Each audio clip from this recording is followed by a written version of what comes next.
Gott fólk, fundur settur í borgarstjórn Reykjavíkur þriðjudaginn 16. júní 2026 og við göngum til fyrsta liðar á dagskránni sem tillaga borgarfulltrúa Sjálfstæðisflokksins, Viðreisnar og Framsóknarflokksins símafrí í grunnskólum. Og mig langar að biðja borgarfulltrúan Bjarna Friðsson að taka til máls fyrstur, gjörðu svo vel.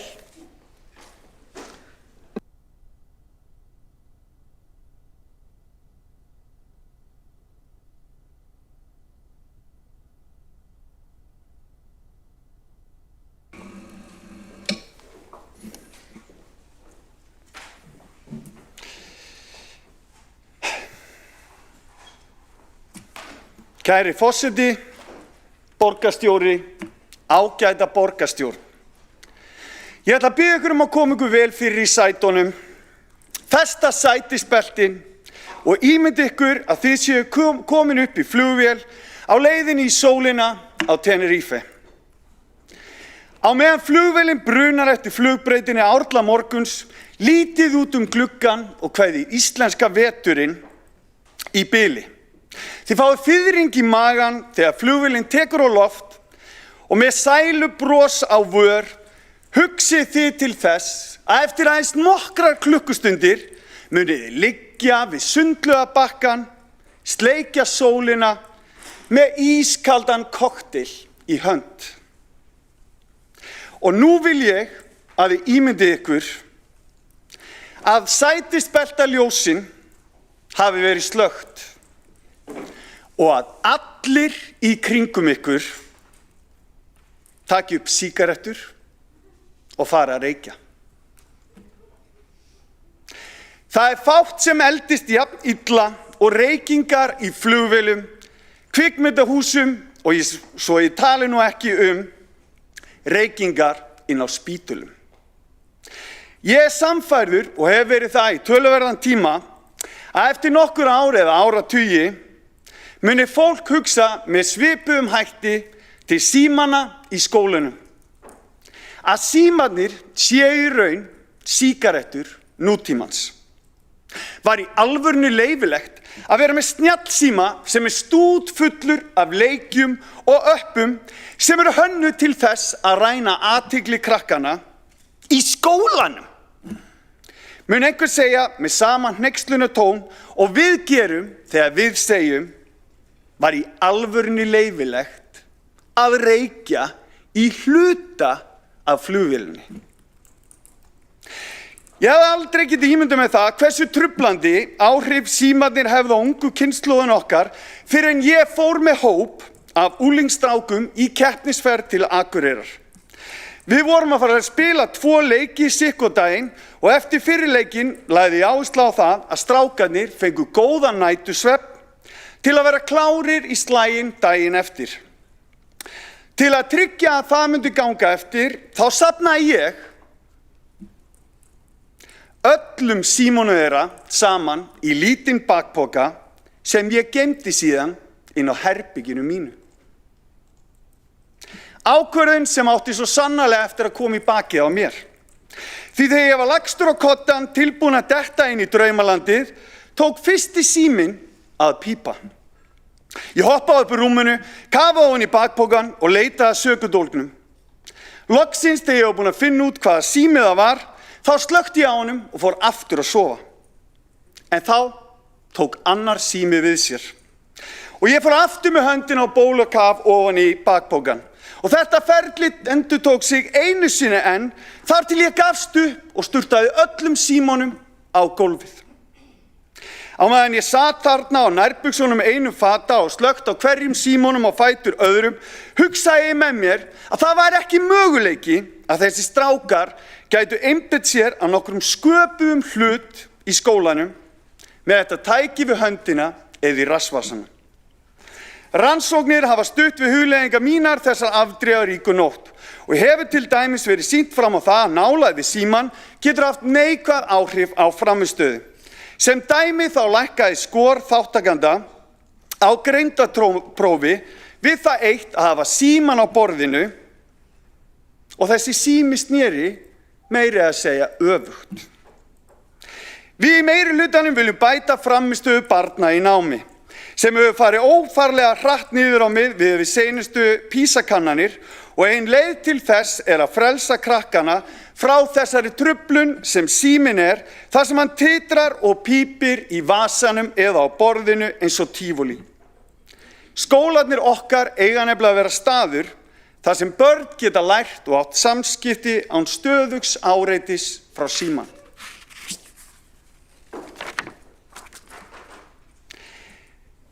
Reynsla íslenska skóla bendir til þess að takmörkun símanotkunar geti bætt skólabrag.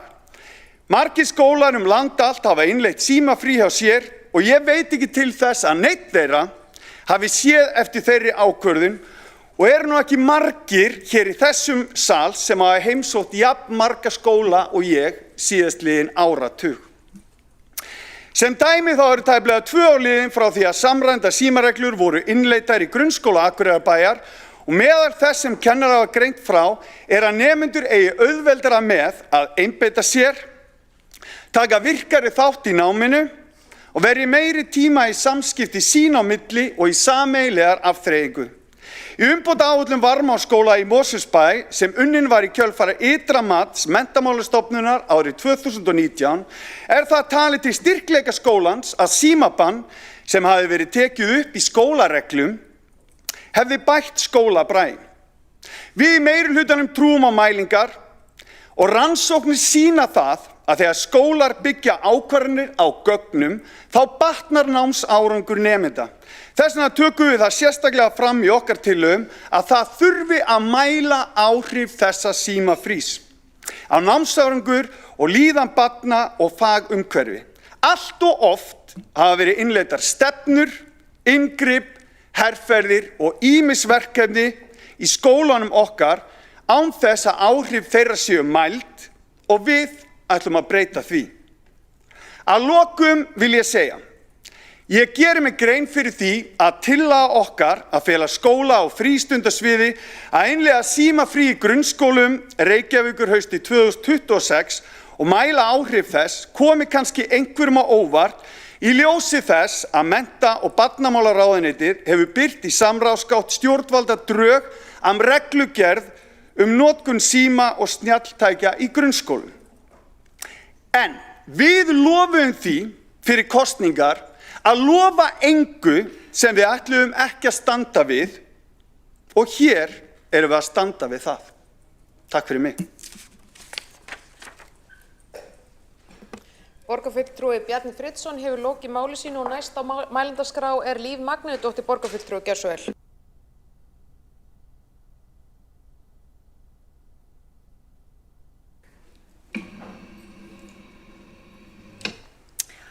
Forseti og ágæta borgarstjórn, við í vinstrinu ætlum reyndar að setja hjá í þessu máli en það ekki vegna þess að við erum sérstaklega mótfallin tillögunni per se.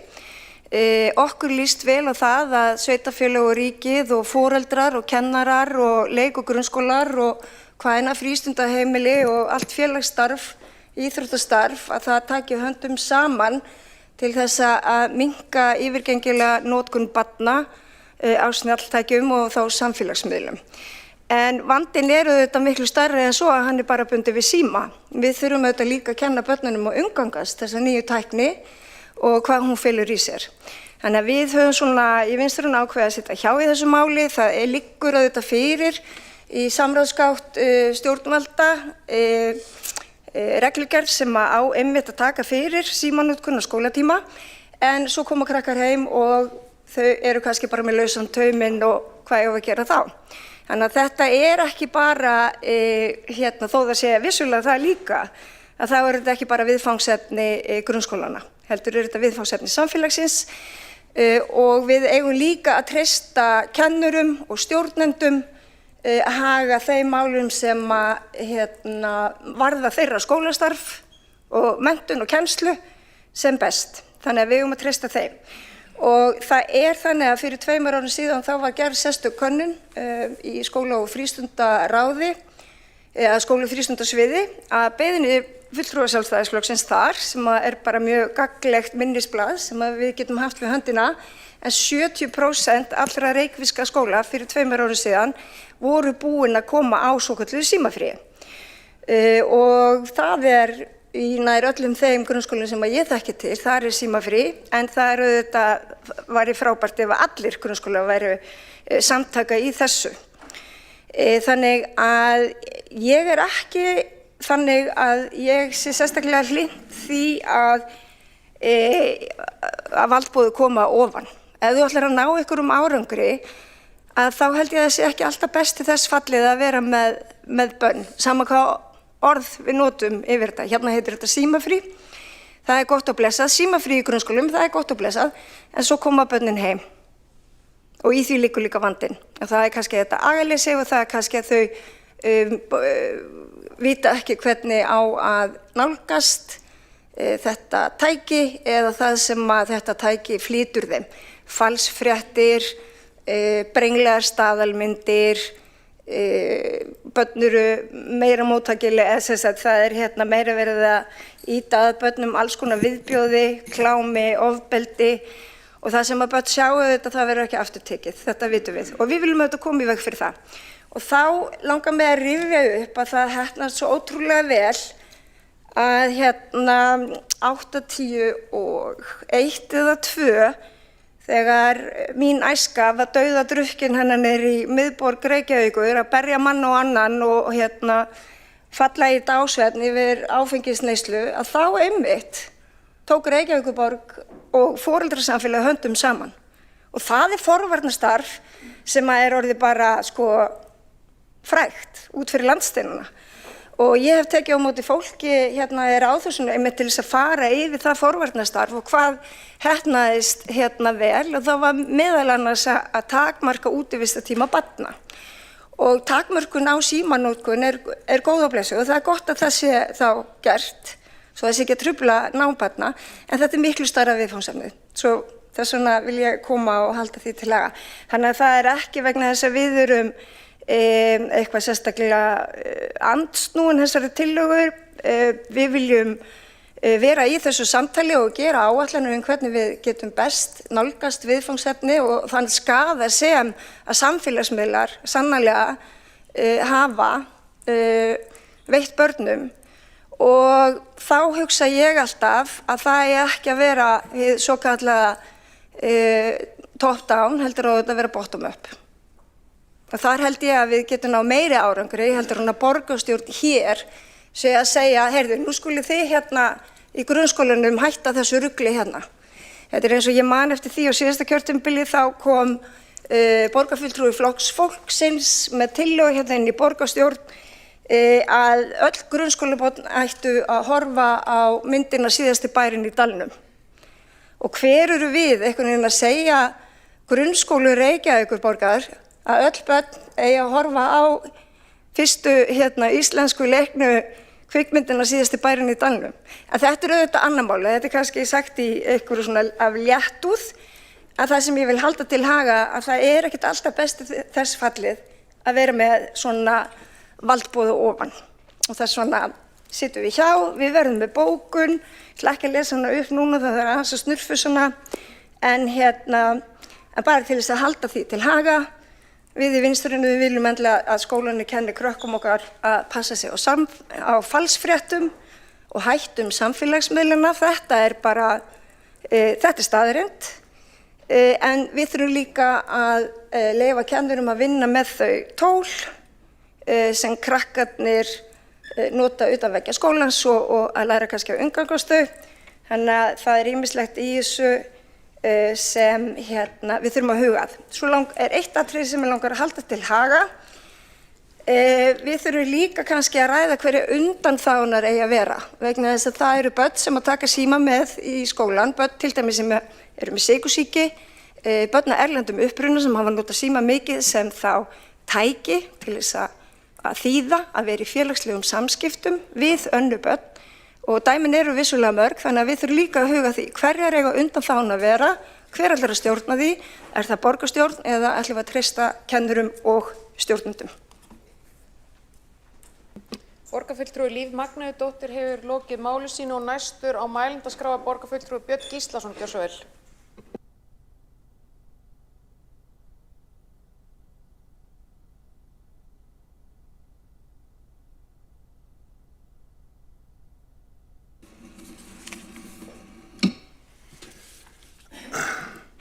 Forseti, ágætu borgarfulltrúar. Hér til umfjöllunar tillaga meirihlutans símafrí í grunnskólum Reykjavíkur. Það má kannski segja að fá mál í skólastarfi snerti daglegt líf barna jafn beint og þetta. Síminn orðinn stór hluti af lífi okkar allra, þar á meðal barnanna okkar, en einmitt þess vegna þurfum við að spyrja okkur hvar og hvenar viðeigandi að hann sé notaður og hvar börn eiga að fá að vera laus við símann. Skólinn griðastaður og á að vera það. Hann á að vera staður þar sem börn fá næði til að læra, þroskast, leika sér, eiga samskipti og byggja upp félagsleg tengsl án stöðugs áreitis frá símanum. Þetta því fyrst og fremst mál sem snýst velferð barna og ungmenna, enda viljum við öll skapa betra námsumhverfi og sterkari tengsl milli barnanna sjálfra. Forseti, það ekki óþekkt leið. Frændur okkar Danir hafa þegar farið í sambærilegar aðgerðir og sett skýrari ramma símafrí í skólum. Markmiðið þar í raun það sama og hér að skapa meiri ró í skólastarfinu, bæta innbeitingu barna og styrkja samskipti þeirra á milli. Reykjavík á að geta tekið sama skref. Við þekkjum þetta ekki aðeins úr skýrslum eða fræðilegri umræðu. Við þekkjum þetta líka á raunverulegu skólastarfi hér í borginni. Ég nefni sérstaklega Árbæjarskóla í því samhengi, þar sem ég þekki aðeins til. Þar var það þannig fyrir 1,5 ári síðan að kennarar skólans höfðu kallað eftir því að símónum verið gefið frí á skólatíma, bæði í kennslustundum og frímyndum. Skólastjórnendur voru ekki endilega sannfærir í upphafi, enda eðlilegt að vanda sér til verka þegar breytingar eru gerðar á daglegu skólastarfi. En ákveðið var að láta á þetta reyna og verða við vilja kennaranna. Og niðurstaðan lét ekki á sig standa. Börnin fóru að leika sér meira, þau fóru að tala meira saman, þau fóru að eiga mannleg samskipti sín á milli í frímyndum í stað þess að vera ein með sjálfum sér í símanum. Félagsleg virkni jókst og það hafði jákvæð áhrif á skólabraginn. Þegar skólastjórnendur sáu afraksturinn snerist þeim hugur. Eftir því sem ég best veit ríkir nú breið sátt og raun einhugur þetta fyrirkomulag í Árbæjarskóla. Það segir okkur töluvert. Það mikilvægt að hafa það skýrt að með þessari tillögu ekki verið að hafna tækninni við kennslu. Skólar eiga áfram að nýta tækni þegar hún þjónar námi, kennslu og stuðningi við nemendur. En það grundvallarmunur á kennslutækni og einkasíma nemanda sem getur stöðugt dregið athyglina frá náminu, samskiptum og samveru. Símafrí snýst að gefa börnum svigrúm til að einbeita sér og vera börn. Svigrúm til að þjálfa félagslega færni sína með því að tala hvert við annað, augliti til auglitis, leika sér saman og vera saman. Það jafnframt skynsamlegt að gera sér ráð fyrir því í tillögunni að áhrifin verði mæld í samstarfi við háskólasamfélagið. Við eigum að fylgjast með því hvernig þetta hefur áhrif á námsárangur, líðan barna og starfsumhverfi kennara og annars starfsfólks.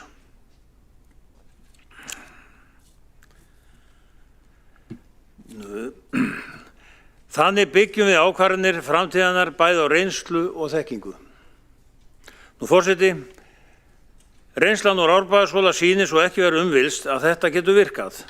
Hún sýnir að þegar síminn víkur fær samtali, leikurinn og félagslífið meira rými í lífi barnanna. Þessna styðji þessa tillögu og góður forseti, ég loki máli mínu. Já, þú hefur sannarlega lokið þínu máli. Björn Gíslason, borgarfulltrúi, og næstur á mælendaskrá Stein Ólaf Romsló.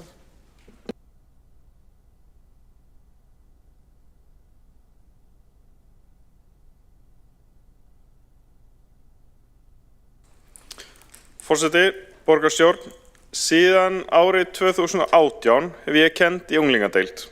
Ég hef séð hvernig símar og snjalltæki geta eflt kennslu, en ég hef líka séð hvernig þau trufla hana. Ég styð að skólanir hafa skýrar og strangar reglur notkun síma og reyndar allra snjalltækja. Og það nú þegar raunin. Ég þori að fullyrða með leyfi forseta að allir skólar hafa einhverjar reglur símanotkun á skólatíma og sérstaklega í kennslustundum. En á síðari árum hefur umræðan líka farið yfir í notkun símana almennt á skólatíma. Síðan árið 2022 hefur verið í gildi reglur símafrí í Hagaskóla og það sama gildir í miklu meiri hluta grunnskóla bæði í Reykjavík, á höfuðborgarsvæðinu og á landinu öllu. Og þessi tillaga mun í sjálfu sér ekki gera neitt. Hún mun reyndar bara fela í sér að við ætlumst til að skólar borgarinnar fylgi reglugerð sem barna- og menntamálaráðherra ætlar að setja í sumar, reglugerð sem þegar komin í samráðsgátt stjórnvalda. Forseti, ég velti því upp hvort þetta sé syndarmennska bara til að tikka í boxið af verkefnalista meirihlutans. Í tillögunni koma reyndar fram flottar hugmyndir sem tengjast að takmarka símanotkun barna. Eins og má lesa í tillögu meirihlutans með leyfi forseta: séu símar teknir úr daglegri notkun á skólatíma þarf samhliða að tryggja fjölbreytta afþreyingu, einkum fyrir nemendur á unglingastigi. Þar má meðal annars horfa til betri aðstöðu til samveru, spila, útileikja, aðgangs að íþróttaaðstöðu og skipulagrar afþreyingar. Tilvitnun lokið. Þetta æðislegt og á svo sem alltaf við, ekki bara í sambandi við símafrí. Og þetta allt gott og gilt. Ég vil bara benda á það að þetta krefst fjárútláts, mun kosta. En þó að aðstæður væru í toppstandi munu alltaf vera einhverjir nemendur sem myndu frekar vilja nota símann í afþreyingu og öðru. Við þekkjum það sjálf sem erum hér, hver hefur ekki gerst sekur að velja símann frekar en að taka upp bók og lesa. Svo eru þá einhver sem þurfa að passa það að reglunum verða framfylgdar. Eru þessi einhver kennarar? Það mun, og ég tala af reynslu, leiða af sér aukið álag því meiri áherslu sem verður lögð á að framfylgja símafrí. Þess vegna tel ég mikilvægt að hver og einn skóli fái nægt svigrúm til að útfæra símafrí hjá sér, þannig að reglunar taki mið á skólabragi, menningu og þörfum í hverjum skóla. Regluverkið þarf að koma á með samráði við skóla og starfsfólk en ekki síst í samstarfi við foreldra.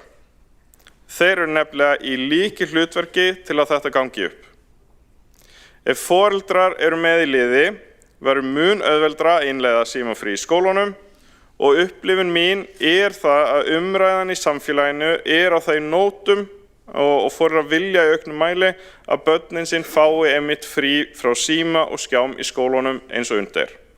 Og einnig að takmarka skjátíma heima fyrir. Nú hlakka ég til að sjá þetta ganga vel fyrir sér. En ég lýsi áhyggjum mínum yfir því að þetta veri enn eitt verkefni sem kennarar þurfa að sinna og passa upp á. Það mun vonandi bæta faglegt vinnuumhverfi kennara og nemenda enn frekar en í dag og svo þurfum við að hafa í huga álag á kennarum. Og það ætti einnig að vera eitt af því sem mælingarnar á innleiðingunni taki til. Svo nýleg könnun álag í skólastarfi. Og hún sýnir nefnilega fram á að það eru ekki símanir sem valda mestu álagi í skólunum í dag. Heldur þurfum við að fjölga sérfræðingum innan skólana, fjölga úrræðum fyrir börn sem þurfa á sérstökum stuðningi að halda, bæta námsefnisútgáfu og auka fræðslu fyrir foreldra. Þetta eru 4 helsti þættir sem kennarar sjálfir nefna. Forseti, ég ítreka að símafrí í grunnskólum hið besta mál. En það óþarfi að ræða á vettvangi borgarstjórnar í dag þar sem slíkar reglur eru nú þegar til í langflestum skólum og venjulega öllum sem telja þær verið nauðsynlegar og barna- og menntamálaráðherra ætlar að setja reglugerð símafrí strax í sumar. Takk.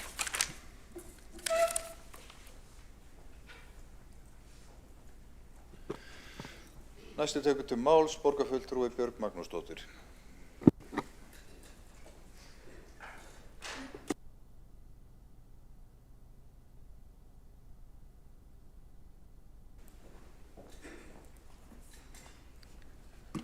Forseti, ágæta borgarstjórn, merkilegt nokk, þá fór ég á svipaðar slóðir og borgarfulltrúi Bjarni Friðsson þegar ég hugleiddi hvað ætti nú að segja í ræðu þessa góðu tillögu sem liggur fyrir fundinum, en ég ætla að byrja svona. Einu sinni var viðurkennt að reykja í flugvélum. Einu sinni þótti góð uppeldisaðferð að slá börn með kennarapriki. Einu sinni notaði engin öryggisbelti og konur höfðu ekki kosningarétt. Og einn daginn mun einhver segja, einu sinni fannst fólki eðlilegt að skrolla í marga klukkutíma á dag í símanum og einu sinni voru börn með símana sína uppi við í frímínútum í grunnskóla. Ég held að við séum öll sammála góðar hliðar tækninnar og hversu lífsnauðsynleg og dýrmæt hún sirka við alla hluti lífsins og hversu mikinn tíma hún getur sparað okkur í daglegum athöfnum og vinnu. En við erum ábyggilega flest sammála og það hefur nú komið hér fram í ræðum og undan mér að við þurfum að setja inn í skýrari ramma og skorður og skilja hana betur þannig að hún nýtist okkur sem best. Eitt af markmiðum núverandi meirihluta hér í borgarstjórn að Reykjavík verði leiðandi í skólamálum. Þetta háleitt markmið sem hefur mörg undirmarkmið, gott starfsfólk, traustar skólabyggingar, spennandi námsefni og góður skólabragur eru allt atriði sem þurfa að vera í lagi. Og sú tillaga sem liggur fyrir borgarstjórn í dag að innleiða símafrí í grunnskólum Reykjavíkur frá og með næsta hausti og mæla áhrif þess á námsárangur, líðan og fagumhverfi einn liður í því að bæta skólaumhverfi og skólabrag. Tillagan snýst velferð barna og auka velferð barna inn í skólanum og gefa þeim frí frá snjalltækja áreiti. Og þess verður sérstaklega gætt að nóg sé við að vera í frímínútum og matartímum bara með alls konar annarri afþreyingu, spilum, leikjum og öðru sem bætir enn stemninguna og styður góðan brag. Skólinn á að vera griðarstaður þar sem börn geta einbeitt sér, æft sig í félagsfærni og gleymt sér við að vera til og vera með vinum sínum.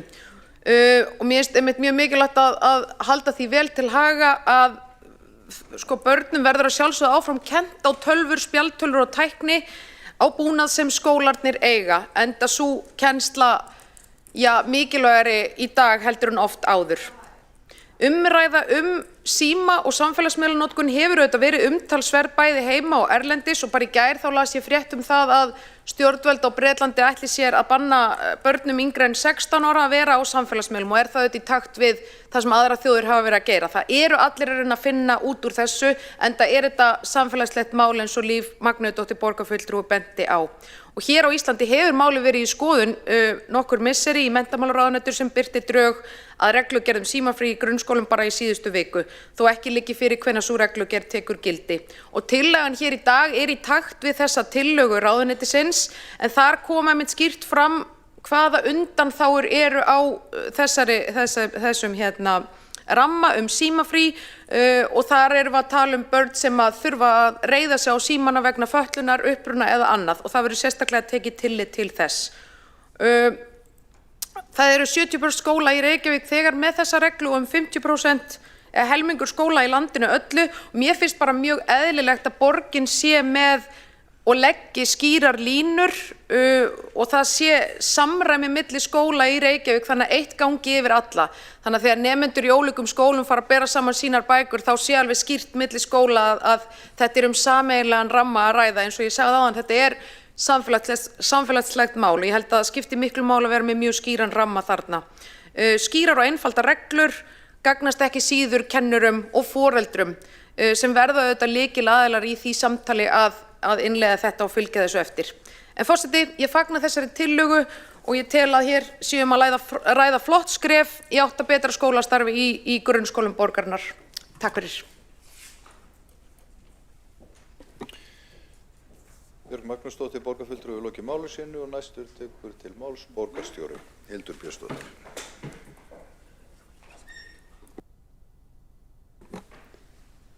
Forseti, ágæta borgarstjórn, ég kem hér fyrst og fremst upp til að fagna því að borgarstjórn hyggist nú taka þessa ákvörðun að innleiða formlega símafrí í alla grunnskóla borgarinnar.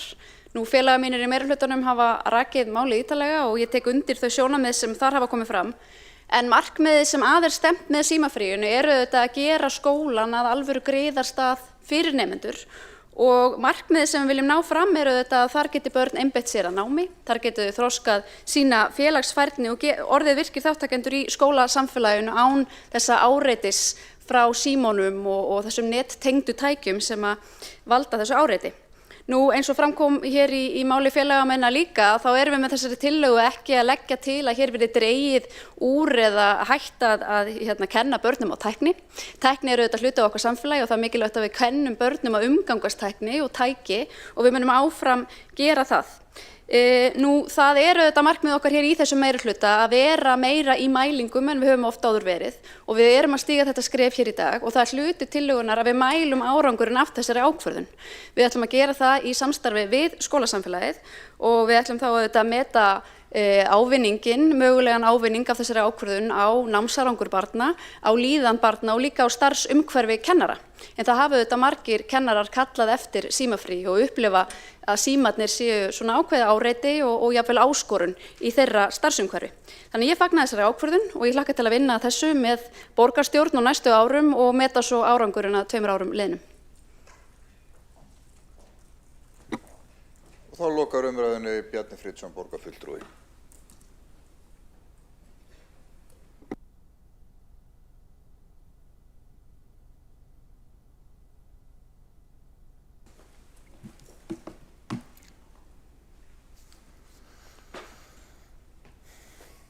Kæri forseti, borgarstjórn, mér langaði bara að þakka fyrir góðar umræður og góðar ábendingar, sérstaklega þær sem snúa að raddstyrk mínum og taka fram að við erum sammála að það sé mikilvægt að hafa foreldra og skóla samfélagi allt með okkur í liði.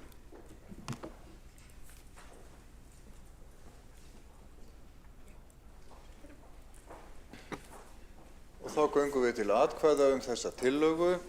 Þá er kannski rétt að grípa til spjaldanna sem eru hér. Það eru ekki allir fulltrúar í salnum. Það vantar hér.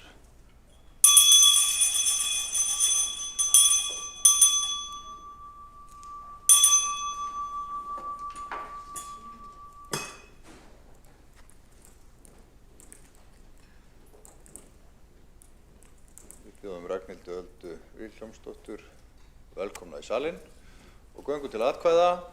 Þeir sem samþykkir þessari tillögu,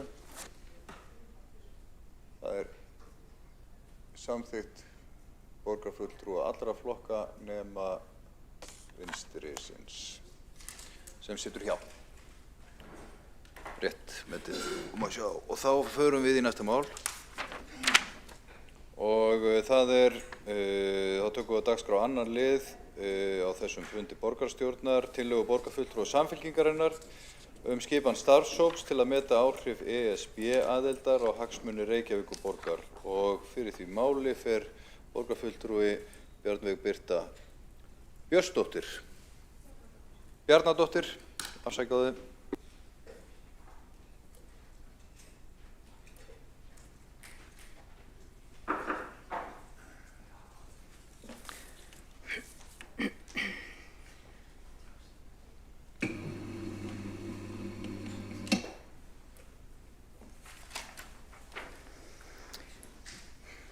Virðulegi forseti, kæra borgarstjórn.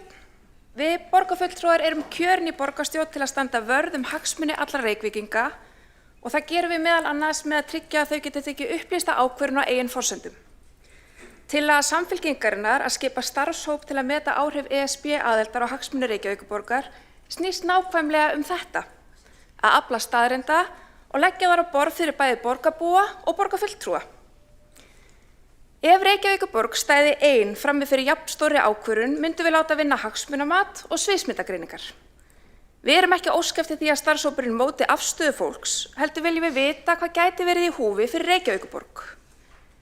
Í umræðu eins og þessari, þar sem frjálslega farið með staðreyndir í báðar áttir, meðal annars af aðilum sem sitja hér í þessum sal, þá skipta svona upplýsingar máli fyrir borgarbúa. Áður en ég var kjörin í borgarstjórn starfaði ég sem rekstrarstjóri hjá fyrirtæki í örum vexti. Þar lærði ég hvað þarf til að reka fyrirtæki á skilvirkan hátt í kviku umhverfi, hvernig á að taka gagnadrifnar ákvarðanir og ég fekk ágætis magatilfinningu fyrir því hvenær á að stökkva á tækifærin þegar þau bjóðast. Reykjavík er borg í vexti og eins og fyrirtæki í vexti þá þarf borgin líka að taka gagnadrifnar ákvarðanir og vita hvenær á að stökkva á tækifærin. Það er rétt að halda til haga að nýr meirihluti hefur sjálfur talað fyrir því að greina betur fjárhagslegar afleiðingar ákvarðana, að taka gagnadrifnar ákvarðanir. Það er nákvæmlega það sem við í Samfylkingunni leggjum til hér í dag. Formaður borgarráðs, Einar Þorsteinsson, gekk sjálfur að lánasamningu við Þróunarbanka Evrópuráðsins þegar hann var borgarstjóri. Í ræðu sinni 5. júní 2024 með leyfi forseta færði hann einmitt rök fyrir því að lántakan væri liður í að fjölga fjármögnunarmöguleikum borgarinnar. Hlutverk þessa starfshóps væri að kortleggja hvaða fjármögnunarmöguleikum við höfum aðgang að og hvaða möguleikum við gætum verið að missa af. Hlutverk hópsins væri líka að bera saman mismunandi fjármagnskostnaði, en eins og við vitum getur munurinn á 1,5% stigi vöxtum fyrir lánasafna þeirri stærðargráðu sem Reykjavíkurborg og B-hlutafyrirtæki hennar bera verið nokkrir milljarðar króna á ársgrundvelli. Það eru fjármunir sem gætu til dæmis farið í leikskóla, betri hverfastrætó fyrir Grafavog eða mikilvæga innviðauppbyggingu. Ef ég tala fyrir mig persónlega þá tilheyri ég, kannski hópnum. Ég er ekki búin að gera upp hug minn endanlega varðandi aðildina sjálfa, þótt ég geti alveg viðurkennt hér í dag að ég er mjög spennt fyrir því að stækka íslenska hagkerfið, dýpka markaðinn okkar og auka samkeppni. Ég er líka spennt fyrir því að ná aga á íslensku vinnumarkaði og þess vegna sé ég tækifæri í aðild að ESB. En það er samt þess vegna sem ég vil fá þessar upplýsingar, hlutlægar og óháðar, svo ég geti tekið faglega ákvörðun. Og ég held að aðrir borgarfulltrúar, óháð afstöðu til aðildar, eigi að geta tekið undir það. Takk.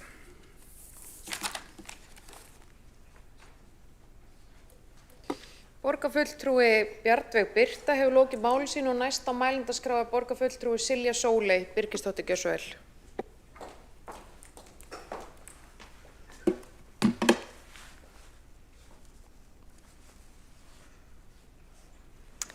Kæri forseti, ágæta borgarstjórn.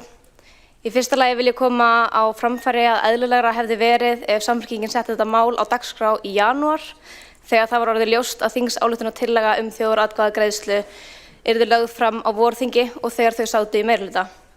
Nú er hins vegar knappur tími til þess að hefja vinnu að greina möguleg áhrif aðildar á hagsmuni Reykjavíkur fyrir þjóðaratkvæðagreiðslunni. Ég efast því að á svo stuttum tíma og það yfir sumartímann er hægt að setja upp skýra mynd af áhrifunum sem aðild gæti haft í för með sér. Samfylkingin leggur til að skoða afmarkaða þætti eða aðeins fjármagnskostnað og lánakjör, aðgengi að alþjóðlegum innviðasjóðum og húsnæðismarkað og húsnæðisfélög. Það eru hins vegar fjölmargir aðrir þættir sem er nauðsynlegt að skoða til að fá heildstæða mynd af áhrifunum til að raunverulega fá hlutlaust mat. Meðal annars þyrfti að greina hvernig aðild hefði áhrif á launakjör og launaþróun starfsfólks Reykjavíkur, þar með talið áhrif á samningsstöðu stéttarfélaganna. Einnig þyrfti að kanna áhrif á stjórnsýsluna, hvernig valdframsali yrði háttað og almennt hvernig aðild hefði áhrif á lýðræðislega stjórn sveitarfélagsins. Með aðild að Evrópusambandinu myndum við ganga inn í regluverk sambandsins og því þyrfti að athuga hvernig það hefði áhrif á innkaupaferli, útboðsreglur og möguleika sveitarfélagsins til að innvesta þjónustu sinni. Aðild að Evrópusambandinu mun ekki hafa afmörkuð áhrif á Reykjavík, heldur væri að ræða breytingar þvert yfir ríki, sveitarfélög og lífskjörum almennings. Ef niðurstaðan í ágúst verður já, er nauðsynlegt að skoða áhrifin á heildstæðan hátt og ætti því meira erindi gegnum samband íslenskra sveitarfélaga eða samstarfi við ríkið og við hagsmunasamtök almennings. Takk. Borgarfulltrúi Silja Sóley Birgisdóttir hefur lokið sínu máli og næstur á mælendaskrá er Pétur Marteinsson, borgarfulltrúi gjörðu svo vel.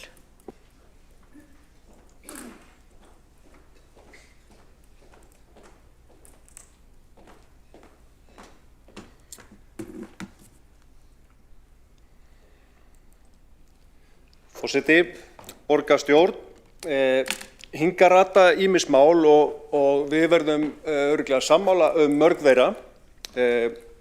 Fyrsta mál á dagskrá í dag var þannig að við vorum svona meira og minna sammála það. Síðan munu koma fleiri mál sem eru hugmyndafræðileg og við munum takast á. Önnur mál sem eru fjalla framtíð Reykjavíkurborgar og sýn okkar hvert við að stefna. Það eru örugglega líka aðeins rifist. En þetta mál sem fjallar upplýsingagjöf fyrir okkur hér sem erum að taka ákvarðanir í hverri viku framtíð borgarinnar en ekki síst fyrir borgarbúa. Þannig að það sé stuttur tími fram að þjóðaratkvæðagreiðslu gerir það að verkum að við förum í knappari úttekt á því hvaða áhrif aðild að Evrópusambandinu myndi hafa á borgina. Borgin er risastór og stærsta sveitarfélag á landinu og það mun skipta máli fyrir allt landið hvað mun koma upp úr svona athugun en að skoða fjármagnskostnað og lánakjör borgarinnar hefur áhrif á allt sem allar ákvarðanir sem við tökum og aðgengi að innviðasjóðum og styrkjum hjá Evrópusambandinu. Þetta gæti haft gríðarleg áhrif en hér erum við ekki að taka afstöðu til þjóðaratkvæðagreiðslunnar. Ég vil bara taka undir með borgarfulltrúa Bjarna Fritz að við þurfum að vera gagnadrifin og ef við sjáum þarna í þessari athugun að það gæti haft áhrif á lánakjör Reykjavíkurborgar þá vitum við meira hvernig við kjósum í haust eða 29. ágúst. Þannig að ég myndi halda að borgarstjórn myndi taka vel í að setja saman hóp til þess að kanna þessa möguleika. Takk fyrir.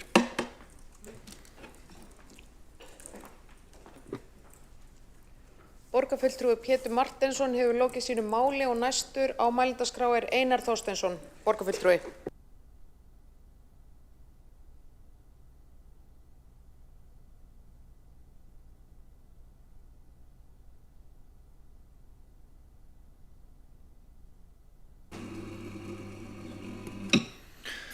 Forseti, ágæta borgarstjórn. Þau eru nú margvísleg málin sem að flækjast hingað inn í borgarstjórn.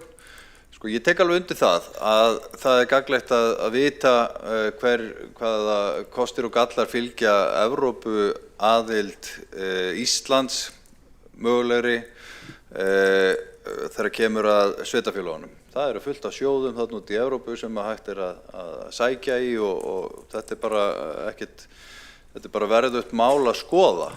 En við erum ekkert að ganga til þjóðaratkvæðagreiðslu í sumar það hvort að við séum að ganga í Evrópusambandið ekki. Það er verið að spyrja þjóðina hvort það eigi að, hvernig var spurningin á endanum, hvort það eigi að halda þeim áfram eða taka upp aftur eða hvernig sem að þetta var orðað. Ef að þjóðin segir já við því, sem að ég vona reyndar að hún ger ekki, að þá er orðið tímabært að gera þetta, kanna þetta. En ég verð að viðurkenna það að mér finnst þetta að vera verkefni ríkisins að leiða fram stöðu sveitarfélagana. Og ef að Reykjavíkurborg ætti að gera þetta þá þurfum við bara að bíða eftir því hvað þjóðin segir. Fyrr er þetta bara fullkomlega ótímabær tillaga að stofna starfshóp sem hefur það hlutverk að vinna greiningu á helstu áhrifum mögulegar aðildar Íslands að ESB og þarna erum við að tala aðild og upptöku evru á fjárhag, fjárfestingagetu og innviðauppbyggingu Reykjavíkurborgar. Það hafa nú verið skrifaðir hillumetrarnir af greiningum áhrif upptöku evru á íslenskt efnahagslíf. Bara nýleg skýrsla þessi mál og svo er deilt hana. Þetta er verkefni sem ríkið með í fanginu, ríkisstjórnin er að bera það áfram. Það er gott og vel, það er hennar ákvörðun. Svo tekist það bara á þinginu og út í samfélaginu og allt er þetta eðlilegt. En að við séum að fara að stofna til útgjalda í greiningavinnu á þessum tímapunkti þegar þjóðin á eftir að kveða upp sinn dóm, það finnst mér eiginlega bara algjör óþarfi. Ég er ekki að segja að það sé óþarfi að skoða þetta, en fyrst þurfum við að vita hvort að við séum að leiðin í leiðangur eða ekki.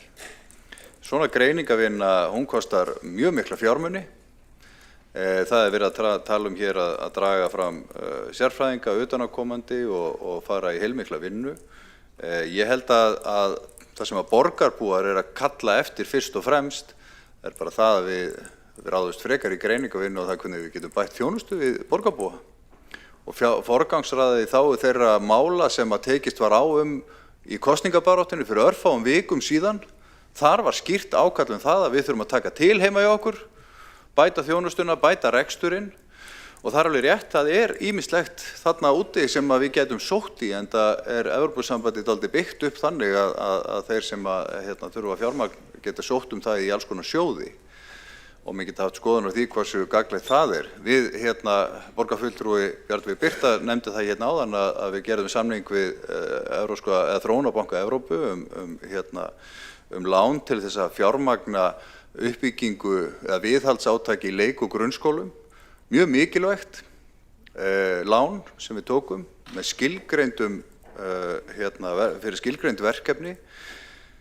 En ég held einmitt að það að nefna það sýnir þar hver staða borgarinnar gagnvart ýmsum málum sem snerta Evrópusambandið. Við eigum aðgang þar að þessum banka til þess að sækja lán og það kannski eitt af mörgum dæmum það hver staða Íslands í þessu alþjóðasamstarfi að við höfum mjög mikinn aðgang að Evrópusambandinu og þeirra regluverki. En ég ætla nú ekki að fara að breyta þessu borgarstjórnarfundi í umræðu þátt Evrópusambandsaðild, kosti og galla. Ég held að borgarbúar séu ekki að biðja það. Það tekist á þessi mál í öllum umræðu þáttum og á þinginu. Borgarstjórnarsalurinn fyrir borgarmálin og ég held að við ættum að fókusera á það hér. En þannig að ég ætla að gera það að tillögu minni og okkar í meirihlutanum málsmeðferðartillögu að þessari tillögu verið vísað frá, einfaldlega vegna þess að hún ótímabær. Fyrst þurfum við að heyra hvað fólkið segir, hvað þjóðin vill hún taka upp þessar viðræður og ráðast í þær. Og þá tekur við 2 ára tímabil af alls konar umræðum kosti og galla og hvað felst í mögulegum samningi og ég vona að sú umræða verði málefnaleg og þá kannski bara rétt að skoða þessa tillögu aftur. En ég verð samt að viðurkenna það að mér finnst mér finnst það nú eiginlega hlutverk ríkisins að fara í þessar greiningar og nú eru hér flokkar í meirihlutanum sem eru að stýra þessum Evrópuleiðangri og þeir geta bara fengið fjármálaráðuneytið eða Seðlabankann eða hvert sem til þess að kosta svona vinnu. En þetta mín afstaða hér og meirihlutin leggur það til að vísa þessari tillögu frá vegna þess að hún sé ótímabær og fyrst þurfum við að vita hvað þjóðin vill. Borgarfulltrúi Einar Þorsteinsson hefur lokið sínu máli og einn borgarfulltrúi hefur óskað eftir að koma í andsvar eða veita andsvar og það Bjarnveig Birta Bjarnadóttir, gjörðu svo vel.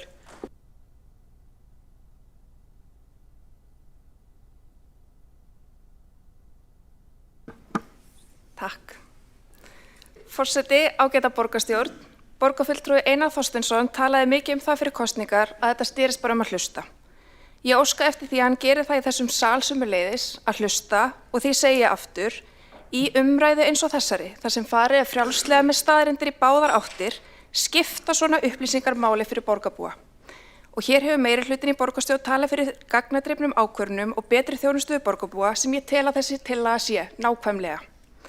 Sér í lagi á þessum tímapunkti þegar engin samningur liggur fyrir sem hægt að ræða efnislega og upplýsingaóreiðan slettist upp alla veggi á samfélagsmiðlum, mikilvægt að við sem hér sitjum getum boðið borgarbúum upp á hlutlausa úttekt eins og þessa. Ég vil sagt þakka borgarbúa og borgarfulltrúa Einari Þorsteinsinni fyrir að staðfesta að það sannarlega ekki verið að ganga til aðildarviðræðna 29. ágúst. Það rétt. Borgarfulltrúi Bjarnveig Birta hefur lokið við að veita andsvar og svara þá andsvari borgarfulltrúi Einar Þorsteinsson. Já, forseti,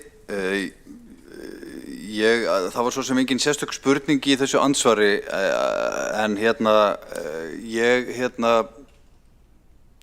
að, ég stend bara við það sem ég segi, ég held að þessi tillaga sé ótímabær, það sé réttar að fá bara dóm þjóðarinnar fram áður en að við tökum ákvörðun milljóna, jafnvel 20 milljóna útgjöld í dýra greiningavinnu á því hvort að hvaða áhrif upptaka evru hefði fyrir fjárhag Reykjavíkurborgar. Ég meina þetta er bara mjög umfangsmikil greining, en sannarlega njóta sveitarfélög í það í Evrópu styrkjakerfis Evrópusambandsins, en bara stóra spurningin efnahagsleg áhrif þetta er miklu stærri spurning en það að Reykjavíkurborg ætti að taka hana fyrir. Stærsta áhættufaktorinn í rekstri borgarinnar almennt séð efnahagsumhverfi sem að ríkisstjórnin stýrir. Ef að ríkisstjórnin klúðrar efnahagsmálum þá hefur það neikvæð áhrif á sveitarfélögin og það er þannig akkurat þessa dagana. Vill borgarfulltrúi nýta annað andsvar? Nei. Annar borgarfulltrúi hefur óskað eftir því að veita andsvar og það er Pétur Marteinsson, borgarfulltrúi. Gjörðu svo vel. Forseti, það verður þjóðaratkvæðagreiðsla hvort að við höfum að halda áfram aðildarviðræðum 29. ágúst. Mér finnst ábyrgðarmál, sér í lagi hjá þessari borgarstjórn sem er búið að setja á laggirnar hagræðingarnefnd til þess að skoða í öll horn og lyfta öllum steinum hvernig þetta hagræði í rekstrinum, hvort að sé geta að gera úttekt á því hvað mögulega aðild myndi hafa á rekstur Reykjavíkurborgar. Þetta er ekki umfangsmikil og stór greining sem verður mjög kostnaðarsöm. Það kemur fram í greinagerðinni að við myndum fela fjármála og áhættustýringar sviði, heitir það ekki, þessa vinnu, og ef þyrfti væri þetta að fá utanaðkomandi aðila til þess að veita því ágæta sviði aðstoð. Mér finnst, ég er ekki sjálfur búinn að taka ákvörðun hvernig ég svara 29. ágúst, en myndi vilja vita hvernig svona powerhouse eins og Reykjavíkurborg sem veltir 200 milljörðum á ári og er skuldsett eins og hefur komið fram, hvaða áhrif þetta hefði. Þetta er vænt að heyra hvort að þetta væri ekki upplýsingar sem væri gott að hafa áður maður tekur ákvörðun. Já, lokið hefur við að veita andsvari borgarfulltrúi Pétur Marteinsson og svarar þá andsvari borgarfulltrúi Einar Þorsteinsson. Forseti, fyrir það fyrsta, ríkisstjórnin fer af stæði innan leiðangur. Það er hennar að leiða fram hagsmuni sveitarfélagana, almennings og ríkisfjármálana fram í dagsljósið áður en hún tekur slíka ákvörðun, það gerði hún ekki. Hún hefur öll völd í hendi sér og öll spil til þess að láta ráðast í svona greiningar og ég bara bið borgarfulltrúa Pétur Marteinsson að líta sér nær og gagnrýna frekar sína eigin flokka í ríkisstjórn fyrir að hafa ekki látið svona greiningavinnu fara fram. Stærsti óvissufaktorinn í rekstri sveitarfélagana í landinu er það hvernig ríkisfjármálunum er stýrt. Vextir og verðbólga bitna strax á sveitarfélagunum og atvinnustigið, allt saman er þetta er stóra málið. Þjóðin á eftir að ákveða hvort hún vill halda áfram þessum viðræðum eða ekki, bíðum eftir því og förum síðan í vinnuna, nægur í tíminn, já, þá hef ég lokið máli mínu. Já, Einar Þorsteinsson borgarfulltrúi hefur lokið að svara andsvari og veiti þá andsvar öðru sinni borgarfulltrúi Pétur Marteinsson. Forseti, það eru við hér í þessum sal sem berum ábyrgð á fjárhag Reykjavíkurborgar. Það er ekki ríkið. Hér er tækifæri til þess að upplýsa okkur sjálf hvernig við að fá upplýsingar áður en við tökum þátt og kjósum í þjóðaratkvæðagreiðslunni í haust. Mér finnst það einkennilegt að ýta þessu bara frá sér og segja bara, heyrðu, ríkið á að gera þetta. Þetta er okkar ábyrgð að skoða hvaða áhrif þetta hefur á fjárhag borgarinnar og ég hélt satt að segja að við myndum vilja öll saman fá eins mikið upplýsingum upp á borði. Ég tek undir með borgarfulltrúa Silju Sóley að það þarf að skoða ýmislegt meira og það verður pottþétt gert, en akkurat núna er þetta eitthvað sem hægt er að gera á tiltölulega stuttum tíma. Meiri upplýsingar og gagnadrifnar ákvarðanir eru góðar og það hefur komið fram hjá ykkur. Þá hefur lokið við að veita andsvar öðru sinni borgarfulltrúa Pétur Marteinsson og þá ætlar Einar Þorsteinsson borgarfulltrúi að svara andsvari öðru sinni. Forseti, ég vil bara benda á það að Reykjavíkurborg ekki að sækja aðild að Evrópusambandinu. Við erum ekki að óska eftir því að fara í viðræður við Evrópusambandið. Það er ríkisstjórnin sem að gera það. Og það er þjóðin sem fær það vald að segja já eða nei við þeirri spurningu. Þegar við vitum hvort að þessar viðræður að fara að hefjast eða ekki, þá er rétt að fara í þessa vinnu. Hún er hluti þá af stærri vinnu sem að fer fram. Eðlilegra væri þá líka að Samband íslenskra sveitarfélaga gerði einhvers konar heildstæða athugun á þessu af því að mjög veist mikilvægt að kanna þetta þá fyrir smærri sveitarfélög líka. Hinar dreifðu byggðir, sveitarfélögin hafa margvíslega og ólíka hagsmuni og það væri miklu nærtækara að vinna svona úttekt á öðrum vettvangi heldur en bara hér hjá Reykjavíkurborg. En fyrst og fremst er þessu umræða hér á þeim forsendum að Samfylkingin hér í borgarstjórn vill eyða tíma borgarstjórnar í það að rífast það að hvort að borgin eigi og skattborgarar í Reykjavík eða fjármagna eitthvað áróðusplagg fyrir þessa atkvæðagreiðslu sem fer núna fram í ágúst. Þá hefur lokið við að svara andsvari öðru sinni borgarfulltrúi Einar Þorsteinsson og þá er næstur á mælendaskrá borgarfulltrúi Róbert Ragnarsson.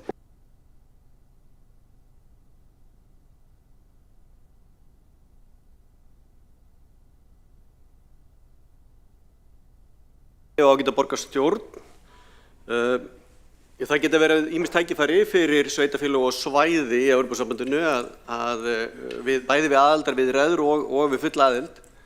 Stór sem smá tækifæri. Það getur líka verið miklar áskoranir og það er eitt af því sem þarf að skoða þegar og ef til þess að aðildarviðræður fara fram.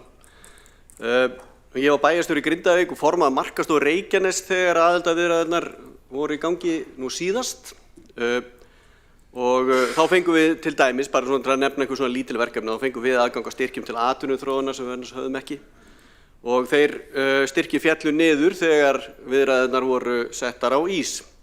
En þessi peningar og stuðningur sem við fengum nýttust vel til að setja styrkari stóður undir ferðaþjónustu á Reykjanesi og aðstöðu til að mynda við stofnun á því sem heitir núna Reykjanes Geopark og er stór mál fyrir Reykjanes, sérstaklega á tímum jarðhræringana. En það er eins og er ekki stóru hagsmunir í heildamyndinni, það eru stærri hagsmunir undir sem þarf að skoða þá þegar og eða því kemur að aðildarviðræðurnar fari fram. En að mínu mati er ekki tímabært að leggja vinnu og peninga í þessa vinnu að greina áhrifin. Fyrr en að aðildarviðræður hafa verið samþykktar, þá liggja fyrir betri forsendur til að leggja raunhæft mat á þessi áhrif. Því núna erum við á þeim stað að við þurfum að einbeita okkur að þessum verkefnum sem við raunverulega höfum forræði á. Verkefnum sem við erum að vinna að og við getum raunverulega breytt til hagsbóta fyrir borgarbúa og það er allan svo fókus sem ég held að við ættum að setja á núna næstu vikur og mánuði og tökust á við aðildarviðræður þegar og ef þær hafa verið samþykktar. Já, borgarfulltrúi Róbert Ragnarsson hefur lokið máli sínu og ekki eru fleiri á mælendaskrá þetta tiltekna mál. Forseta hefur borist málsmeðferðartillaga það að vísa málinu frá og vil ég þá biðja fólk að ná í sín spjöld.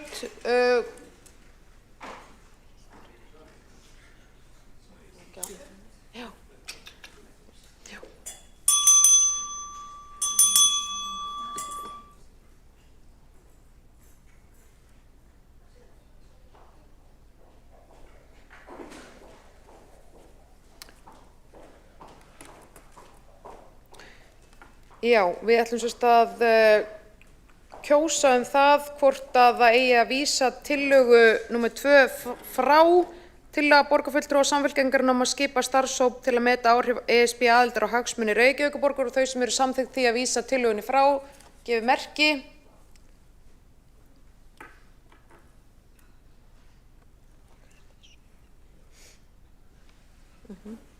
Og er sú frávísunartillaga samþykkt með 17. Já, og þau sem eru á móti, vinsamlegast gefið merki. Já, tillagan er þá samþykkt með 15 atkvæðum og þau sem á móti voru 5 frá Samfylkingu.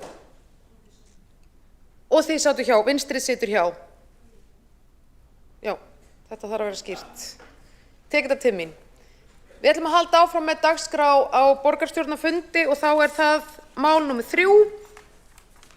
Það er tillaga borgarfulltrúa Sjálfstæðisflokksins, Viðreisnar og Framsóknarflokksins endurskoðun bílastæðamála í Reykjavík og nú verður mælendaskrá opnuð en vil ég biðja frummælanda Friðjón R. Friðjónsson borgarfulltrúa að koma sér fyrir framan pontu. Gjör svo vel.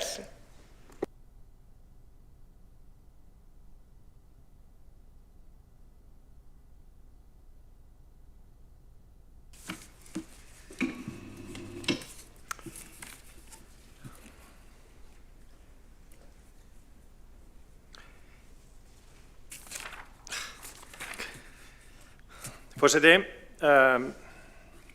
borgarfulltrúar, ég komin í þessa pontu aðeins fyrr en ég ætlaði. Aftur, hélt hérna kveðjuræðu fyrir nokkrum vikum síðan. Tilfinningaþrungna kveðjuræðu og uppskar knús að launum, en svo ég bara komin aftur. Svona þetta. Heyriði. Við erum ég að mæla fyrir tillögu okkar Sjálfstæðisflokks, Viðreisnar og Framsóknar endurskoðun bílastæðamála og að borgarstjórn samþykkja að fela umhverfis- og skipulagsráði að móta og afgreiða tillögur sem hafa það að markmiði að leysa úr fjölþættum áskorunum og vandamálum sem snúa að bílastæðamálum í Reykjavík. Tillagan í 7 liðum og mér langar til þess að fara stuttlega yfir þess ágætu 7 liði. Í fyrsta lagi þá leggjum við til að gjaldskylda bílastæði í miðborg verði stytt í samráði við hagaðila og íbúa. Og fyrir tæpum 2 árum síðan að þá var samþykkt í umhverfis- og skipulagsráði að lengja gjaldskyldu frá 6 til 9 og tekin gjaldskylda líka lengri gjaldskylda á laugardögum og gjaldskylda á sunnudögum. Sitt sýndist hverjum þá tillögu og hafa veitingamenn og íbúar mótmælt þeim þessari lengingu og við teljum rétt að endurskoða þessa tillögu. Það er auðvitað þannig að það eru íbúar í miðborginni og sérstaklega á P1 sem að styðja það að það sé gjaldskylda þetta lengi og við þurfum að tala við það fólk. Og við þurfum að tala við íbúa og við þurfum að tala við hagaðila, veitingamenn og aðra. Því að reynslan af þessari tilraun, eða þessari framkvæmd sem að gerð var, sú að allavega veitingamenn í bænum kvarta og finnst það vera þannig að fólk komi síður í bæinn og finnst þetta erfiðar að koma í bæinn til þess að stunda viðskipti. Og það er fullt tilefni til þess að við allavega setjumst niður og ræðum við þá sem er að reka fyrirtækin hérna í borginni. Annar liður þessara tillögu er að einfalda fyrirkomulag rafrænna greiðslumáta vegna bílastæða í miðborginni.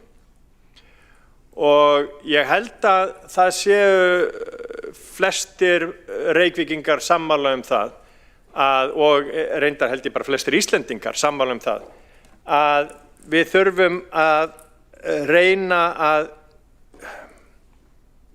ég veit ekki hvort það sé rétt að segja, að koma böndum á vegna þess að þetta er frjáls markaður og þarna eru einkalóðir undir, en við þurfum meiri skýrleika.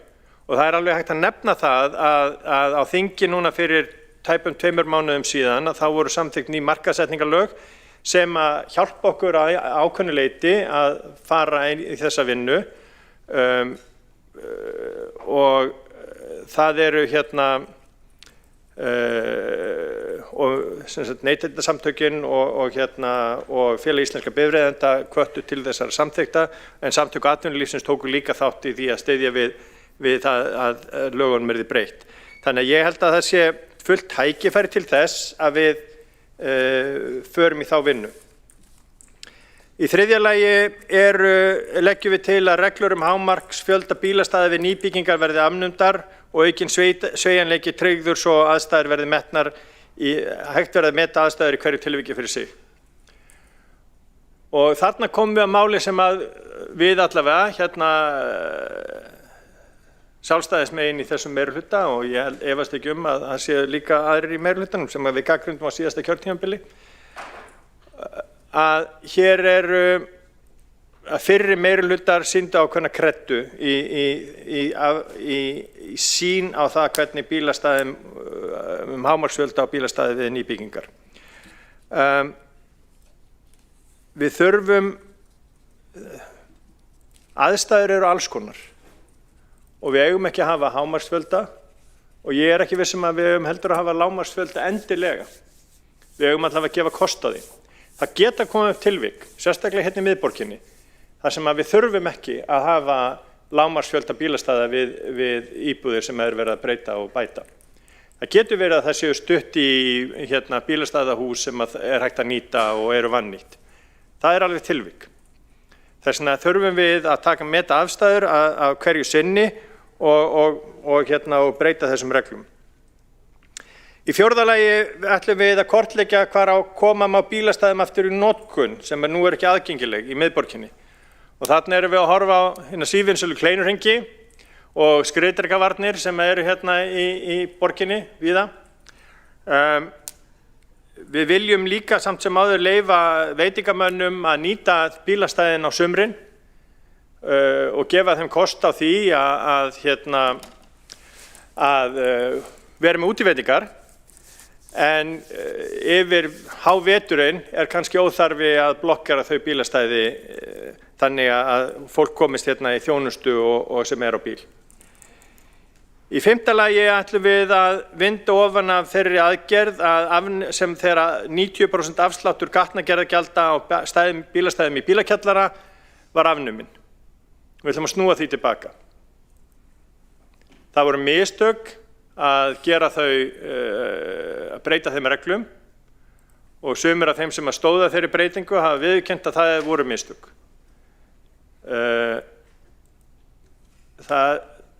Þessi aðgerð hækkaði kostnað, jók kostnað við gerð bílastæða í bílakjöllurum við fjölbýlishús svo hljópa á vel yfir 20 milljóna. Og það safnast þegar saman kemur og nóg húsnæðiskostnaður nú þegar.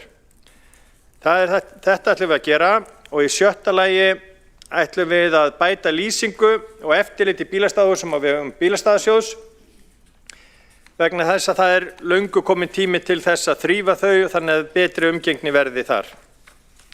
Og í sjöunda og síðasta lagi þá ætlum við að eiga samtal við hagaðila ný sleppistæði fyrir sendla og vörudreifingu í miðborginni svo að greiða megi fyrir afhendingu vara. Allt eru þetta aðgerðir sem að miða því að það verði auðveldara að búa og reka fyrirtæki hérna í miðborginni. Allt þetta aðgerðir sem að snúa því að gera lífið fyrir Reykvíkinga betra og auðveldara. Og þess vegna hvet ég alla borgarfulltrúa til þess að styðja þessa tillögu. Borgarfulltrúi Friðjón Friðjónsson hefur lokið máli sínu og næst á mælendaskrá Silja Sóley Birgisdóttir, borgarfulltrúi, gjörðu svo vel.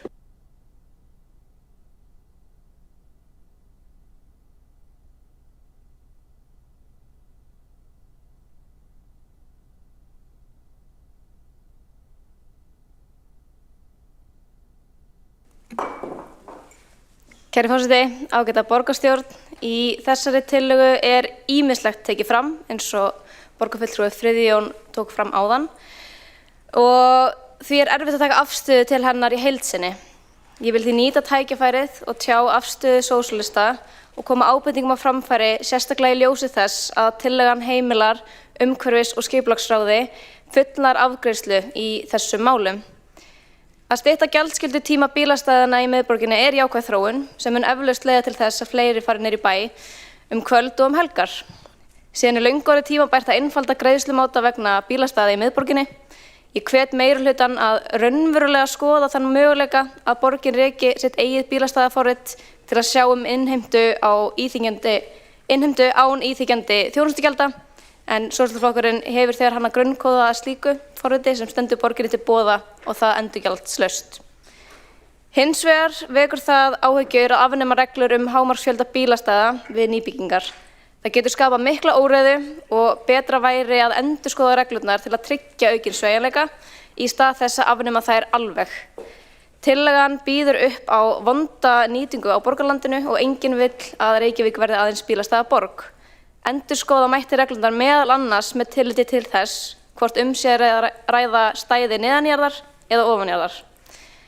En ef mat á hverju einasta tilfelli verður lagt í hendur umhverfis- og skipulagsráðs skapast afar óskilvirkt ferli með tilheyrandi töfum á afgreiðslu. Síðan sjálfsagt að kortleggja bílastæðin sem ekki lengur í notkun en það þarf að gæta öryggissjónarmiða. Sem dæmi mikill mannþröng við Austurstræti yfir sumartímann og helgar og var það ástæðan af hverju bílastæðin voru fjarlægð. Ég veit hvernig þetta sérstaklega þegar næturlíf í gangi, hvernig að labba á þessu svæði. En ég viðurkenni þó að nýting á þessum fyrrverandi stæðum mætti vera betri og góð hugmynd að koma betur til móts við veitingageirann. Hvað varðar 90% afslátt af gatnagerðargjaldi á stæðum í bílakjöllurum það jákvæður hvati fyrir uppbyggingaraðila að kjósa þá leið.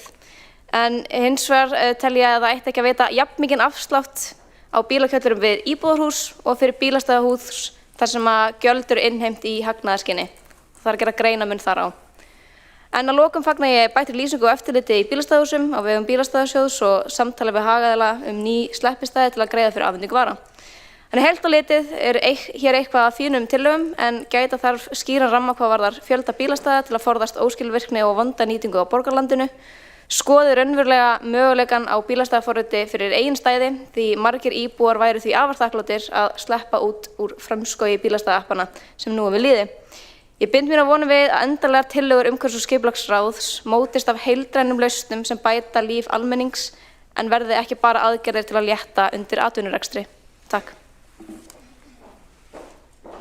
Borgarfulltrúi Silja Sóley Birgisdóttir hefur lokið máli sínu og næstur á mælendaskrá borgarfulltrúi Birkir Ingibjartsson. Gjörðu svo vel.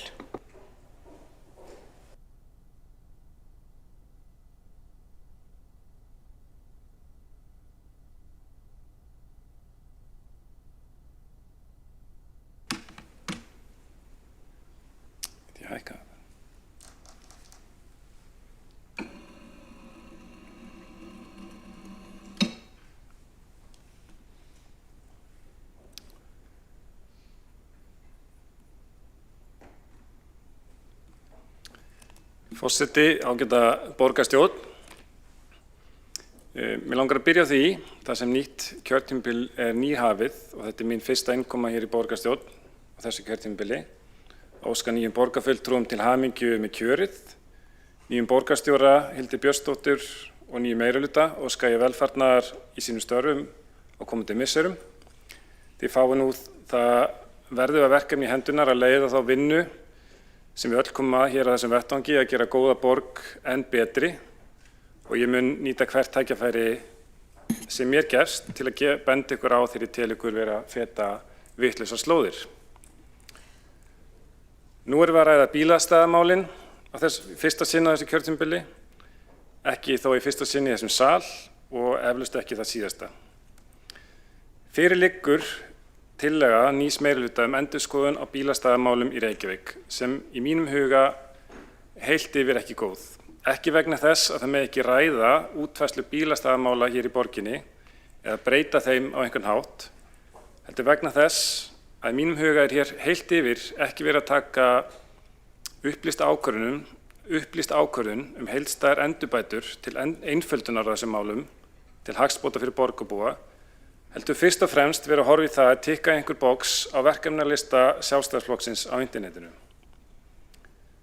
Ef við horfum í einstaka liði tillögunar og byrjum þá lið númer 1, þá vert að benda á að á fundi borgarstjórnar fyrir tæpum 2 mánuðum, þann 14. apríl síðastliðinn, var samþykkt að hefja vinnu við að endurskoða gjaldskyldu og gjaldsvæði bílastæða í Reykjavík.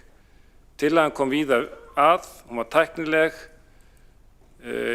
þurfum ekki að fara ofan í það kannski, en í grunninn var þar meðal annars samþykkt að stytta gjaldskyldu helgar, hvort það mætti breyta P3 svæðum í P2 eða P2 svæðum í P3 helgar og eftirfarandi, en heilt yfir þetta var samþykkt að það ætti að stytta meðan gjaldskyldu helgar og einmitt að breytingar skyldu unnar í samráði við íbúa og aðra hagaðila. þá var meðal annars hnykkt á því sérstaklega í endanlegri tillögu eftir breytingar þar sem að kom fram með leyfi forseta: borgarstjórn samþykki jafnframt að farið verði heildarendurskoðun á þeim verklagsreglum sem fylgt þegar breytingar eru ákvarðaðar á stækkun gjaldskyldu svæða eða útfærslu á verðlagningu og tímamörkum sem þau fylgja hverju sinni. Sú tillaga sem nú liggur fyrir það í rauninni ekki að gera neitt umfram það sem var samþykkt fyrir 2 mánuðum að gera. Nú ef við förum í lið númer 3 í tillögunni, þá talað að við eigum að afnema reglur hámarksfjölda bílastæða við nýbyggingar. Að það sé gert til að auka sveigjanleika og gera það kleift að meta hvert tilvik fyrir sig. Í mínum huga þetta vanrifað. Ég held að þær reglur sem eru við lýði núna í gegnum bíla- og hjólastæðastefnu borgarinnar móti einmitt skýrt vinnulag sem hefur notað við að ákvarða fjölda bílastæða á nýbyggingarreitum.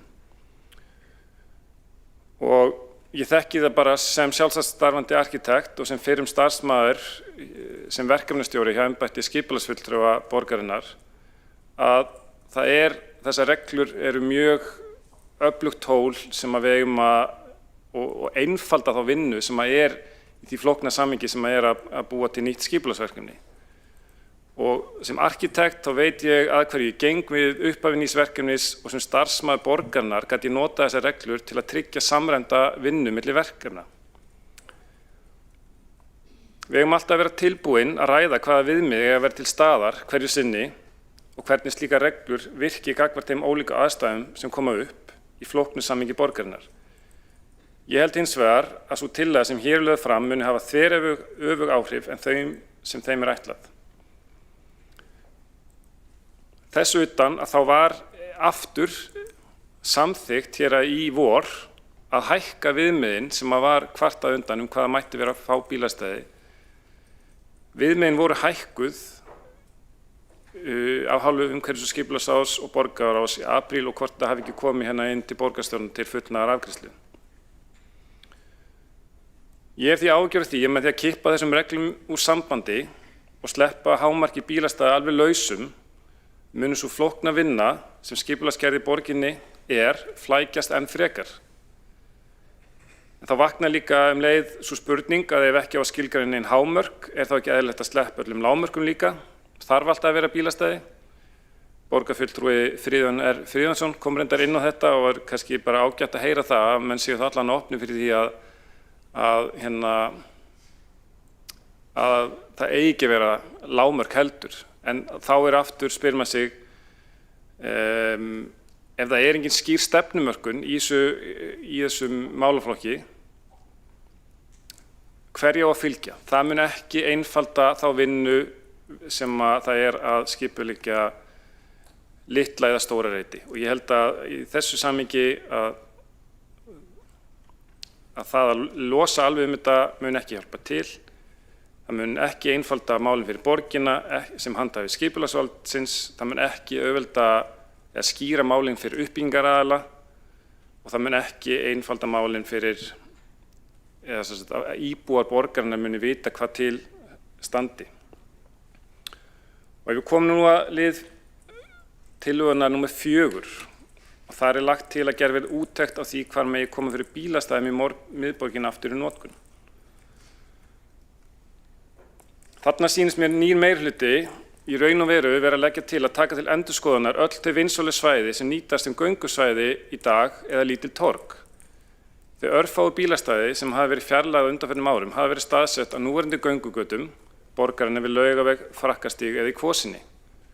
Austurstræti, sem var nú einmitt komið inn á áðan líka, sem við getum líka þakkað ágætnu borgarfulltrúa Ara Edwald fyrir að auglýsa rækilega í kosningabaráttunni.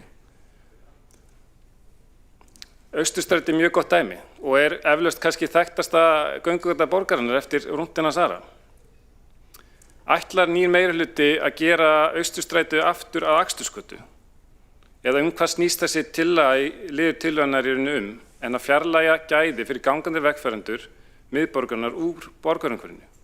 Ef við ætlum að fara að fjarlægja kleinurhringi og skilti með ljósmyndum á sundlaugum, þá erum við í rauninni fyrir bílastæði, þá erum við að segja að göngugatan Austurstræti, sem hefur sannarlega verið skilgreind sem slík í lögreglusamþykktum, og þá erum við að breyta henni aftur í akstursgötu. Það er eitthvað sem að mér hugnast ekki og mér þykir miður ef að það er það sem að til að meirihlutans gengur út á. Og svo reyndar kemur fram undir sama lið aftur að samhliða eiga skilgreina heimildir til aðstöðusköpunar fyrir veitingamenn. Hvar á svo aðstöðusköpun að vera? Á hún að vera á þegar þröngum og þéttskipuðum gangstéttum borgarinnar? Eða mætti kannski nota einhver þessum bílastæðum sem eru innan þeirra svæða sem gangandi vegfarendur eru ráðandi? Ég sakna þess að mörgu leyti að það sé ekki einhvern veginn hort með opnari og jákvæðri hug á borgarumhverfið. Og heilt yfir verð ég að segja að mér finnst svo nálgun sem til hann leggur fram heilt yfir vera á neikvæðum forsendum fyrir mannlífið í borginni. Og í stað þess að spyrja opið hvernig við nýtum borgarlandið á sem bestan hátt fyrir borgarbúa fókusinn rosa mikið á bílastæði. Ég vona að það verði ekki lýsandi fyrir verk nýs meirihluta á komandi kjörtímabili. Takk fyrir. Borgarfulltrúi Birkir Ingi Bjartsson hefur lokið máli sínu og næstur á mælendaskrá borgarfulltrúi Björn Gíslason.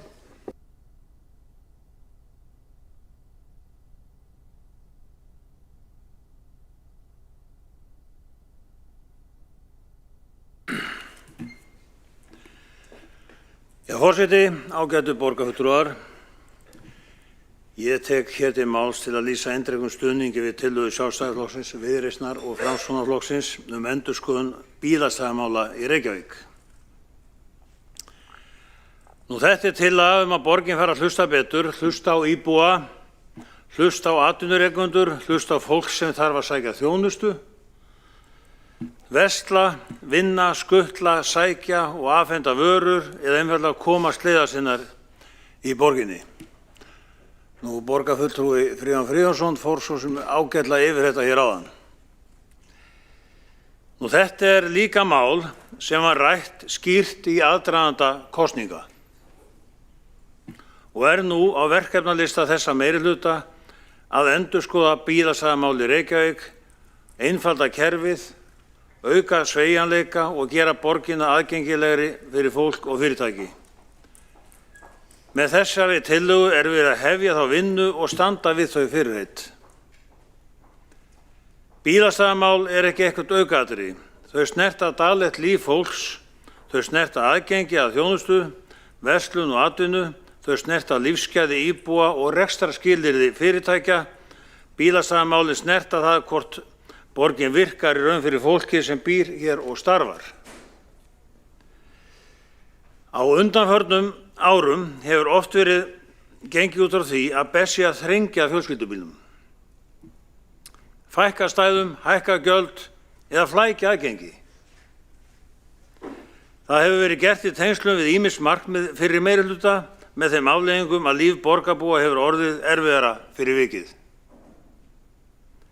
Þar með talið fyrir fjölskyldur, fyrir eldri borgara, fyrir fatlað fólk, fyrir verslunareigendur og fyrir fólk sem hefur ekki tök á að skipta yfir í annan ferðamáta í öllum sínum daglegu erindagjörðum. Forseti, við þurfum að hætta að nálgast þessi mál eins og þau séu trúarbrögð. Þetta snýst ekki að vera með eða á móti bílnum. Það snýst að Reykjavík sé borg sem virkar. Það sjálfsagt markmið að efla almenningssamgöngur, það sjálfsagt að bæta aðstöðu gangandi og hjólandi, en það má ekki vera með því að gera daglegt líf annars fólks óþarflega erfitt. Góð borgarstefna á ekki að byggjast á því að stilla ferðamátum upp hverjum gegn öðrum. Góð borgarstefna á að byggjast á jafnvægi, skynsemi og raunhæfum lausnum. Í þessari tillögu einmitt farið fram á slíka nálgun. Í fyrsta lagi lagt til að gjaldskyldutími bílastæða í miðborginni verður styttur í samráði við hagaðila og íbúa. Það er mikilvægt. Gjaldtaka á ekki að vera sjálfstætt markmið í sjálfu sér, þegar gjaldskyldan fer að virka sem fælingamáttur fyrir fólk sem vil sækja miðborgina og þá er rétt að staldra við. Miðborgin þarf á fólki að halda. Verslun, þjónusta, menningarlíf og veitingarestur þarf á fólki að halda. Það á ekki að vera þannig að fólk upplifi það sem sérstakt vandamál að koma í miðborgina. Leggja bílnum og sinna sínum erindum. Í öðru lagi er lagt til að einfalda rafræna greiðslumáta vegna bílastæða. Það er löngu tímabært, kerfið á ekki að vera einfalt, skýrt og notendavænt. Kerfið á að vera einfalt, skýrt og notendavænt. Borgarbúa eiga ekki að þurfa að standa ráðvilltir við stöðumæli eða velta því fyrir sér hvaða app eða hvaða svæði, hvaða gjaldskrá eða hvaða skilmálar eigi við hverju sinni. Þetta á að vera auðvelt, það á ekki að refsa fólki fyrir að skilja ekki flókið kerfi, enda á þetta ekki að vera flókið. Í þriðja lagi er mikilvægt að afnema reglur hámarksfjölda bílastæða við nýbyggingar og tryggja aukinn sveigjanleika. Þetta er eitt af stóru atriðunum í málinu og snertir ekki bara miðborgina, heldur einnig úthverfin, nýhverfi og uppbyggingarsvæði víða í borgarlandinu. Við höfum séð dæmi þess að skipulagsskilmálar gangi of langt í að takmarka bílastæði við nýbyggingar. Þá verður til misræmi milli þess sem fólk þarf í raun og þess sem kerfið leyfir. Það er ekki góð skipulagsstefna, það er ekki skynsamleg húsnæðisstefna og það er ekki sanngjarnt gagnvart íbúum að búa til hverfi þar sem frá upphafi er ljóst að bílastæðamál verða vandamál. Við eigum að meta aðstæður í hverju tilviki fyrir sig. Það er mun skynsamlegra en að setja stífa reglur ofanfrá sem taka ekki mið af raunveruleikanum hverju sinni. Það sem hentar í einum borgarhluta hentar ekki endilega í öðrum. Í fjórða lagi er lagt til að kortleggja hvar megi koma bílastæðum aftur í notkun í miðborginni. Það er eðlilegt og skynsamlegt. Við eigum að vita hvaða stæði hafa horfið, hvaða stæði eru ekki aðgengileg og hvar hægt er að bæta úr. Samhliða er lagt til að skilgreina heimildir til að skapa aðstöðu fyrir veitingamenn á afmörkuðum svæðum og meta hvort slík aðstaða eigi einungis að vera heimil yfir sumarmánuðina. Það er líka verið að leita jafnvægis. Við viljum líflega borg, við viljum að veitingastæði geti blómstrað, en við þurfum líka að tryggja að tímabundnar lausnir verði ekki sjálfkrafa varanlegar án þess að áhrifin séu metin. Borgin þarf að geta gert tilraunir með hið ýmsa og sagt, hér virkar þetta vel en á öðrum stöðum ekki. Í fimmta lagi er lagt til að tryggja 90% afslátt af gatnagerðargjaldi á stæðum í bílakjöllurum. Það er mikilvægt hvatakerfi. Ef við viljum að bílastæði fari í auknum mæli neðanjarðar, þá þarf kerfið að styðja við það. Það gengur ekki að leggja álögur á lausnir sem við viljum í raun hvetja til. Bílakjallarar geta létt á göturýminu, bætt ásýnd og skapa betra skipulag. Í sjötta lagi er lagt til að bæta lýsingu og eftirlit í bílastæðahúsum á vegum bílastæðasjóðs. Það er einfalt öryggismál. Fólk á að upplifa sig öruggt þegar það nota bílastæðahús borgarinnar. Bílastæðahús eiga að vera snyrtileg, örugg og aðgengileg. Það er lágmarkskrafa. Í sjöunda lagi er lagt til samtal við hagaðila ný sleppistæði fyrir sendla og vörudreifingu í miðborginni. Þetta er praktískt mál sem skiptir atvinnulífið miklu máli. Verslanir og veitingastæðir þurfa vörur, sendlar þurfa að geta afhent þær, þjónustuaðilar þurfa að komast að. Ef slíkt er ekki skipulagt með skynsamlegum hætti, verður niðurstaðan óþarfa tafir, óþarfa umferð, óþarfa pirringur, óþarfa kostnaður. Það er einmitt þetta sem þessi tillaga snýst að borgin horfi á raunveruleikann eins og hann er. Reykjavík á að vera borg fyrir fólk, en fólk er ólíkt. Sumir ganga meðan aðrir hjóla, sumir taka strætó á meðan aðrir keyra. Sumir gera allt þetta eftir aðstæðum. Við eigum ekki að skipuleggja borgin út frá því að ein lausn henti öðrum alltaf. Við eigum að skipuleggja borgina þannig að hún sé sveigjanleg, aðgengileg og sanngjörn. Það er líka mikilvægt að minna á að bílastæðamál er ekki bara mál þeirra sem búa í miðborginni, þetta snertir alla borgarbúa. Fólk úr Árbæ, Grafavogi, Breiðholti, Vesturbæ, Laugardal og Háaliti og öðrum hverfum á líka erindi þetta fólk á líka erindi í miðborginna. Og ný hverfi og uppbyggingarsvæði þurfa líka að vera skipulögð þannig að þau virki fyrir fólkið sem á að búa þar. Reykjavík er ein borg, ekki safn af lokuðum svæðum þar sem aðeins sumir eiga greiða leið. Forseti, þessi tillaga er ekki róttæk, hún er skynsamleg, hún felur einfaldlega í sér að við viðurkennum að núverandi fyrirkomulag hefur skapað vandamál sem þarf að leysa. Og það er hlutverk okkar sem borgarfulltrúa að leysa vandamál en ekki að skapa þau með pólitískum kreddum eða verja mistök með því að berja hausnum við steinin. Við eigum að geta horfst í augu við það þegar kerfi er orðið of flókið. Við eigum að geta viðurkennt þegar reglur eru stífar og við eigum að geta brugðist við þegar íbúar og atvinnurekendur segja okkur að eitthvað gangi ekki upp. Þetta er á verkefnalistanum, þetta var rætt í aðdraganda á kosninga og nú er verið að standa við það. Þess vegna er þessi tillaga svo mikilvæg. Forseti, ágætu borgarfulltrúar, ég hvet alla borgarfulltrúa í þessum sal til að samþykkja þessa tillögu og hefja þá vinnu sem þarf til að koma bílastæðamálum í borginni í lag á ný. Ég loki máli vinnu. Já, loki yfir máli sínu Björn Gíslason, borgarfulltrúi og næst tekur til máls Ragnhildur Alda Vilhjálmsdóttir, borgarfulltrúi gjörðu svo vel.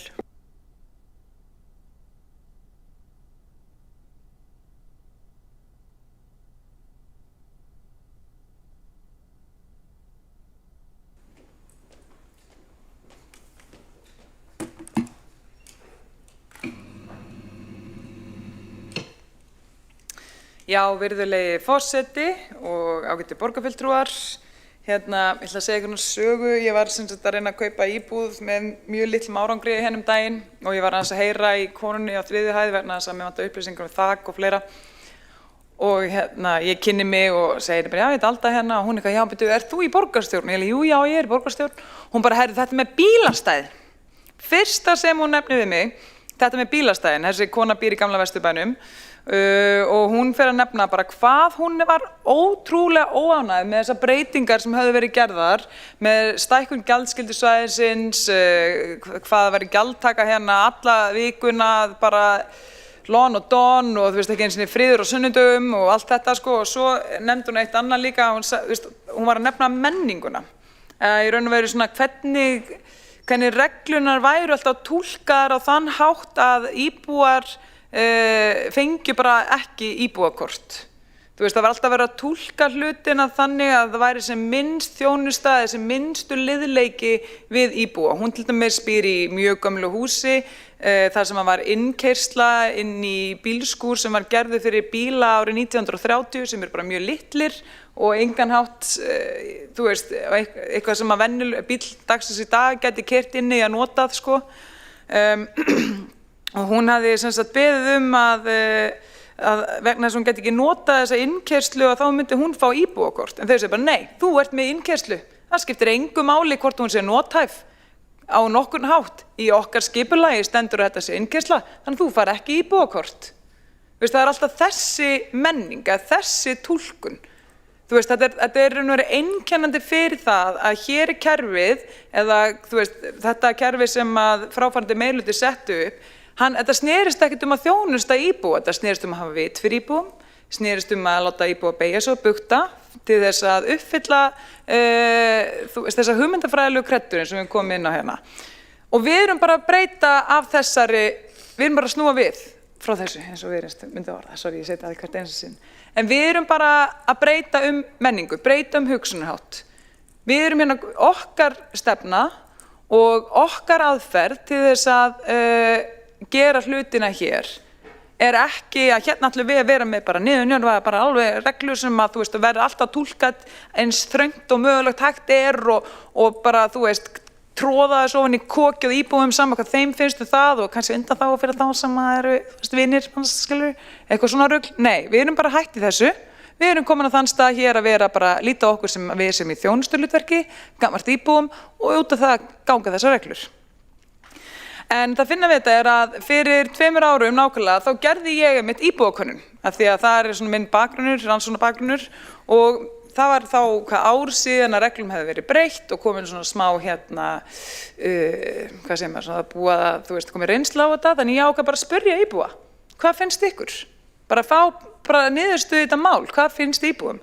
Og það var alveg ótrúlega góð þáttaka í þessari könnun, það voru rúmlega 2000 mann sem tóku þátt. Það var reyndar þannig að það voru, að 40% þáttakanda voru úr póstnúmerum 101 og 105, sem sagt annars vegar áhrifasvæðið og næsti bær við. Og þannig að þetta voru svona þeir sem hefðu hvað mest, fyndu hvað mest fyrir þessu og bara niðurstöðuna voru bara mjög skýrar. Þú veist, þetta var bara þannig að meirhlutinn svarenda var bara nokkuð að mjög óánægður með þessar breytingar á bílastæðakerfinu. Þetta reyndi ég að upplýsa fólk hérna í 2 ár, ég reyndi heilt ár að koma að dagskrá borgarstjórnar og fólki var bara alveg slétt sama hérna í meirhlutanum þá, vegna þess að það var bara, nei, við settum þessar reglur og allt það sem að kann að benda til þess að fólk sé ekki ánægt með þetta, það er bara eitthvað sem er ekki að taka mark á. Það var bara viðhorfið hérna í þessu sali í den tíð. En það var einmitt mjög skýrt, þú veist, óánægjan var mest með gjaldtökuna á sunnudum, fólk vil bara geta lagt bílnum fyrir utan heimi á sér á sunnudum. Það kom einnig skýrt fram þá að 63% svaranda allan voru mjög óánægð með lengingu gjaldskyldutímans. Ég heyri þetta ennþá í dag, til dæmis í konunni sem ég hringdi í til þess að formynda sem ástandi á þakinu hérna. 58% voru óánægð með stækkun gjaldskyldusvæðisins. Þetta var bara þokkalega skýrt, sko. Fólk var búið að prófa þessa breytingu og hún var ekki að ganga fyrir það. En könnunin þannig að, þú veist, hún snerist ekki bara bílastæði, hún snerist bara raun og veru svolítið líka bara hvert samband borgarna við íbúana.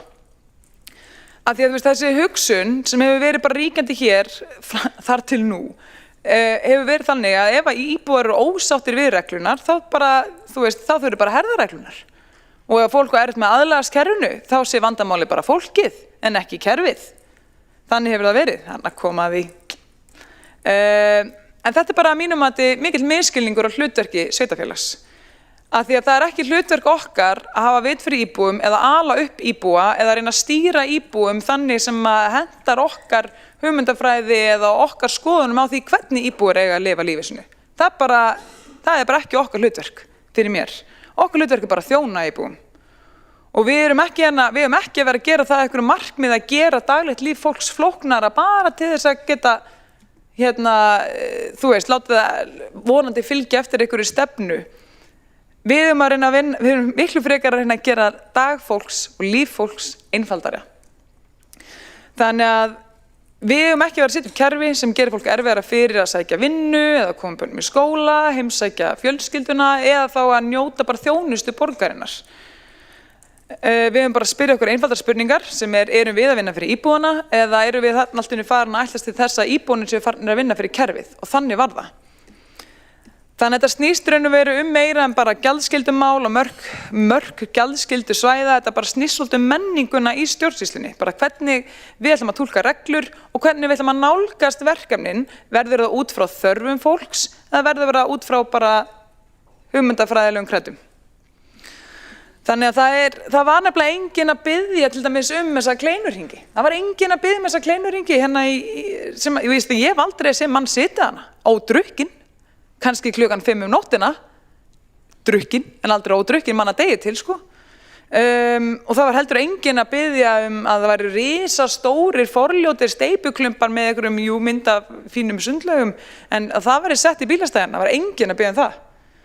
Og þetta hefur bara ekkert verið götunni eða göngugötunni til neinar fríkunar. Og raunar ekkert við þessa götu sem við skulum benda til þess augljóslega að þetta sé göngugata sem útskýrir hvers vegna oddviti Miðflokksins gerði þau mistök að keyra hana niður eftir. En þú veist, þannig að spurningin er bara þegar við tölum eins og þarna, þetta var svo dæmigert sko með svona kannski tengingarleysi að milli þess að segja við ætlum að vera með göngugötu vegna þess að við ætlum að ná þessu og þessum markmiðum og fólk sem að þá vera gönguvænt og svo framvegis en það var ekkert gert til þess að fríkka götuna á nokkun hátt fyrir gangandi fólk. Það var bara að setja ykkur steypuklumpar og svo ykkur kleinurringir. En það var, ég meina, hvar var þjónustan við gangandi fólk? Annað en að bara banna fólki að keyra þann inn. Hvert er virðið, sko, sem við áttu að vera að búa til. Þannig að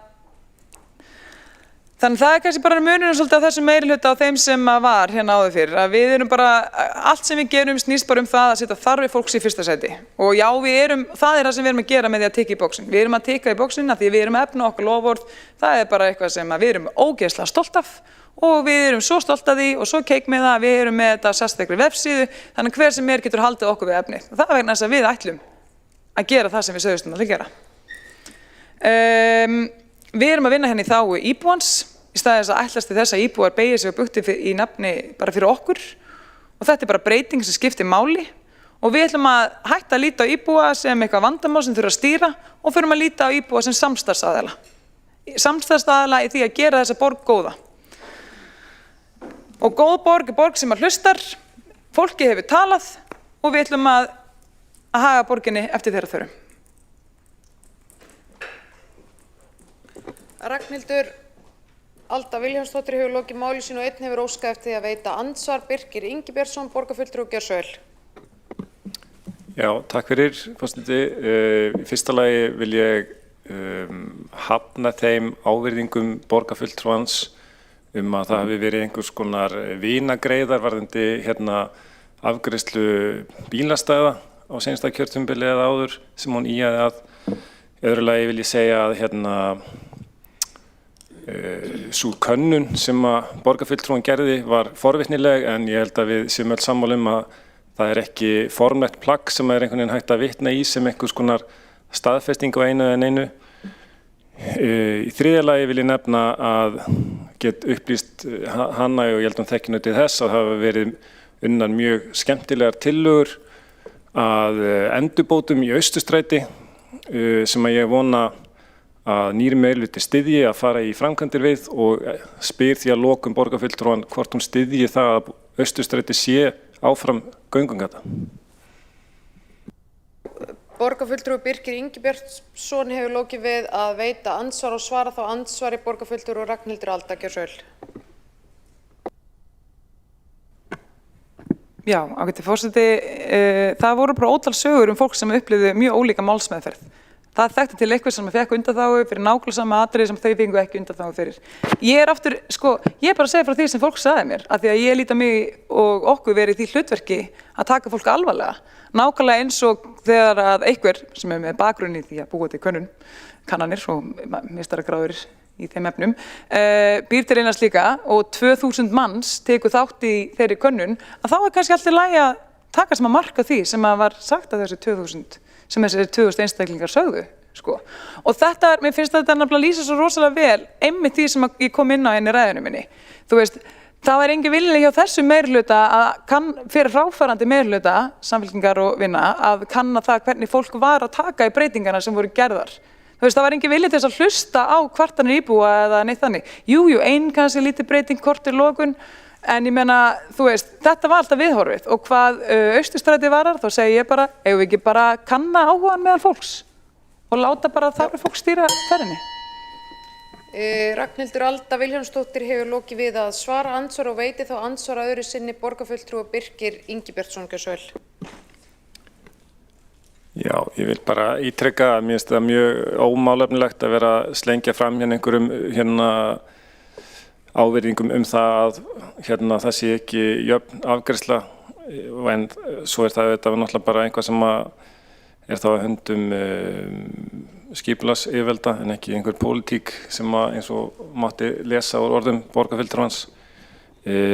Svo vil ég kannski bara nefna að ég held að allar kannanir hafa einmitt sýnt fram á það sem að gerðar hafa verið göngugötur í miðborginni sé að það sé mikil ánægja með þau göngusvæði sem eru og fer vaxandi sá stuðningur. Þannig ég spyr bara aftur hvað finnst borgarfulltrúanum sjálfum göngugötur í Austurstræti? Styður borgarfulltrúin Austurstræti sem göngugötu áfram?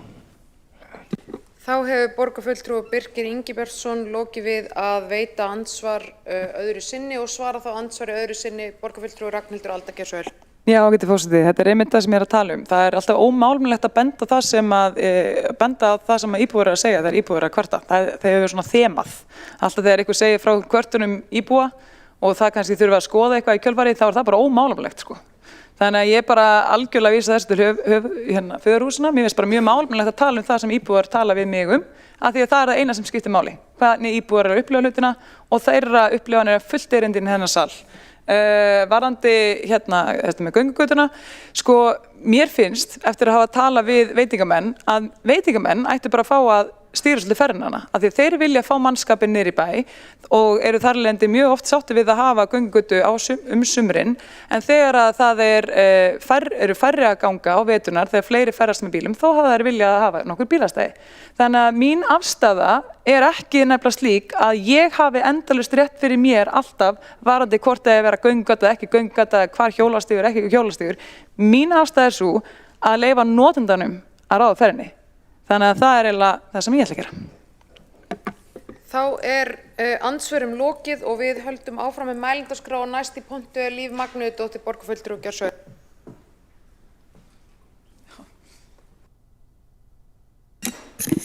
Forseti, borgarstjórn, það er kannski eitt og annað í þessari tillögu sem mig langar að fara yfir. Við erum auðvitað nýlega búin að, eins og Birkir Ingibjörnsson borgarfulltrúi fór yfir, þá erum við auðvitað nýbúin að samþykkja tillögu endurskoðun, en það er auðvitað margt annað í þessari tillögu kannski og sérstaklega Sjálfstæðisflokkurinn og kannski Framsókn á síðasta kjörtímabili hafa verið að leggja á þetta tillögur fyrir bæði umhverfis- og skipulagsráði líka í borgarstjórn. Kannski það sem er gott í þessari tillögu er að þá bæta lýsing og eftirlit í bílastæðahúsum og vegum bílastæðasjóðs. Bara frábært. Ég held að enginn sé á móti því. Svo er þetta tillaga að eiga samtal við hagaðila og ný sleppistæði fyrir sendla og vörudreifingu í miðborginni. Ég held að enginn sé á móti því. Það er alltaf gott að eiga í samtali bara hvað getur hjálpað ykkur og hvernig getum við útfært það. Síðan á að stytta gjaldskyldutíma í bílastæði en það á að tala við hagaðila og íbúa.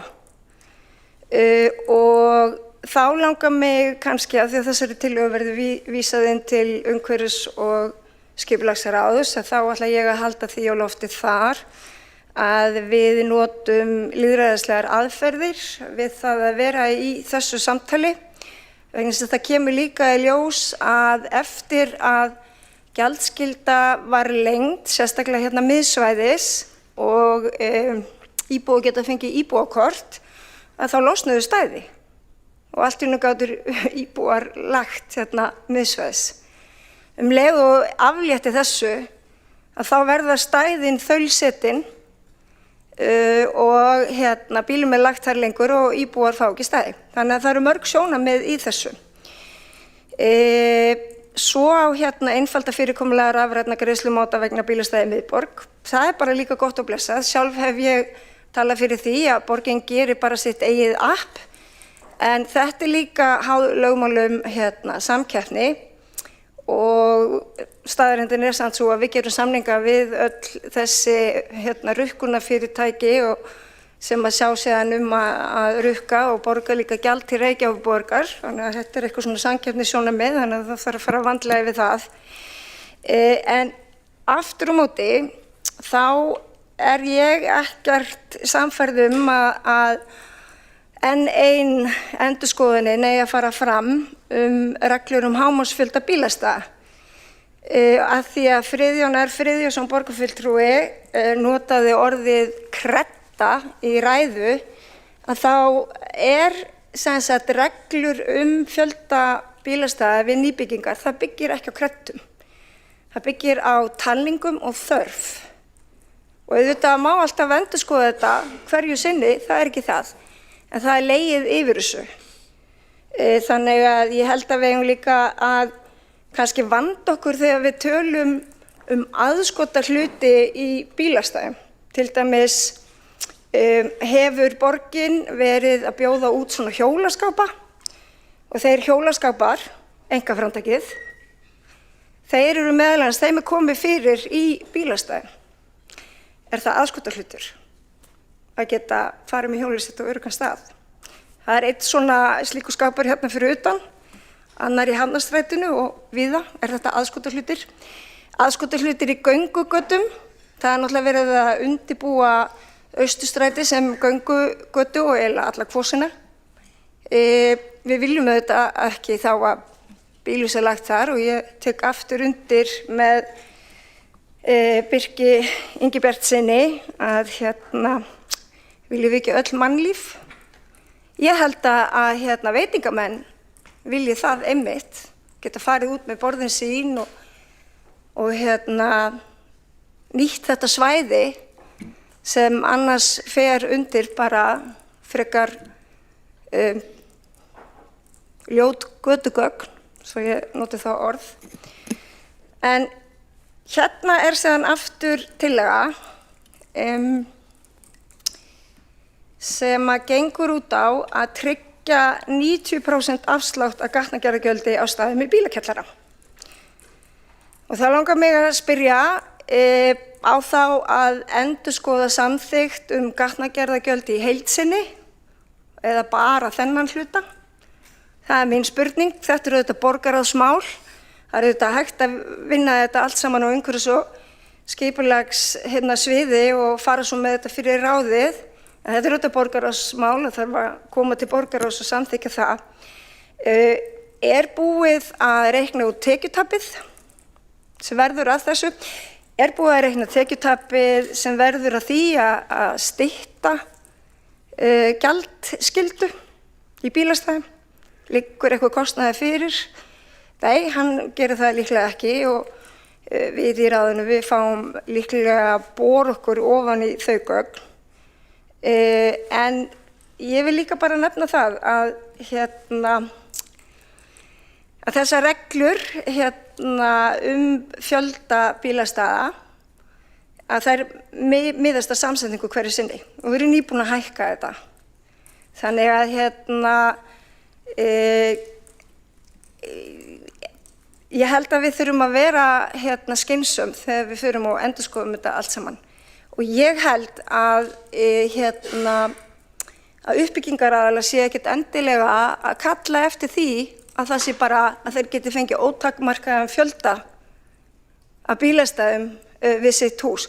Vegna þess, oftast þetta lóðir sem eru auðvitað takmarkaðar og hver er besta nýtingin á þeim lóðum? Er það að koma bara fyrir 1 til 2 eða 3 bílastæði fyrir hverja íbúð?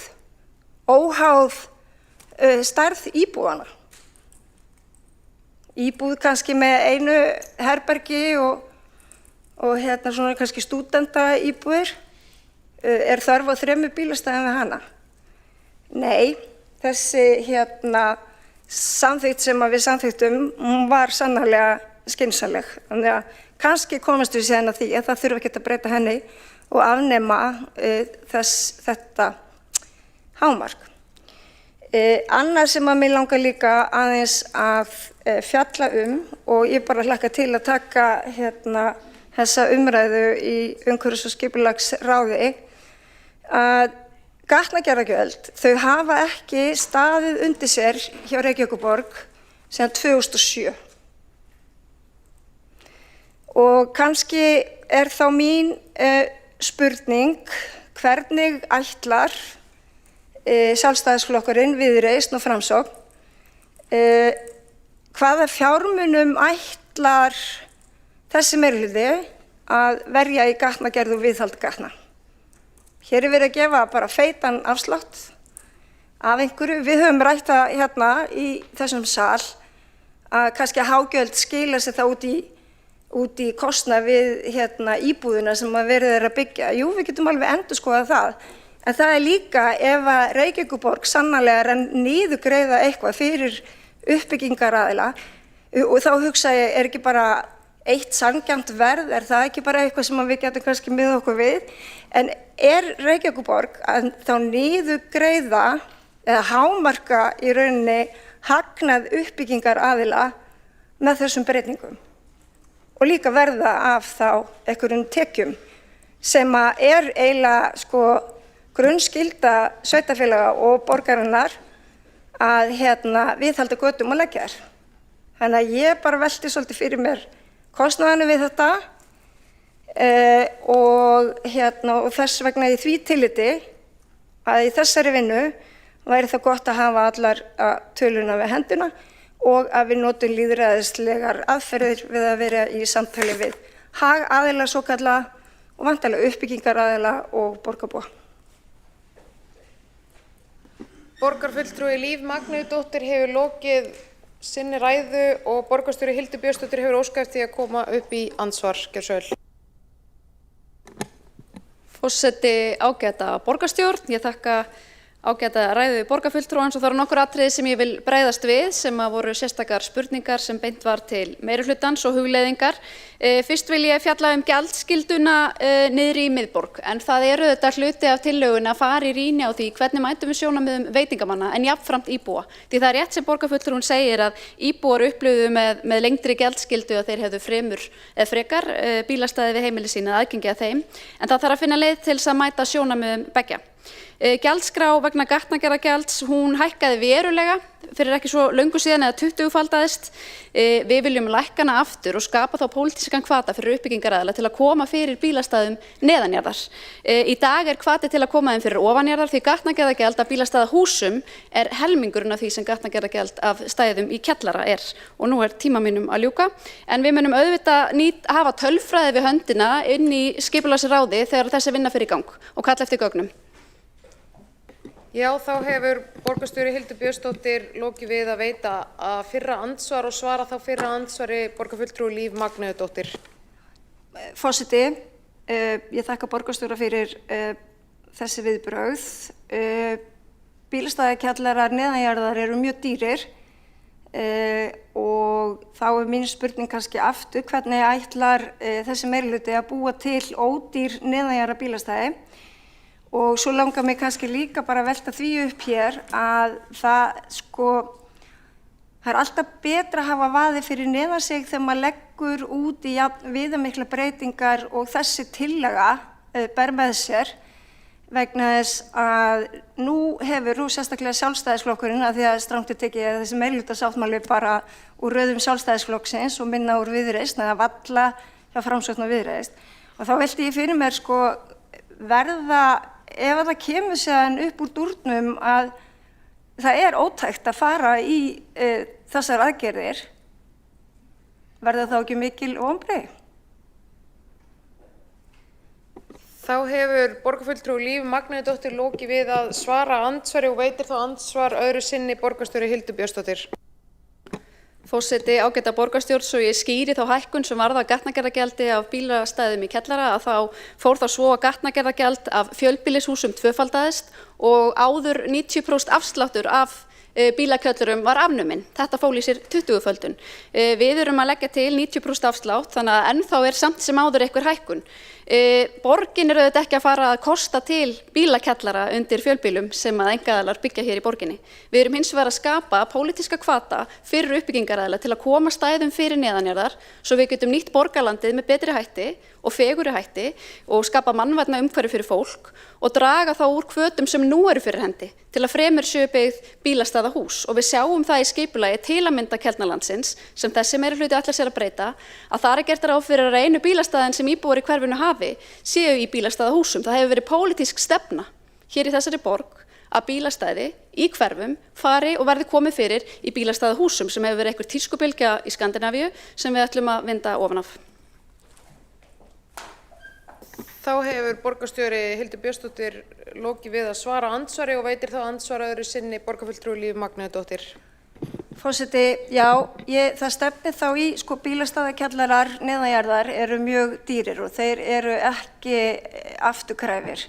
Þeir eru heldur ekki umhverfisvænir og í rauninni þá hafa verið reistar íbúðir í Reykjavík með bílastæðakjallara undir og fólk getur jafnvel ekki keypt sig frá þeim kostnaði sem fylgir bílastæðakjallaranum. Þannig að væntanlega verður þessum kostnaði þá fleytt á íbúðarkaupendur fyrir að hafa rými í bílastæðakjallara. Og ég tala nú ekki ef við erum að fara að afnema hámark á bílastæðum, hvað mega þessi kjallara vera djúpir. Þetta auðvitað ekki umhverfisvænt og í rauninni hafa, öll uppbygging annar staðar sýnt okkur að bílastæðahús eru umhverfisvænni og það eru líka afturkræf vegna þess að þú getur nýtt burðarvirkið síðan til þess að búa þá til íbúðir ef að svo ber undir. Þannig að hver borgar? Þá er andsvörum lokið og næst á mælendaskrá er Hildur Björnsdóttir, borgarstjóri.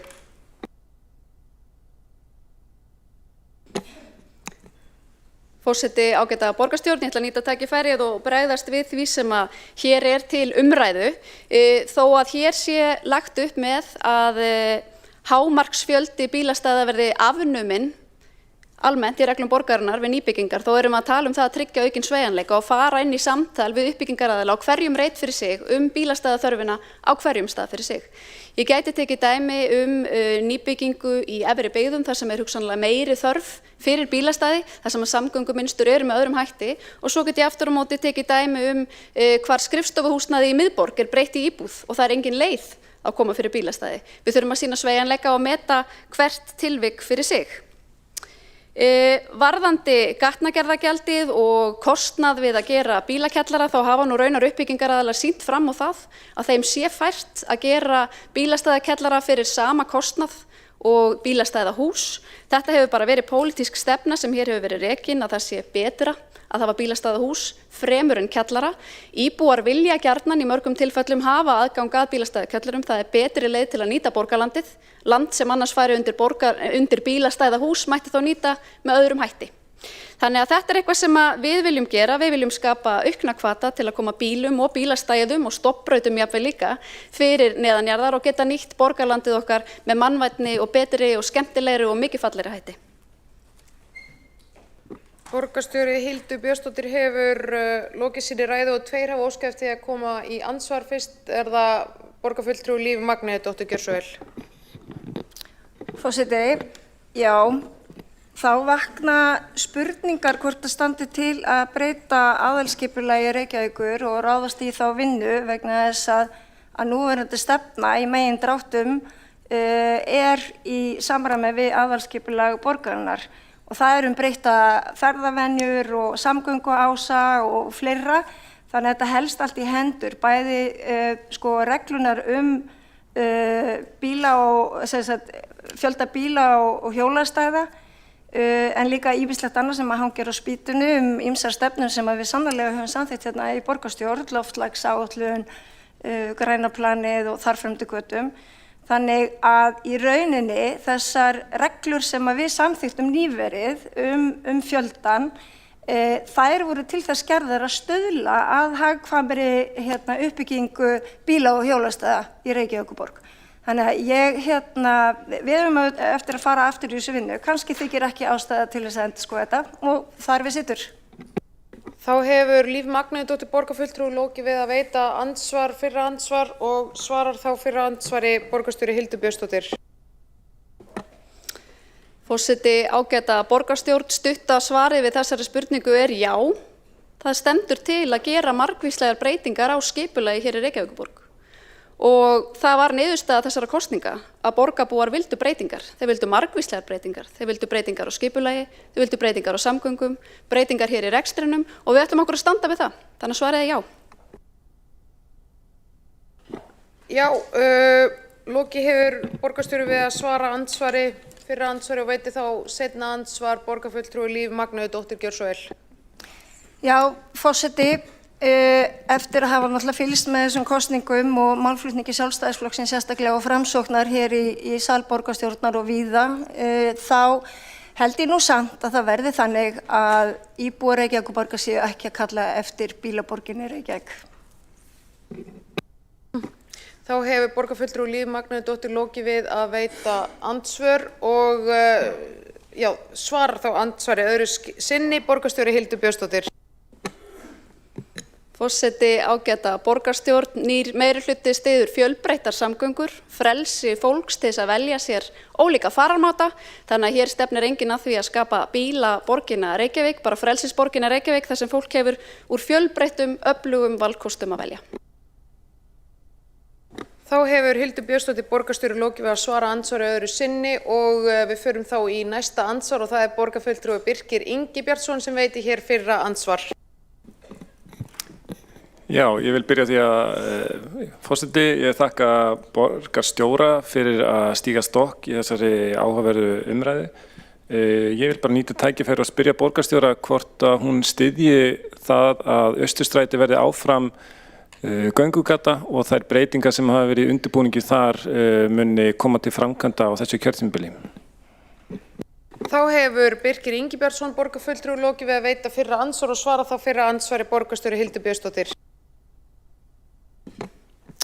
Forseti, ágæta borgarstjórn, ég þakka spurninguna og heyri að borgarfulltrúin hefur mikinn áhuga á því að Austurstræti sé göngugata og að fyrirliggjandi plönum slíkt gangi eftir. Mér hefur þótt ansi klúðurslegt hvernig málið hefur verið útfært og þegar við förum á stað með göngugötur og þau þurfum við að því þarf að fylgja viðeigandi hönnun og ákveðin fagurfræði og mér finnst leiðilegt að sjá hvernig Austurstrætið almennt hefur þróast og held að við getum gert bragarbót á því. Varðandi þennan kafla í Austurstrætinu sem ég tel að borgarfulltrúin vísi til, þá held ég að það þurfi gott og öflugt samráð við þá aðila sem í atvinnurekstri á svæðinu hvernig best að þróa þennan reit. En tillögurnar sem liggja nú fyrir, þeim fylgir gríðarlega mikill kostnaður og ég get ekki sagt að það sé kannski forgangsmál með við núverandi stöðu í rekstri borgarinnar að fara að verja einhverjum milljörðum í breytingar á yfirborði í miðborginni þegar að skólarnir og leikskólarnir og grunnþjónusta með fólki og fjölskyldurnar í borginni býður. Þá hefur borgarstjóri lokið við að svara fyrra andsvari og veitir þá seinna andsvar borgarfulltrúi Birkir Ingibjartsson. Já, ég þakka ansvarið. Mér þykir bara mjög leitt að heyra það að borgarstjóri sé að hafna hérna mikilvægum og góðum umbótum í Austurstræti. Austurstræti, þetta er hérna ein mikilvægasta gata borgarinnar. Þetta er hérna Kvosin eru þetta hornsteinn Reykjavíkur, þarna hefur verið byggð bara frá því sem lengur en við vitum öll.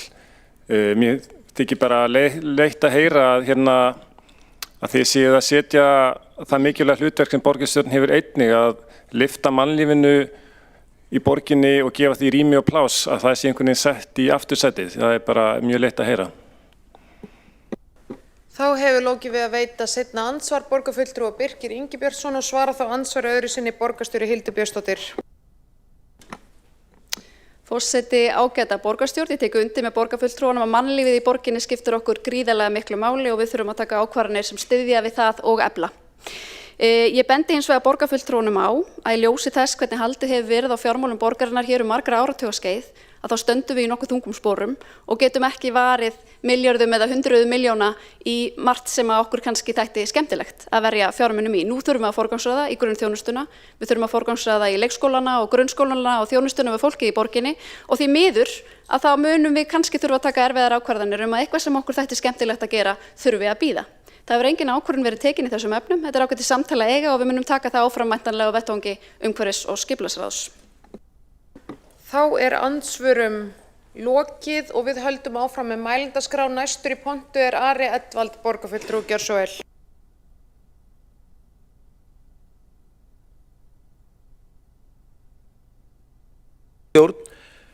Ég vil nú fyrst og fremst bara fagna því að þessi tillaga er komin hérna fram og tek undir með framsögumanni það sem hann sagði og líka get ég tekið undir hvert orð sem Björn Gíslason flutti hér sitt mál, þannig ég ætla auðvitað ekki að vera að endurtaka það að fara ofan í þetta neitt lið fyrir lið, nú er þetta nú langt samt, en bara nefna örfá atriði. Ég kannast bara alls ekki við það að það hefur verið eitthvað sérstakt vandamál hér áður en að voru sett hámörk bílastæða við byggingar, að það hefur verið eitthvað óhemju eða óhamin fjöldi bílastæða að óþörfu. Auðvitað stýrir markaðurinn þessu mikið. Það er engin eftirspurn eftir því að fá 3 og 4 stæði með tilheyrandi kostnaði fyrir mjög litlar íbúðir og svo framvegis. Auðvitað hefur verið gengið allt og langt í þessum efnum, svo við sjáum af því að það sem einkaaðilar eru að byggja fyrir kaupendur, þá meira að segja bannað að hafa fleiri bílastæði þó þessi öll í bílastæðahúsi neðanjarðar. Og við sjáum þetta líka af því, við tölum þessi vandamáli kringum öppin og þetta villta vestur sem í kringu það og verið að loka einkalóðum og setja bómur og krefja gjald, og það er auðvitað út af því að það er búið að vera að byggja húsnæði með allt og fáum stæðum og það er augljóst, og bara í mínu gamla hverfi í Álfheimunum, þar sem maður sér eftir að koma þessar byggingar á orkureitnum og það er í nágrenninu, þá auðvitað þegar menn hafa ekki bílastæði við sín híbýli, þá leggja þeir í garðinn nágrannans og þess vegna verður Glæsibær að fara að setja bómu og þess vegna verður TBR að fara að setja bómu og þess vegna verða blokkirnar í næstar Glæsibæ í Álfheimunum að fara að setja bómur og þetta er ófremdar ástand. Ég held varðandi þessa útvíkkun gjaldskyldu og hækkun sem var hérna í miðborginu og nálægum hverfum, og held ég verðum alltaf að hafa í huga tilgangurinn með stöðumælum er auðvitað að hafa róteringu. Það er ekki að það má ekki líta á þetta sem einhvern gríðarlegan tekjupóst fyrst og fremst. En þarna var líka gengið á langt og í kosningabaráttunni heyrði ég mikið frá fólki, sérstaklega eldra fólki, bara félagslega einangrun og mikil bara félagslega vandamál af því að geta ekki fengið gesti, hafa ekki efni á því að heimsækja ættingja eða fara í barnaafmæli og svo framvegis. Þannig að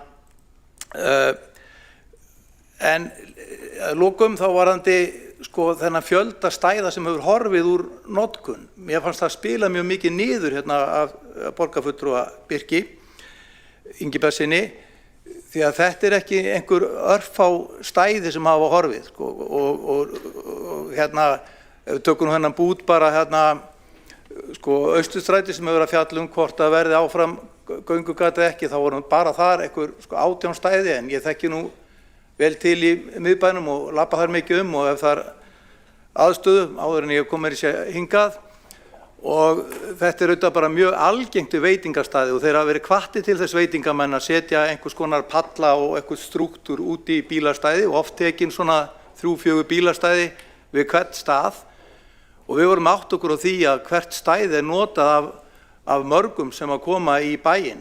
Faktorinn sem að þarf að margfalda með að minnstakosti 10. Þannig að ef þetta er 100 stæði sem búið að taka, þá getur það aftrað fólki sem ferðast með bíl yfir 1000 á dag sem að getur ekki sótt þjónustu og verslanir í miðborginni, og undan þessu var mikið kvartað við mig af rekstraraðilum þegar við vorum í þessari kosningabaráttu, en menn eru mjög jákvæðir og vilja að það sé sveigjanleiki í því að veitingastaðir geti sett út borð þegar til þess viðrar.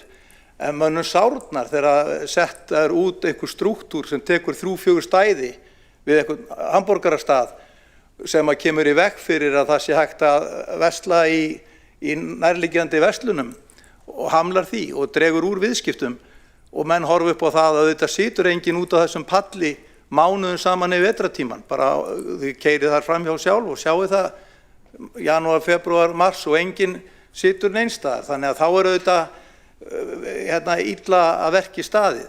Og það má vel vera að það megi með einhverjar götur líka að hafa það árstíðabundið hvort að það megi aka eða ekki.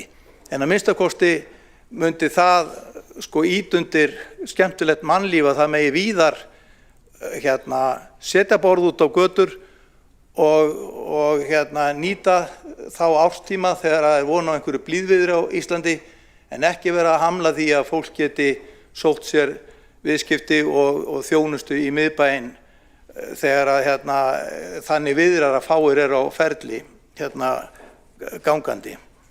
En þetta er nú svona fáeinar svona athugasemdir þetta, en bara í heild þá er þetta mjög góð tillaga og auðvitað í augljósu samhengi við það sem að réði úrslitum niðurstöður síðustu kosninga.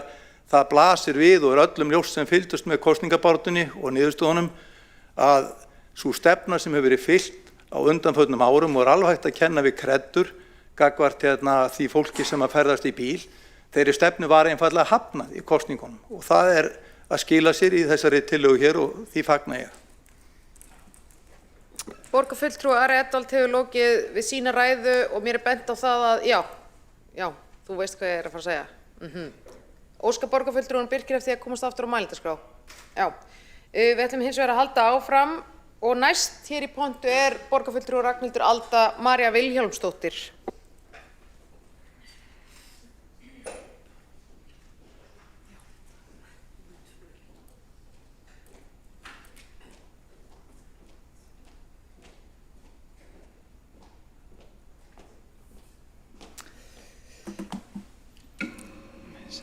Já, ágæti forseti, ég skal vera snögg að því að heyra að fólk er byrjað að andvarpa þau okkar sem erum ekki heit í þessum málum og margir aðrir, en allir vita að ég og Birkir erum sérstakt sambandi tengslum við bílastæðamál, þannig að það var von á þessu.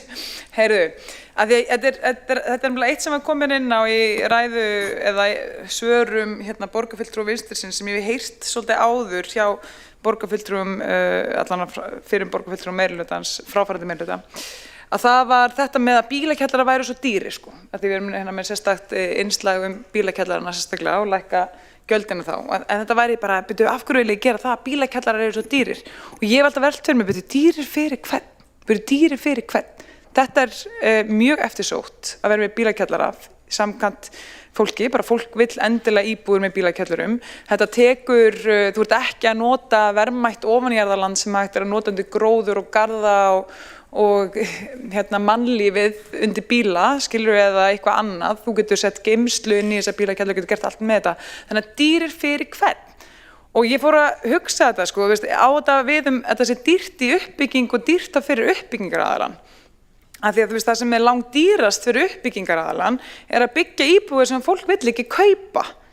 Og það var náttúrulega stefnan fráfarandi meirihluta, fyrir meirihluta, og við hefum bara alveg séð afleiðingarnar, sko. Hér hefur komið í fréttum það að það sé von á bara mikil hætta á fjöldagjaldþrotum meðal verktaka vegna allra þeirra íbúða sem að seljast ekki, þrátt fyrir íbúðaskortinn, og þær voru nefnilega fokdýra líka, þrátt fyrir bílakjallara leysi.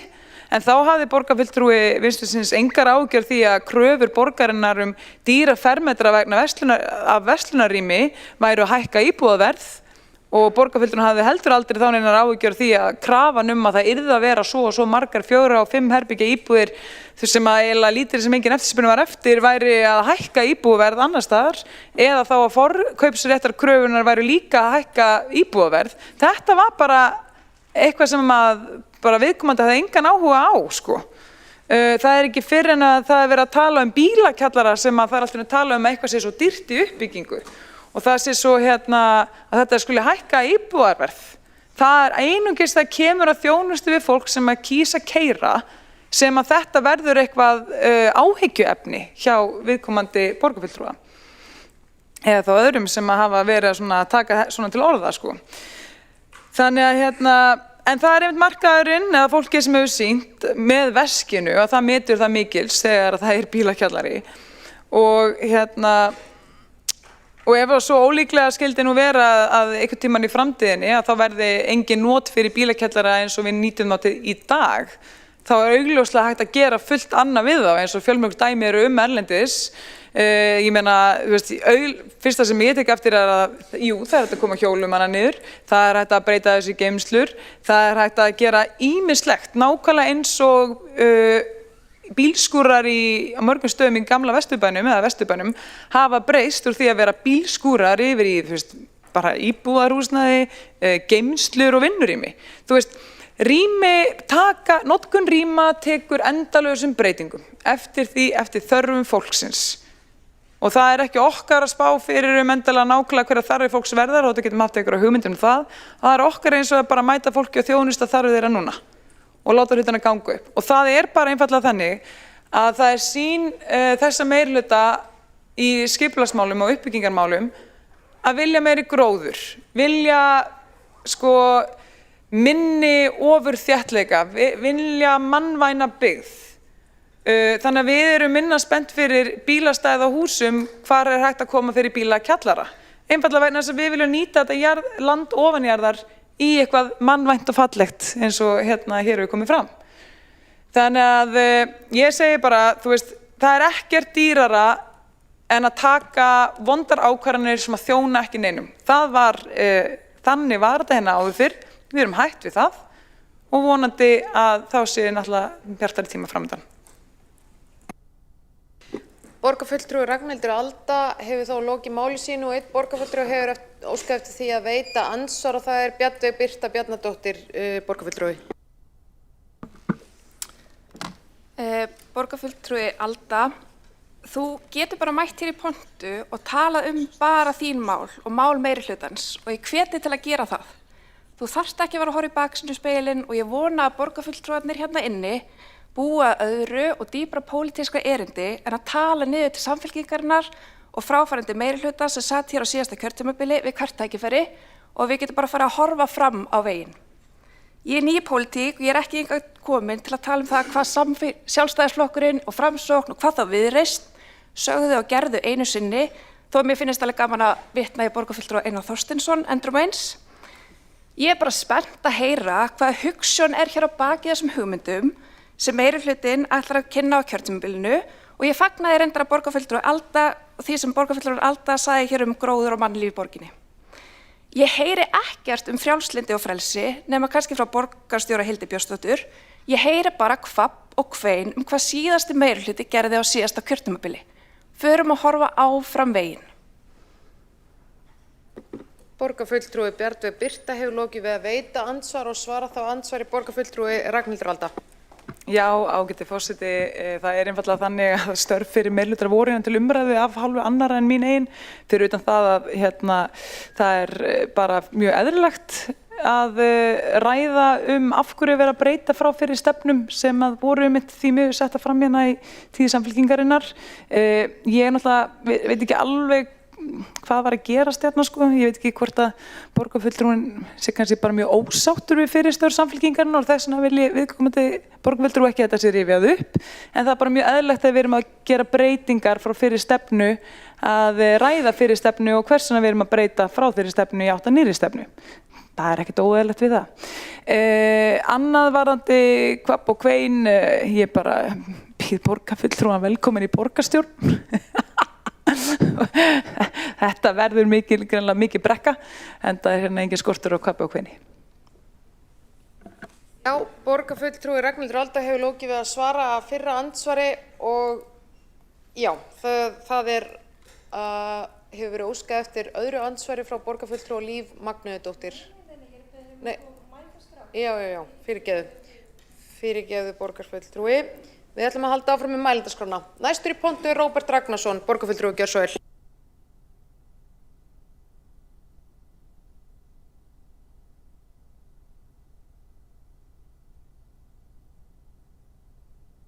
Forseti og ágæta borgarstjórn, og það er mjög jákvætt að kalla eftir umræðum frelsi og valkosti og það er einmitt eitt af því sem við Viðreisn lögðum mikla áherslu á í þessum kosningum er að borgin geti boðið upp á fjölbreytta valkosti í búsetu og í samgöngum og í þjónustu og þetta mál snýst meðal annars það að hvort við erum tilbúin að opna á að þeir aðilar sem að þróa og selja íbúðir geti þróa vöru sem þeir raunverulega geta selt.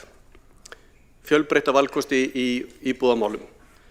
Við sjáum að sala íbúða án bílastæða hefur gengið erfiðlega og markhópurinn eldra fólk sem er sá sem er mest hraðast vaxandi og líklega eitt besti markhópurinn, þau hafa lítinn áhuga á íbúðum án bílastæða og þau óttast þessar leiðir þar sem við heyrðum það örugglega öll í kosningabaráttunni, þau óttast það að vera að leigja bílastæði.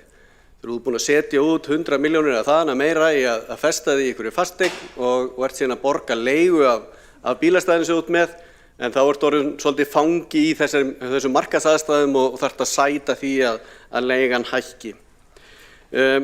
Bílastæði eru hluti af þeirri vöru sem er verið að selja þegar er verið að framleiða íbúðir og selja þær og sums staðar er hægt að velja ódýrari leiðir og sums staðar dýrari og annars staðar er óþarf að vera með mörg bílastæði og þetta er í rauninni bara dæmi það að við þurfum að fjölbreytta valkosti í boði og það veltur á aðstæðum á hverju stað og hver markhópurinn er.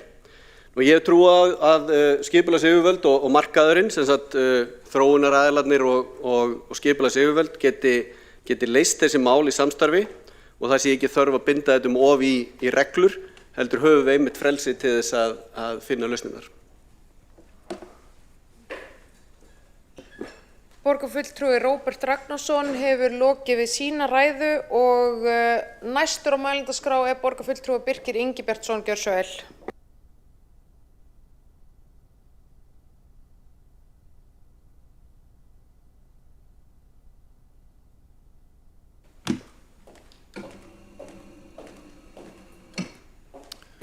Ágæta borgarstjórn, forseti, ágæta borgarstjórn.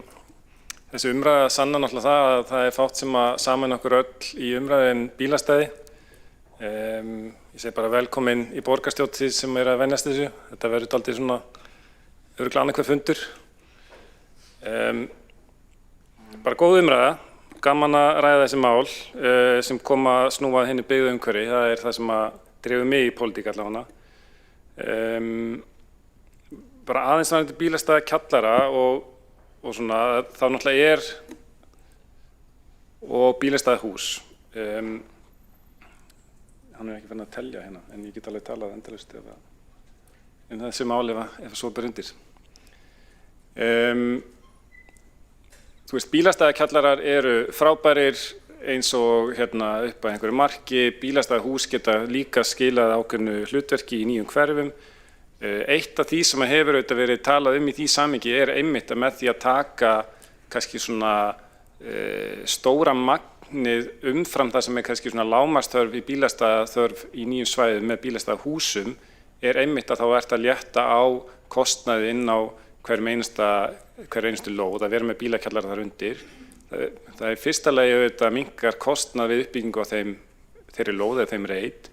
En það einmitt líka leið til þess að auðvelda uppbyggingar að vera með gróður inn á þeim reitum. Því að ef þú komið með kjallar undir reitnum þá þarf það að fara í mjög kostnaðarsamar aðgerðir til þess að geta verið með ákveðna jarðvegsdýpt inn á reitunum. Þannig að að því að borgarfulltrúi Ragnhildur Alda var að kalla eftir meiri gróðri sem ég held að við styðjum öll. Að þá einmitt bílastæðahús partur af þeirri lausn. Þannig að ég held að við eigum að líka passa okkur að fara ekki einhvern veginn í umræðum þetta snúist annarkvort eða. Þú veist, bílastæðahús þau gera eitt, bílastæðakjallar gera annað, þetta vinnur saman. Í því samhengi varðandi bílastæðakjallara þá náttúrulega af því að við erum líka að tala bílastæði hérna í miðborginni, að þá auðvitað hefur bílastæðum í miðborginni fjölgað, sérstaklega þegar kemur að bílastæðum í kjallurum og í Hafnartorgi og hérna. Þannig að við skulum ekki gleyma því að það þótt að við séum að upplifun að bílastæðum hafi vissulega fækka á tilteknum svæðum innan miðborgarinnar þá hefur þeim fjölgað yfir höfuð inni í þessum stóru bílastæðakjallurum. Og svo langaði mig að lokum að koma inn á Austurstrætið og sem þá nátengt þessum 4. lið tillögunnar og mér finnst það bara í fyrsta lagi dálítið lélegt af borgarstjóra okkar ágætum að fara einhvern veginn að kenna bágri fjárhagsstöðu borgarinnar það að það sé ekki hægt að fara í einhver endurnýjun á Austurstræti eða þú veist hvaða svæði sem að það sé einhvern veginn fjárhagsstaða borgarinnar sem að valdi því að það sé ekki hægt að fara í það að fjárfesta í bættu borgarumhverfi og mér finnst það í rauninni bara dálítið metnaðarlaus stefna að þið séu strax farin að skera við nögl nánast áður en kjörtímabilið hefst þegar kemur að því að skapa gott borgarumhverfi. Við vitum það að við erum hætt í kosningabaráttu, við getum alveg bara komið okkur niður á jörðina að staða borgarinnar sterk fjárhagslega heilt yfir í öllum samanburði við önnur sveitarfélög á landinu. Þannig að ef það ekki borgin sem að stígur fram og að fjárfesta, við eigum að líta á þetta sem fjárfestingu, þetta ekki kostnaður. Við erum að fjárfesta í því að gera miðborgina, alla borgina skemmtilega til að vera í, það líka fjárfesting í því til að mynda til þess að draga inn auðvitað innlenda gesti en líka erlenda gesti Og ég verð að segja það, mér finnst það bara, mér þykja miður að það sé ekki meiri metnaður í þessum efnum. Og ég ætla að vona það að Austurstræti verði að göngugötu áfram og svo sannarlega vona ég að þið fari í þær endurbætur sem hafi verið þær í undirbúningi. Takk fyrir. Borgarfulltrúi Birkir Ingibjörnsson hefur lokið við sína ræðu og einn borgarfulltrúi hefur óskað eftir að veita andsvar og það er Einar Þorsteinsson borgarfulltrúi. Gjörðu svo vel. Forseti, ágæta borgarstjórn. Mér fannst þessi ræða full dramatíska hálfu borgarfulltrúans. Þetta snýst forgangsröðun og ákallið í nýjásteðinni kosningabaráttu var það að við forgangsröðum út í hverfin, í leik- og grunnskóla, í grunnþjónustu, en síður í endurgerð gatna, einhverju göngugatna niður í miðborg sem hefur verið gert umtalsvert á undanfarnum kjörtímabilum. Og það er engin svik við kjósendur að verða við því ákalli. Og mér finnst eiginlega þessi ræða kjarna af hverju það var komin tími á það að hleypa Samfylkingunni í smá frí vegna þess að henni verist alveg fyrir munað að hlusta á kjósendur. Hér eru grunn- og leikskólar að hruni komnir alla borg og hér er vælti við því að það sé ekki verið að gera fleiri göngugötur. Þetta er óskiljanlegt. Þá hefur Einar Þorsteinsson borgarfulltrúi lokið við að veita andsvar og svara þá andsvari. Birkir Ingibjörnsson borgarfulltrúi. Forseti, ég kannski bara vil nýta tækifærið og taka undir orð borgarfulltrúa Bjarnvegar Birtu hérna áðan að núverandi meirihlutaflokkar hætti að vera svona litlir í sér og sé einhvern veginn alltaf að kenna Samfylkingunni eitthvað. Horfum fram á veginn. Getum við hérna talað Austurstræti er dæmi sem var hérna til umræðu, en við getum alveg rætt þetta í því samhengi að við séum að fjárfesta í bættu borgarumhverfi í hverfunum. Við erum ekki í kosningabaráttu, það eru 4 ár í næstu kosningabaráttu. Þú veist, hvaða metnað hafið til þess að byggja upp bara gott borgarumhverfi í allri borginni? Austurstræti er bara til dæmi hérna, af því það er til umræðu út frá tillögunni. Við getum hort á þetta í stærra samhengi og ég bara vona að nýr meirihluti hafi meiri metnað til þess að byggja hérna upp fallega og góða lífsgæðaborg í öllum hverjum borgarinnar og sé ekki einhvern veginn alltaf að kenna Samfylkingunni að þau geta það ekki. Já, þá hefur borgarfulltrúi Birkir Ingibjörnsson lokið við að svara fyrra andsvari og veiti þá seinna andsvar borgarfulltrúi Einar Þorsteinsson. Forseti, borgarfulltrúin vísaði til þess að það væri metnaðarleysi að vilja setja fókusinn á úthverfin og grunnþjónustuna, mannvirkin þar sem við erum að veita þjónustu og að það væri metnaðarleysi af hálfu meirihlutans að horfast í augu við það að fjármál borgarinnar eru þannig að við þurfum að forgangsraða með skýrum hætti. Og fjárhagsstaða borgarinnar er þannig að við erum í halla. Bara umtalsverðum halla. Fyrst þarf að komast á nullið áður en við getum farið að setja peninga í eitthvað sem er það sem er kallað nice to have og göngugötur með glænýjum hellum og hinn og þessu eru bara nice to have á meðan grunnþjónustun okkar líður fyrir skort á viðhaldi. Og það er ekkert Samfylkingunni einni að kenna og ég bið borgarfulltrúanum að taka þetta ekki nærri sér en við erum í pólitík og hún hefur stjórnað hér langt árabil. Og þess vegna er fókusun á þessu. Við erum að breyta stefnunni og það þolir bara opinbera umræðu. Þá hefur borgarfulltrúi Einar Þorsteinsson lokið við að veita seinna andsvarið og svarar þá seinna andsvarið borgarfulltrúi Birkir Ingibjörnsson.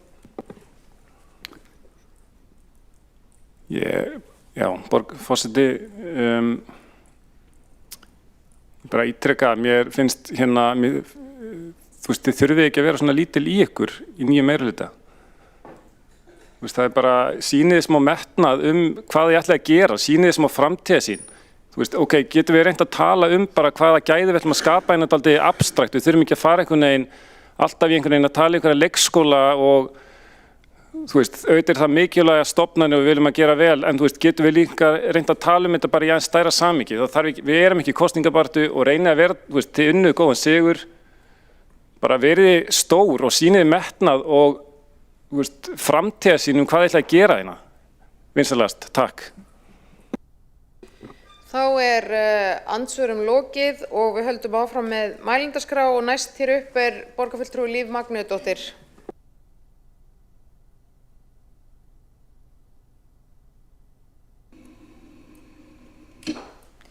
Forseti, ágæta borgarstjórn, af því að Ragnhildur Alda Vilhjálmsdóttir borgarfulltrúi kom hérna upp og var að velta ýmsu fyrir sér, þá var mér eiginlega bara ljúft og skylt að benda á að Húsnæðis- og Mannvirkjastofnun gefur út ýmiss konar leiðbeiningarrit fyrir sveitarstjórnir og sveitarfélög og eitt þeirra heitir Mannlíf, byggð og bæjarrými, leiðbeiningar sjálfbært skipulag og vistvænar samgöngur í þéttbýli. Og þetta ótrúlega vel unnið rit og þar kemur þessi kostnaður annars vegar við það að hafa bílastæði ofanjarðar eða í húsum eða í bílakjöllurum og hvernig við í rauninni skipuleggjum sjálfbæra byggð sem að byggir á mannlífi og grænu og hvernig við eigum að huga öllum þessum þáttum sem að gerir borgarumhverfi aðlaðandi.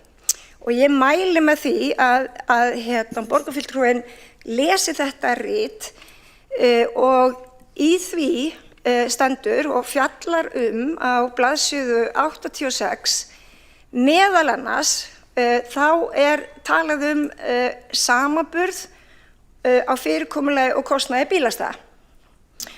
Og ef þú ert ekki með nein stæði þá náttúrulega áætlaður kostnaður við stæði 0 krónur en gæti auðvitað kalla á kostnað vegna einhverja mótvægisaðgerða.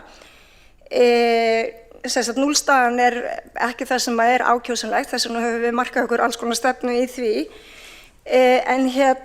Og svo langar mér líka að halda því til haga að allt borgarland kostar. Hvert og eitt bílastæði í borgarlandi kostar bara mikinn pening. Að reka það og moka það og sinna því og malbika það. Og sú tala sem ég með í haustum eru 3 milljónir á hvert stæði í borgarlandi sem að fer undir bíl. En gott og blessað, hér síðan talað yfirborð innan lóðar eða við götu, þar sem múrt að búa til bílastæði, bílageymsluhús og svo bílakjallari. Og auðvitað við erum að ræða þetta bara í henni stóru mynd, kosti og galla við ýmiss konar fyrirkomulag í því hvernig við búum til þessa borg. Og kostirnir eru kannski að bílakjallara taka ekki pláss ofanjarðar, það einfalt að stýra aðgengi og notkun og það dregur að einhverju leyti úr hvötum til aksturs. En ókostirnir eru með leyfi forseta flókið í hönnun, kostnaðarsamt í uppbyggingu og rekstri, lengir framkvæmdatíma og eykur ónæði til dæmis vegna sprenginga og nota bene Reykjavík hér mestmegnis á einhverjum klöppum. Og lestur heldur áfram mikil áhrif á tækifæri fyrir gróður, vatnafar og lagningu veitukerfa. Þá verið að tala neikvætt það vegna þess að þú þarft að hafa yfirborð sem gegndræft. En gott og vel, við skulum ekki fara út í þá sálma, ég held áfram áhrif á ásýnd byggða þar sem húskroppa verða breiðari og hærri, takmörkuð tækifæri til annarra nota en geymslu bíla, dregur mannlífi og gangandi umferð við götu og kostnaður við það sem að leggst ofan á á bilinu 5–10 milljónir króna. En þetta var reiknað árið 2018 þó að skýrslan hafi komið út 2024. Þannig að við getum líklega sett einhverja verðbólgu á þessa tölu. Þannig að framboð og fjöldi bílastæða í Reykjavík, það hefur auðvitað grundvallar áhrif á því hvernig við ferðumst í borgarlandinu og hvaða ferðavenjur við tilengum okkur, hvernig við veljum hvaða ferðamáta við ætlum að taka. Þannig að ef við viljum og ef þetta borgarstjórn sem að vill styðja við vistvæna ferðamáta, og nú hringir dóttir mín og ég á ennþá eftir að breyta þessu vegna þess að þetta eina manneskja sem næri gegn öllum stundum, takk, svona uppáhaldsbarnið mitt að þá held ég að við eigum ekki að fara í þessar skotgrafir. Tökum þetta upp á yfirborðið í alvörunni, ræðum þetta með skynsamlegum hætti, höldum okkur við staðreyndir og ekki kreddur. Ekki kreddur. Þannig held ég að við náum að búa til Reykjavík sem að hentar okkur öllum. Borgarfulltrúi Líf Magneiðardóttir hefur lokið sínu máli og ótrúlega það satt ætla ég að kynna hér inn borgarfulltrúa sem mun loka umræðinni. Það er Friðjón Friðjónsson, gjörðu svo vel.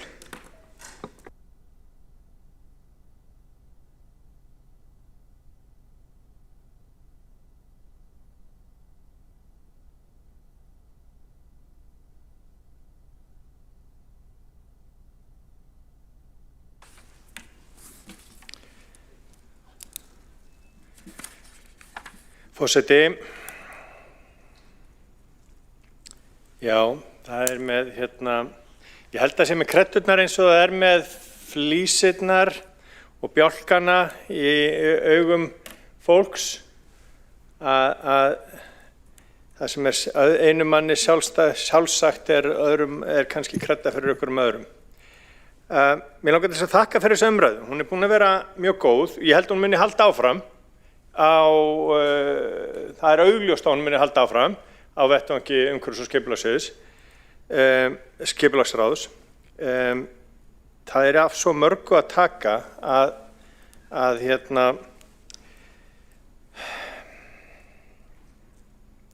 er af svo mörgu að taka. Sko, ég held að mér finnst sumt í þessu vera byggt á misskilningi, sumt í þessar umræðu. Það sem við erum að reyna er einmitt að stíga út úr þeim fastmótuðu formum sem að bílastæðamál í borginni hafa verið. Og svo ég vitni nú í reglunar eins og þær eru núna, þá er gert ráð fyrir því að í fjölbýli þar sem að fjarri samgönguásum. Við erum að tala um Vogana, Fossvoginn, Grafarholtið, Breiðholt, Árbæ, Úlfarsárdal, Grafarholt. Þar sem er meira en 400 metrar frá þessum samgönguásum. Þá er gert ráð fyrir því að 4 herbergja íbúðir, 3 herbergja íbúðir geti fengið 1,75 bílastæði að hámarki. Og þegar við erum að tala um það mörg herbergi, að þá blasir við að bílastæðaþörfin verður meiri. Það blasir við að vilji íbúana verður til þess að hafa meiri íbúður. Þau munu borga fyrir það vegna þess að við erum að vinna þetta og munu vinna þetta á markaði. Borgarfulltrúin, ég ætla ekki að fara að munnhöggvast við borgarfulltrúin Líf Magneiðardóttur um kenningar hennar þetta. Ég held að vera nægt tækifæri til þess fyrir okkur að eiga þessa umræðu í umhverfis- og skipulagsráði. Mér langar til þess að þakka borgarfulltrúanum Silju Sóley Birgisdóttur fyrir málefnalega og góðar athugasemdir, og það er svo langt síðan að við erum flest búin að gleyma ræðinar. En hún var mjög góð og þetta eru góðar athugasemdir. Mér finnst borgarstjóri hafa svarað mörgum af þeim athugasemdum sem komu fram varðandi gatnagerðargjöldin og varðandi það að við ætlum að snúa ofan á og vinda ofan af þeim ákvörðunum sem teknar voru á síðasta kjörtímabili.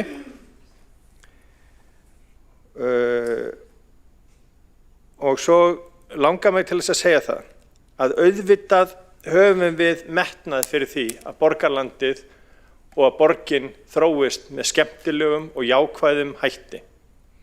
En við verðum auðvitað líka að sníða okkur stakk eftir vexti. Og það snýst ekkit um það að vera lítil í okkur eða snýst ekkit um það að vera áfram í kosningabaráttu eða eitthvað þvíumlíkt. Og þetta er bara mjög góð athugasemd hjá borgarfulltrúanum Bjarnveigu Birtu. Nú er ég að læra föðurnafnið Bjarnadóttir. Mjög góð athugasemd. Við eigum auðvitað að ræða það sem er framundan. Við eigum auðvitað að ræða það sem er fyrir framan okkur, sem er kjörtímabilið. Og það er það sem við erum að gera núna. Hvert við ætlum. Og það er stefnubreyting frá því sem áður hefur verið. Og það er það sem við vorum kosin hingað til þess að gera. og það er það sem við ætlum að gera.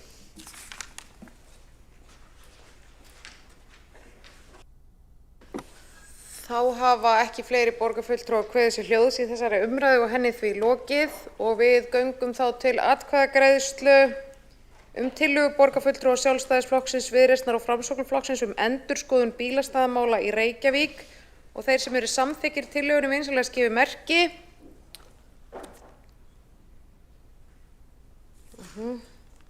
Og þeir sem á móti kunna að vera, já, það vantar Einar.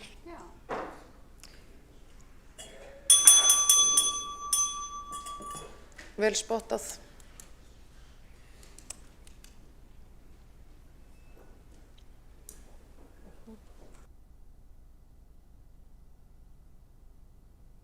Já, takk fyrir þetta og við göngum þá aftur til kosninga tillögu meirihlutans endurskoðun bílastæðamála í Reykjavík og þeir sem eru samþykkir vinsamlega skifi merki og þeir sem á móti kunna að vera vinsamlega skifi merki.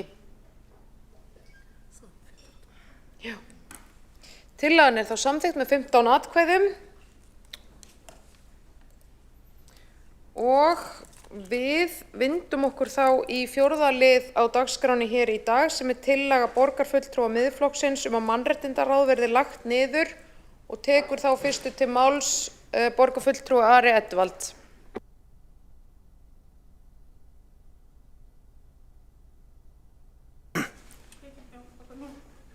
Það er lagt til að mannréttindaráð Reykjavíkur verði lagt niður og verkefnið flutt til velferðarráðs og eftir atvikum menningarráðs. Forsætisnefnd falið að vinna að breytingum á samþykktum velferðarráðs og menningarráðs eftir því sem þurfa þykir í samráði við mannréttindaskrifstofu, velferðarsvið og menningar- og íþróttasvið. Tillögu að slíkum breytingum skal leggja fram til afgreiðslu á fundi borgarstjórnar í september næstkomandi samkvæmt tillögunni. Það segir hérna í greinargerð að það bíði nýkjörna borgarstjórnar mikið verk við að koma fjárhag Reykjavíkurborgar á réttan kjöl og það þurfi að endurskoða allan rekstur og finna leiðir til hagræðingar. Ljóst er að mörg tækifæri eru til sparnaðar í stjórnsýslu borgarinnar sem er óþarflega stór og flókin. Kostnaður Reykjavíkurborgar vegna mannréttindaskrifstofu nemur rúmum 244 milljónir króna í ár samkvæmt gildandi fjárhagsáætlun. Verkefni skrifstofunnar eru hvorki svo margslungin í umfangsmikil að þurfi að hafa 7 manna pólitískt ráð yfir henni. Því er rétt að leggja mannréttindaráð niður og færa verkefni þess ásamt mannréttindaskrifstofu undir velferðarsvið ásamt aðgerðum gegn heimilisofbeldi og bjarkarlíð. Verkefni sem snúa að þjónustu við innflytjendur má einnig færa undir velferðarsvið eða nýstofna menningarráð eftir atvikum. Mannréttindaráð Reykjavíkur hefur starfað í núverandi mynd frá því í mars 25. Samkvæmt samþykkt ráðsins gegnir það hlutverki samráðsnefndar borgarinnar í jafnréttismálum, ofbeldisvörnum sem og í málefnum aldraðra, fatlaðra, innflytjenda og fólks með erlendan bakgrunn. Mannréttindaráð hefur farið með hlutverk öldungaráðs í Reykjavík samkvæmt 2. málsgrein 38. grein laga félagsþjónustu sveitarfélaga og laga málefni aldraðra og eftir því sem önnur lög mæla fyrir Þegar hefur verið samþykkt að flytja samráð vegna málefna aldraðra frá mannréttindaráði þar sem borgarstjórn samþykkt á fundi sínum 2. júní síðastliðinn að stofna sérstakt öldungaráð að nýju. Þótt mannréttindaráð Reykjavík verði lagt niður á að sjálfsögðu að gera þá kröfu til allra fagsviða og fyrirtækja borgarinnar hér eftir sem hingað til að þar verði mannréttindi í heiðri höfð. Það er hins vegar verkefni ríkisvaldsins að tryggja mannréttindi almennt á Íslandi og eru slík réttindi varin í stjórnarskrá lýðveldisins. Á síðasta ári tók til starfa sérstök ríkisstofnun, mannréttindastofnun, sem ætlað er að efla og vernda mannréttindi á Íslandi eins og þau eru skilgreind í stjórnarskránni, lögum og þeim alþjóðasamningum sem ríkið er aðili að. Stofnunin vinnur að því að opinberir aðilar og einkaaðilar virði mannréttindi á öllum sviðum samfélagsins. Og mig langar að vitna hérna í orð þáverandi oddvita Viðreisnar í Morgunblaðinu 1. mars í fyrra sem ég tek heilshugar undir, en hún segir: ástæða þess að lagt er til að heil skrifstofa verði lögð niður er sú staðreynd að í maí næstkomandi mun Mannréttindastofnun Íslands taka til starfa sem sjálfstæð stofnun undir Alþingi. Nýja stofnunin hefur það megin hlutverk að efla og vernda mannréttindi á Íslandi. Hún mun starfa í samræmi við Parísarviðmið Sameinuðu þjóðanna mannréttindastofnanir og verkefnin munu meðal annars fela í sér mannréttindaeftirlit, ráðgjöf til opinbera og einkaaðila, rannsóknir, fræðslu og aðstoð við almenning. Augljóst er að ríkið mun nú sinna mannréttindamálum að metnaði og festu og því engin ástæða til þess að eitt sveitarfélag sé í sömu verkefnum með tilheyrandi kostnaði og mannafla. Það kemur skýrt fram að Mannréttindastofnun Íslands mun veita ráðgjöf til opinberra aðila svo sem sveitarfélaga, ásamt því að vinna að rannsóknum og fræðslu. Við það að leggja niður mannréttindaskrifstofu borgarinnar er því engin áhætta tekin í þeim áherslum sem Viðreisn vill leggja á mannréttindamál. Hér er einfaldlega verið að bregðast við nýju hlutverki ríkisins að vera leiðandi fyrir all landi og þar með talið öll sveitarfélög á landinu þegar að kemur að mannréttindamálum.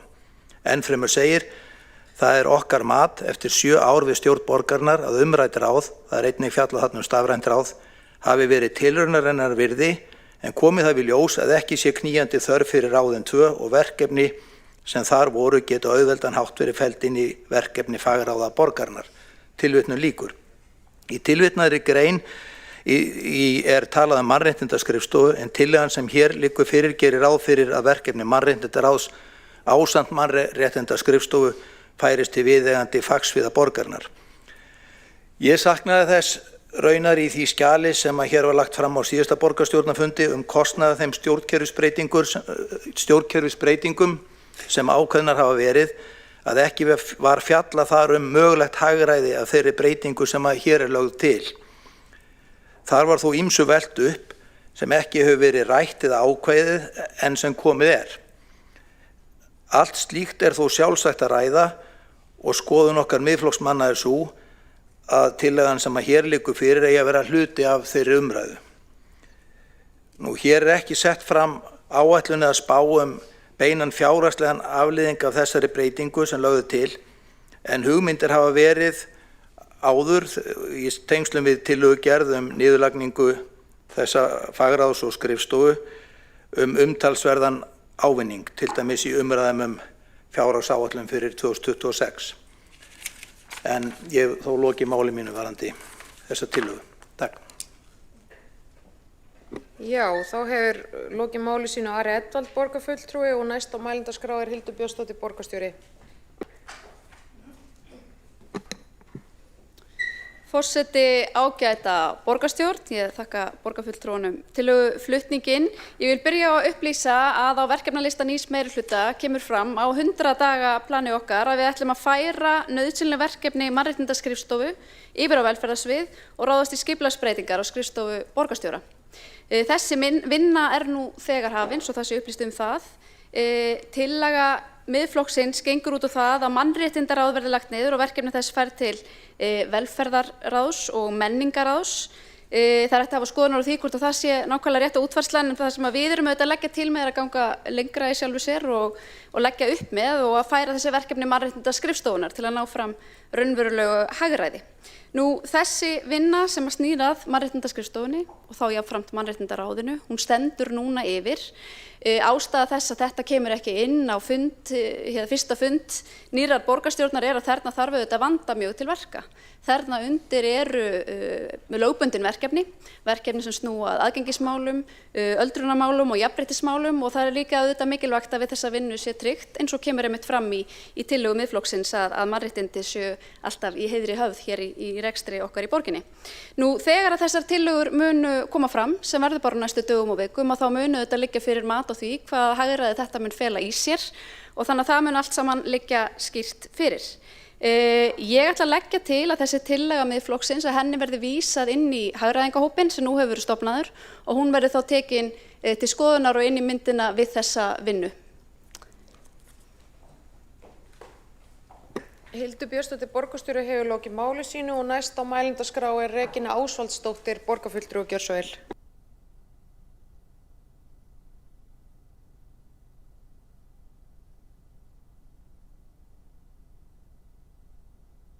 Já, forseti, ágæta borgarstjórn, það er mér sannur heiður að fá tækifæri til þess að tala hér úr þessum stóli í borgarstjórn Reykjavíkur og ég vil nota tækifærið og óska borgarstjóra og nýkjörinni borgarstjórn til hamingju og nýjum meirihluta velfarnaðar í sínum störfum. Þau mál sem eru tekin fyrir í þessum sal skipta Íslendinga miklu máli því að í Reykjavík býr 37% þjóðarinnar.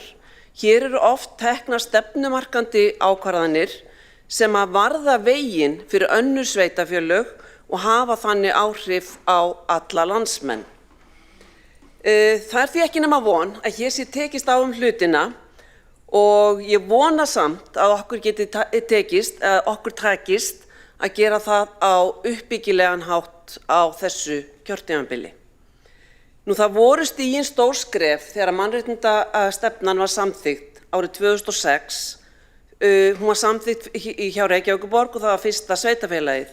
Hún byggð á því, á jafnræðisreglunni og miðar að því að allar manneskjur fái notið mannréttinda án tillits til meðal annars uppruna, litarháttar, trúarbragða, lífs- og stjórnmálaskoðana, kyns- og kynhneigðar, fötlunar eða annarar stöðu.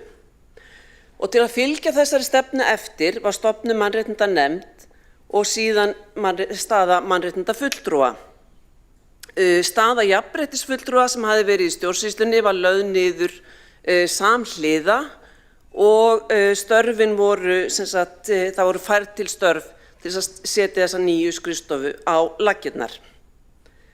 Nú liggur fyrir tillaga Miðflokksins að leggja mannréttindaráð niður og í greinargerð með tillögunni segir, með leyfi forseta, að verkefni mannréttindaskrifstofu séu hvorki svo margslungin né umfangsmikil að það þurfi 7 manna pólitískt ráð yfir henni. Og þá lagt til að verkefni ráðsins ásamt mannréttindaskrifstofu fari undir velferðarsvið, ásamt verkefninu sama gegn ofbeldi sem snýr að heimilisofbeldi og umsýsla vegna Bjarkarhlíðar fari ennfremur til sviðsins. En verkefni sem snúa að innflytjendum megi annaðhvort fara til velferðarsviðs eða nýstofnaðs menningarráðs eftir atvikum. Í tillögunni og greinargerðinni birtist sú sýn að þessi málaflokkur sé ekki það sérstakur að það þurfi að einkenna hann með sérstöku mannréttindaráði, hvað þá mannréttindaskrifstofu. Og ég get ekki tekið undir þau sjónarmið þar sem þeir hópar sem mannréttindaráð hefur einbeitt sér að eiga einmitt undir högg að sækja bæði hérlendis og erlendis. Við höfum heyrt að samkynhneigt fólk upplifi sig ekki eins öruggt á götum úti og áður og kynþáttahyggja fer vaxandi. Það mjög mikils virði að þessir hópar eigi sér sterka málsvara innan kerfisins. Þar hefur til dæmis háttvirtur utanríkisráðherra og formaður Viðreisnar, Þorgerður Katrín Gunnarsdóttir, lagt mikið inn í umræðuna á vettvangi mannréttindaráðs Sameinuðu þjóðanna þar sem við höfum sæti og horft þar sérstaklega til jafnréttis kynjanna og málefni hinsegin fólks. Það má segja að verkefni sem tengjast notendaráðum fatlaðs fólks og öldrunarráði séu nátengd velferðarsviði og það getur verið ávinningur að flytja þau verkefni þangað. Sama má segja verkefni sama gegn ofbeldi sem hefur verið stýrt af mannréttindaskrifstofunni en starfsmennirnir sem koma að þjónustunni við þolendur til dæmis, þeir koma frá barnavernd og velferðarsviði. Þannig að það gætu verið verkefni sem að væri þess virði að skoða hvort það ætti frekar heima þar. En hins vegar eru ákveðin kjarnaverkefni sem við í Samfylkingunni teljum að mannréttindaskrifstofan eigi að sinna áfram þar sem þau eiga erindi í þjónustu og rekstri allra borgarstofnana, ekki bara á velferðarsviði. Og þetta eru upphaflegu kjarnaverkefnin sem að skrifstofunni var ætlað að sinna og síðan bættust við verkefni sem snéru meðal annars að þessum notendaráðum, íbúaráðunum sem voru hér áður fyrr, saman gegn ofbeldi og fleiri verkefnum. Og við teljum að það hafi verið farsælt skref að stofna mannréttindanefnd eins og hún hét þá og skrifstofuna og við teljum það og ég endurtek það, teljum það mikilvægra en nokkru sinni fyrr að standa vörð og gefa þau skilaboð að þetta séu hópar sem við ætlum að sinna og við ætlum að gefa þeim verðugan sess í stjórnkerfi borgarinnar. Þá teljum við að það þurfi að koma fram miklu skýrara í tillögu sem þessari sem sett fram með það markmiði að hagræða hvað, hvar og hvernig á að spara. Ef verkefni eru flutt og starfsmenn fylgja með, hver þá sparnaðurinn? Á þessum tímapunkti þar sem ég mun ekki fá mörg tækifæri til þess úr þessum ræðustól finnst mér tilefni til þess að þakka Önnu Kristinsdóttur, mannréttindastjóra og öflugu starfsfólki mannréttindaskrifstofunnar fyrir frábær störf í gegnum tíðina. Starfsfólkið hefur sýnt bæði fagmennsku og mikinn metnað fyrir þeim verkefnum sem þau hafa sinnt og mörg þeirra hafa hlotið mikla og verðskuldaða athygli. Það hefur örugglega ekki verið létt að sitja undir stöðugri umræðu niðurlagningu skrifstofunnar því það er ákveðin sögn í því að þau verkefni sem þú ert að sinna séu ekkit sérstaklega þýðingarmikil. Ég trúi því ekki fyrir ég tek á því að þeir frjálslyndu flokkar sem skipa meirihluta borgarstjórnar vilji hafa það sem sín eftirmæli að hafa lagt af mannréttindaráð og lokað mannréttindaskrifstofu borgarinnar og dreift verkefnum hennar yfir kerfið og með því minnkað vægi þessara mikilvægu starfsemi sem sinnir hópum sem eiga undir verulegu höggi að sækja. Og það getur ekki, segi ég aftur, verið mikill sparnaður í því ef verkefnin eiga hvort eð að flytjast annað. Takk fyrir áheyrnina. Þá hefur borgarfulltrúi Regína Ásvaldsdóttir lokið við mál sitt og einn borgarfulltrúi Einar Þorsteinsson hefur óskað eftir því að veita andsvar. Gjörðu svo vel. Forseti ágæta borgarstjórn, mig langar nú bara að þakka Regínu Ásvaldsdóttur borgarfulltrúa fyrir góða ræðu, góða brýningu til borgarstjórnar að standa með þeim sem minna mega sín í þessu samfélagi í borginni. Og mér fannst líka gott að hún skildi þakka starfsfólki mannréttindaskrifstofunnar. Staðan hins vegar sú að ekkert kerfi fullskapað og endanlega meitlað í stein. Nú það markmið meirihlutans að gera breytingar á þessu lýðræðislega fyrirkomulagi, líka uppsetningu mannréttindaskrifstofunnar. Þessari tillögu verður vísað inn í hagræðingarhópinn en ég legg mikla áherslu á það og við í meirihlutanum hér að vanda vel til verka. Þess vegna erum við ekki búin að taka þessa ákvörðun. Það vegna þess að við viljum vinna þetta með starfsfólki og með þessa sýn að leiðarljósi að við stöndum með þeim mikilvægu verkefnum sem að við þurfum að sinna hér í borginni. Þá hefur borgarfulltrúi Einar Þorsteinsson veitt fyrra andsvar og við ætlum að halda áfram með mælendaskrá. Næst hér í pontu borgarfulltrúi Sanna Magdalena Mörtudóttir.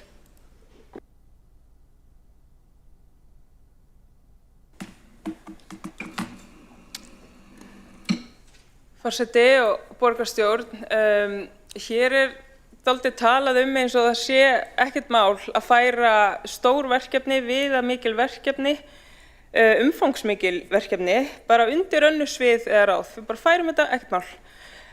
Nú þegar þá velferðarráð og velferðarsvið störfum hlaðið og verkefnin sem eru ábyrgð velferðarsviðs og ráðsins eru meðal annars hefst nú upptalning, félagsleg ráðgjöf, fjárhagsaðstoð, barna- og farsældarþjónusta, málefni eldri borgara, málefni fatlaðs fólks, málefni heimilislausra með miklar og flóknar þjónustuþarfir, sérhæfð húsnæðisaðstoð og búsetuþjónusta, barnavernd, heimahjúkrun, félagsleg heimaþjónusta, heimastuðningur, matarþjónusta, félagsstarf fyrir aldraða, akstursþjónusta fatlaðs fólks, akstursþjónusta eldri borgara, stuðningsþjónusta, forvarnir og almenn upplýsingagjöf. Þessi daglega framkvæmd velferðarþjónustunnar, hún fer fram á miðstöðum í hverfum borgarinnar og líka á rafrænni miðstöð sem oft fyrsta stopp eða fyrsti viðkomustaður borgarbúa hjá velferðarsviði. Þjónustan einnig veitt á hjúkrunarheimilum hjá Barnavernd Reykjavíkur og hjá keðjunni sem veitir stuðningsþjónustu fyrir börn og fjölskyldur þeirra. Undir miðstöðarsviðsins þá heyra starfseiningar í hverfum borgarinnar svo sem heimaþjónusta og heimahjúkrun, heimili fyrir fatlað fólk, þjónustuíbúðir, félagsmiðstöðar og dagþjónusta fyrir eldri borgara. En ekkert mál, við bara færum þetta undir svið sem að bara kemur þessu fyrir hjá sér einhvern veginn og mun sinni svo rosa vel, einmitt. Við þurfum að hugsa svona hluti til enda og að tala þetta eins og þetta séu bara einhver svona mál sem við getum krúttlega komið fyrir í einhverjum Excel-skjölum. Það ekki alveg að fjalla rétt þessi málefni og ég velti fyrir mér, það eitthvað ódýrara að færa verkefni til? Ef við erum að fara að setja þetta verkefni undir velferðarráð eða velferðarsvið sem nú þegar störfum hlaðið og að sinna mjög mikilvægum verkefnum, það á endanum að fara að vera eitthvað ódýrara fyrir okkur í krónutalið? Mér finnst líka það að ákveða að setja mannréttindamál inn í hagræðingarhóp. Mér finnst að segja ýmislegt sýn borgarfulltrúa á þessi málefni. Mér finnst það líka kannski þó að við séum inn í ýmsum hlutum sem hafa verið til umfjöllunar í borgarráði hvert hlutverk þessa hagræðingarhóps þá held ég að borgarbúar sé ekkert endilega með á nótunum bara já, hagræðingarhópur, ég veit nákvæmlega hvað hann að fara að gera. Mér finnst við með þessari umræðu og orðræðu vera að smætta málefni sem tengjast daglegum veruleika fólks niður í tölur sem eiga að passa þægilega í eitthvað Excel-skjal, en þannig bara virkar veruleikin alls ekki. Nú þörf að standa vörð mannréttindi og senda þau skilaboð út í samfélagið í stað þess að draga úr og ég bara verulegar áhyggjur af því ef við erum að fara á þessa braut sem mér sýnist meiri hluta borgarstjórnar vera til í. Þá hefur borgarfulltrúi Sanna Magdalena lokið sinni ræðu og næstur á mælendaskrá Einar Þorsteinsson, borgarfulltrúi Gjörsöl.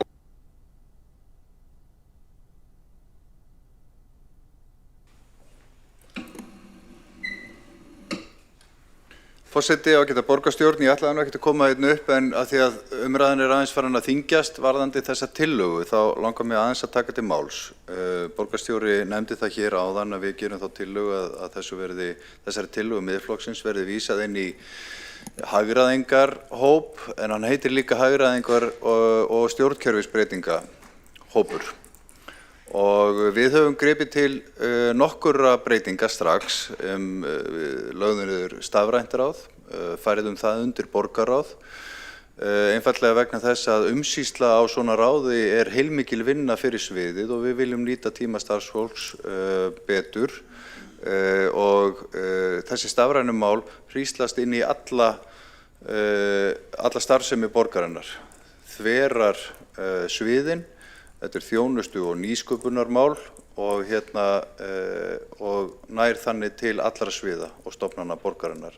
Þess vegna ágætt að þau heyri undir borgarráð. Og mannréttindamálin, við erum ekki að vísa þeim inn í hagræðingarhóp. Við erum ekkert að hagræða í mannréttindunum hér. Við stöndum með mannréttindum og við stöndum sérstaklega með þeim lögbundum verkefnum sem okkur falið að sinna, aðgengismálunum, öldrunarmálunum og svo eru málefni hinsegin fólks og innflytjenda.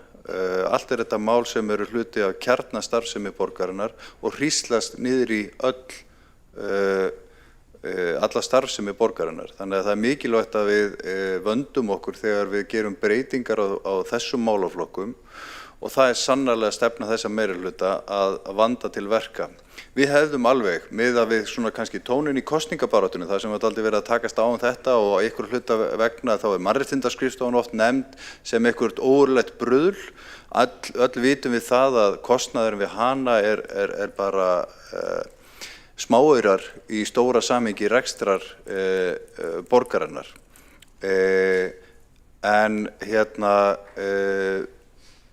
umsýsla í kringum svona ráð hins vegar heilmikill kostnaður og það eðlilegt að endurskoða fyrirkomulag ráða og nefnda en líka stjórnskipunar borgarinnar við upphaf nýs kjörtímabils. Við fórum strax í breytingar á menningar- og íþróttaráði, skildum þar að menninguna og íþróttirnar. Við fórum líka í það að breyta skóla- og frístundaráði sem var mikið umfang í kringum það ráð í daggæslu og leikskólaráð vegna þess að, og síðan skóla- og frístundaráð, vegna þess að pólitískar áherslur liggja þarna. Við viljum setja fókus á þessu mál. Varðandi mannréttindaráðið, að miðað við svona umræðuna í aðdraganda kosninga þá hefði kannski verið fyrirsjáanlegt að þessi meirihluti myndi bara leggja þetta niður strax og leggja niður mannréttindaskrifstofuna strax og alls konar, en það gerðum við ekki. Einmitt vegna þess hversu viðkvæmur málaflokkurinn og hversu mikilvæg málefnin eru. Þannig að við tökum eitt skref í einu. Það liggur fyrir í málefnasamningi meirihlutans að við ætlum að ráðast í ákveðnar breytingar á fyrirkomulagi mannréttindaskrifstofunar færa til verkefni og það kemur í ljós hver hagræðingin verður af því. Markmiðið að straumlínulaga rekstur borgarinnar og einfalda ákvarðanatöku, koma fjármunum betur út í þjónustu við borgarana og í þessu tilviki það í þjónustu við innflytjendur, hinsegin fólk og aldraða, fatlaða og gæta þeirra réttindum. Þannig að ég held að við þurfum alltaf að vera tilbúin til þess að endurskoða fyrirkomulagið á okkar skrifstofum og þetta liður í því og við tökum þessa tillögu og setjum hana inn í vinnu hagræðingar og stjórnkerfisbreytinga hópsins og kemur til skoðunar þar eins og fjölmargt annað sem að lítur að rekstri borgarinnar. En mér langaði bara að koma hérna upp vegna þess að ég vil að skilaboðum frá meirihluta hér í borgarstjórn sé alveg skýr til borgarbúa að hér ekki mannréttindum hagrætt. Við stöndum með þeim sem minnst mega sín í samfélaginu, þeim sem að þurfa á stuðningi okkar að halda og staðan einfaldlega sú að hér býr fjórðungur íbúa Reykjavíkurborgar af erlendum uppruna og við þurfum einfaldlega að vera málsvari þeirra alveg eins og allra annara. Þannig að við tökum eitt skref í einu en erum samt óhrædd við það að ráðast í þær breytingar sem að við teljum skynsamlegar. Takk. Borgarfulltrúi Einar Þorsteinsson hefur lokið sinni ræðu og einn borgarfulltrúi hefur óskað eftir því að veita andsvar. Regína Ásvaldsdóttir, gjörðu svo vel. Já, ég vil bara þakka Einari Þorsteinsinni fyrir hans ræðu núna og ég fagna því að meirihlutinn ætlar að gefa sér meiri tíma til þess að skoða þessi mál ofan í kjölinn. Og eins og ég kom inn í ræðunni minni þá þetta mjög mismunandi verkefni og sum eru tengdari velferðarsviði en önnur og það gæti til dæmis verið ef að menn vil ekki hafa sérstakt ráð en halda ákveðinni starfsemi í mannréttindamálum þá auðvitað æðsta ráðið, borgarráðið gæti tekið þessi verkefni eða forsætisnefnd. Ég bara bendi á það þó að við viljum auðvitað í Samfylkingunni halda mannréttindaráði en það feigðarflan að fara að taka öll verkefni mannréttindaráðsins og setja þau yfir í velferðarráð og öll verkefnin yfir á velferðarsvið að okkar mati. Takk. Þá hefur borgarfulltrúi Regína Ásvaldsdóttir lokið við að veita fyrra andsvar og svara þá fyrra andsvari borgarfulltrúi Einar Þorsteinsson. Forseti, ég þakka bara fyrir góða ábendingu, ég hjartanlega sammála. Þess vegna nefndi ég stafrænu málin og þau hefðu færst undir borgarráð sem dæmi það hvernig verkefni geta átt heima þar, frekar en í einhverju sérstöku fagráði. Nú tökum við þetta bara til skoðunar og eigum vonandi uppbyggilegt samtal þær tillögur sem að munu síðan birtast hér von bráðar.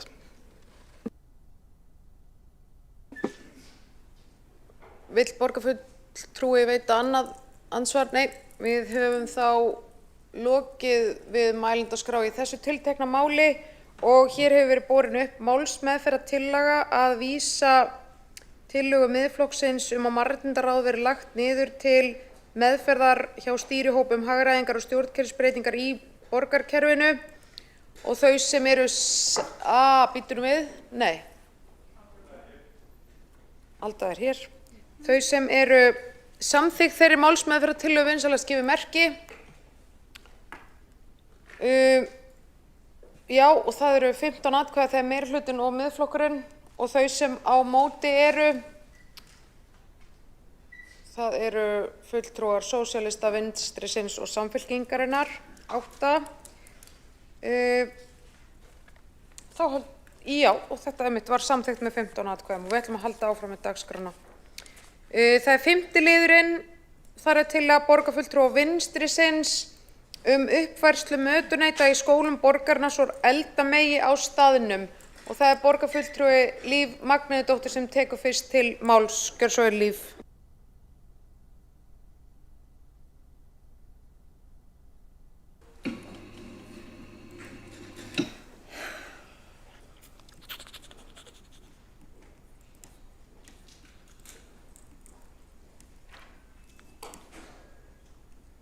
Spennt á takkanum.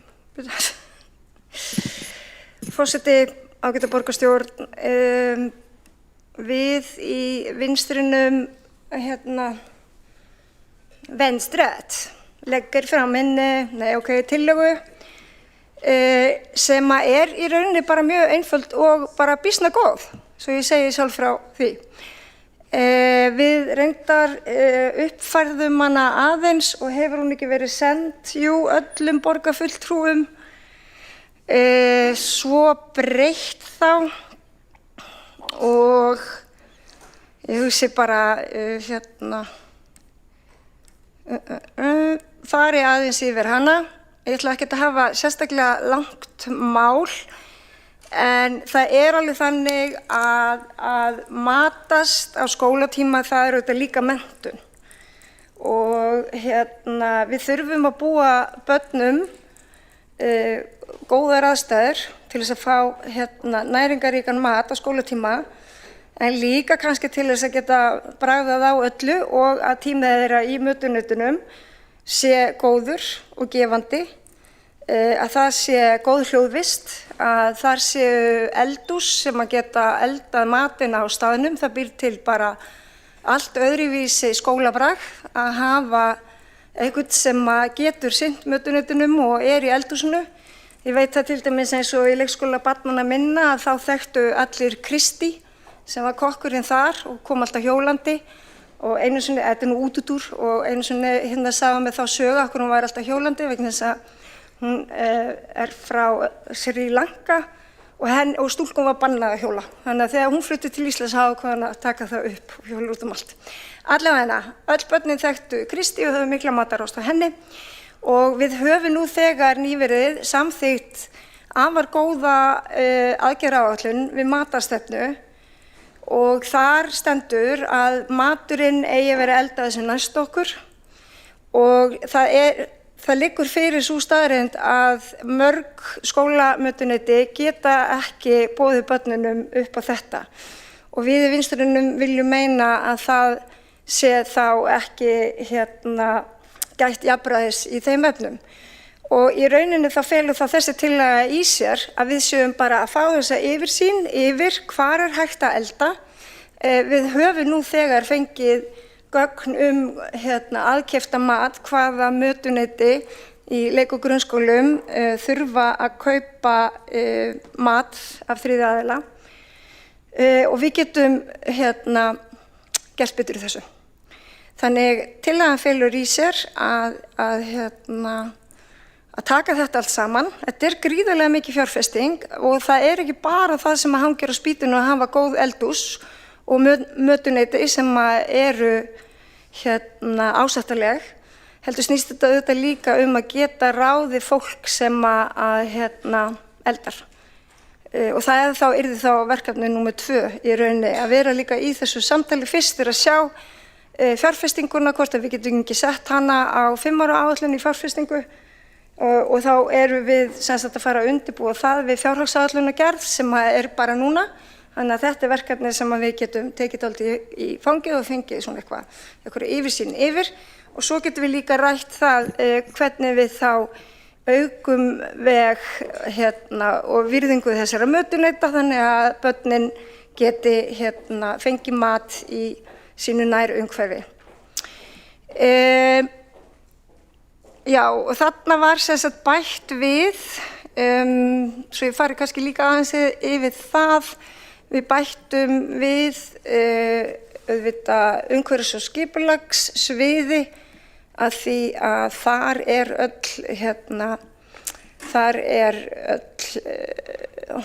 þar haldið utan eignir Reykjavíkurborgar, þannig að þau þurfa að koma að því og fjármála- og áhættustýringarsvið og auðvitað skólafrístundasvið.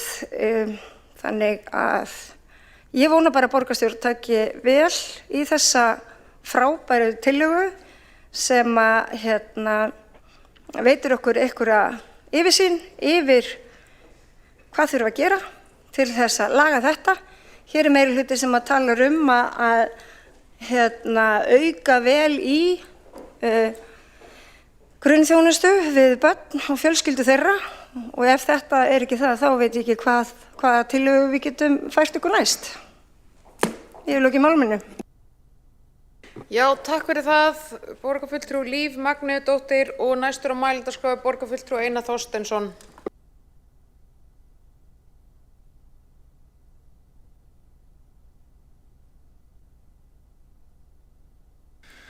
Forseti, ágæta borgarstjórn. Ég var nú bara viðurkenna það að ég var að sjá þessa breytingartillögu ykkar í vinstrinu bara rétt í þessu. Ég nefnilega er með aðra breytingartillögu sem við í meirihlutanum ætluðum að bera upp vegna þess að hér sannarlega áhugi á því að börn fái góðan mat og heilnæman mat. Og við vitum eða svona það eru vísbendingar það að þar sem að matur eldaður á staðnum að þar starfsánægja meiri og almennt gengur þetta bara ágætlega. Það eru samt sem áður svona ákveðnar áhættur í rekstrinum á þessu öllu saman. Það hefur verið svona vandkvæðum bundið að halda óskertum rekstri þegar bæði starfsmannavelta og það má ekkert mikið út af bregða ef að kokkurinn veikist að þá annað starfsfólk að hlaupa í skarðið, deildastjórar og skólastjórar og ýmsir. Þannig að það svona, það nú bara eins og með svo margt í rekstri borgarinnar. En við erum hér með breytingartillögu sem að hljóðar svo með leyfi forseta. Borgarstjórn samþykkir að fela skóla- og frístundasviði og fjármála- og áhættustýringasviði að meta áætlaðan kostnað og áhættu við rekstur við að uppfæra, breyta eða stækka skólamötuneyti og hvernig megi lagfæra stöðu þeirra svo unnt sé að elda skólamáltíðir á staðnum. Áætlunin og fjárfestingin taki til allra borgarrekinna leik- og grunnskóla. Og svo ég kannski reyni að tala mannamál það hvað þetta þýðir. Þá erum við sem sagt að leggja til breytingartillögu sem gengur út á það að ákveða ekki, eins og mér finnst tillaga vinstrisins bera með sér, að það verði skólamötuneyti í öllum grunnskólum og leikskólum, reyndar líka. Heldur viljum við bara sjá hvað þetta kostar og hvað það þýðir áður en við tökum ákvörðunina að innleiða eldhús í alla grunnskóla.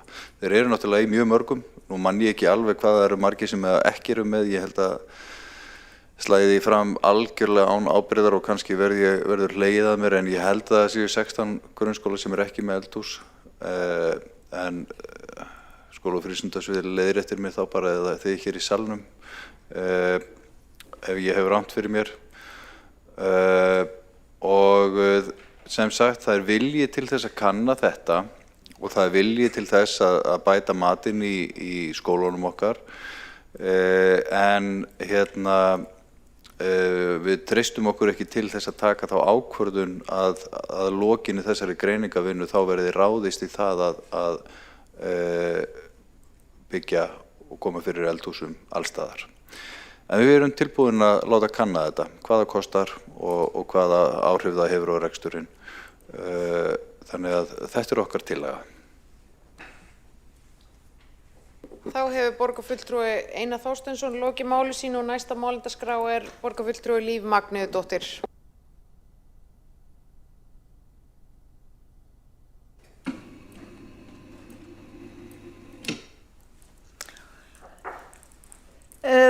Forseti, það er auðvitað bagalegt að Einar Þorsteinsson borgarfulltrúi hefur ekki lesið breytingartillöguna því að ég vil meina að breytingartillöguna sem við sendum hérna áður en borgarstjórn hófst gangi í rauninni lengra en feli alls ekki í sér það sem hann túlkaði hér í pontu, borgarfulltrúin túlkaði í pontu hérna rétt áðan. Ég ætla bara að lesa hana með leyfi forseta. Borgarstjórn samþykkir að fela umhverfis- og skipulagssviði, skóla- og frístundasviði og fjármála- og áhættustýringasviði að vinna tímasetta, að vinna kostnaðaráætlun, þannig að slettist orð, kostnaðaráætlun uppfærslu, breytingar eða stækkun skólamötuneyta og hvernig megi lagfæra aðstoð þeirra svo unnt sé að elda skólamáltíðir á staðnum. Gera aðeins hlé, það felur ekki í sig loforð að það verði gert. Það hangir margt á spýtunni eins og ég kom að hérna í ræðu minni áðan. Lestur heldur áfram, áætlunin og fjárfestingi taki til allra borgarríkinna leik- og grunnskóla. Þegar hún liggur fyrir borgarráði falið að forgangsraða fjárfestingunni í 5 ára fjárhagsáætlun og formgera vinnu í samstarfi við stjórnendur í leik- og grunnskólum hvaða leiðir eru best færar til að taka mötuneytin í gagnið sem fyrst eftir að framkvæmdu lýkur. Lestri lýkur. Það auðvitað þannig að vandinn sem hefur steðjað að stjórnendum í leik- og grunnskólum að það fæst oft ekki fólk til að starfa í þessum mötuneytum. Þetta vitum við alveg. Þannig að þau fara þá og kaupa mat af því að það léttir á þá stjórnendur sem að þurfi ekki þá að stíga inn í þetta. Þetta á sérstaklega við leikskólana. Í grunnskólum þetta öðruvísi meðfarið, svo þessi sagt. Það þetta miklu fleiri sem að þarf að elda ofan í og svo kennaraliði og alls konar. Þannig að þetta í rauninni þrepaskipt tillaga sem að okkur í Vinstrinum þykir vert að ráðast í áður en að við tökum frekari ákvarðanir. En við þurfum auðvitað að hafa þessi mötuneyti í lagi, sama hvort að það eldaðar á staðnum eða maturinn aðkeyptur eða ekki. Og það ábyrgðar hluti okkar sem hér erum að búa þannig um hnútana að skólahúsnæði geti boðið upp á þetta. Alveg sama hvaða leið sem stjórnandinn fer. Og eins og þið vitið að þá erum við auðvitað fyrir því að investa sérstaklega skólamötuneytunum af því að það hefur sýnt sig eins og Einar Þorsteinsson borgarfulltrúi fór yfir meiri starfsánægja. Getur haft meira áhrif á matinn. Kennarar eru ekki skoðunarlaust fólk og fara til kokksins og segja getum við ekki haft aðeins minna þessu og meira þessu. Að samtalið á gólfinu, á staðnum. Þannig að ég vil meina að þessi tillaga sem að við leggjum fram í dag sé betri. Hún feli ekki í sér, þó svo að við í Vinstrinum viljum það gjarnan að það sé elda á staðnum, þá felur hún það ekki í sér.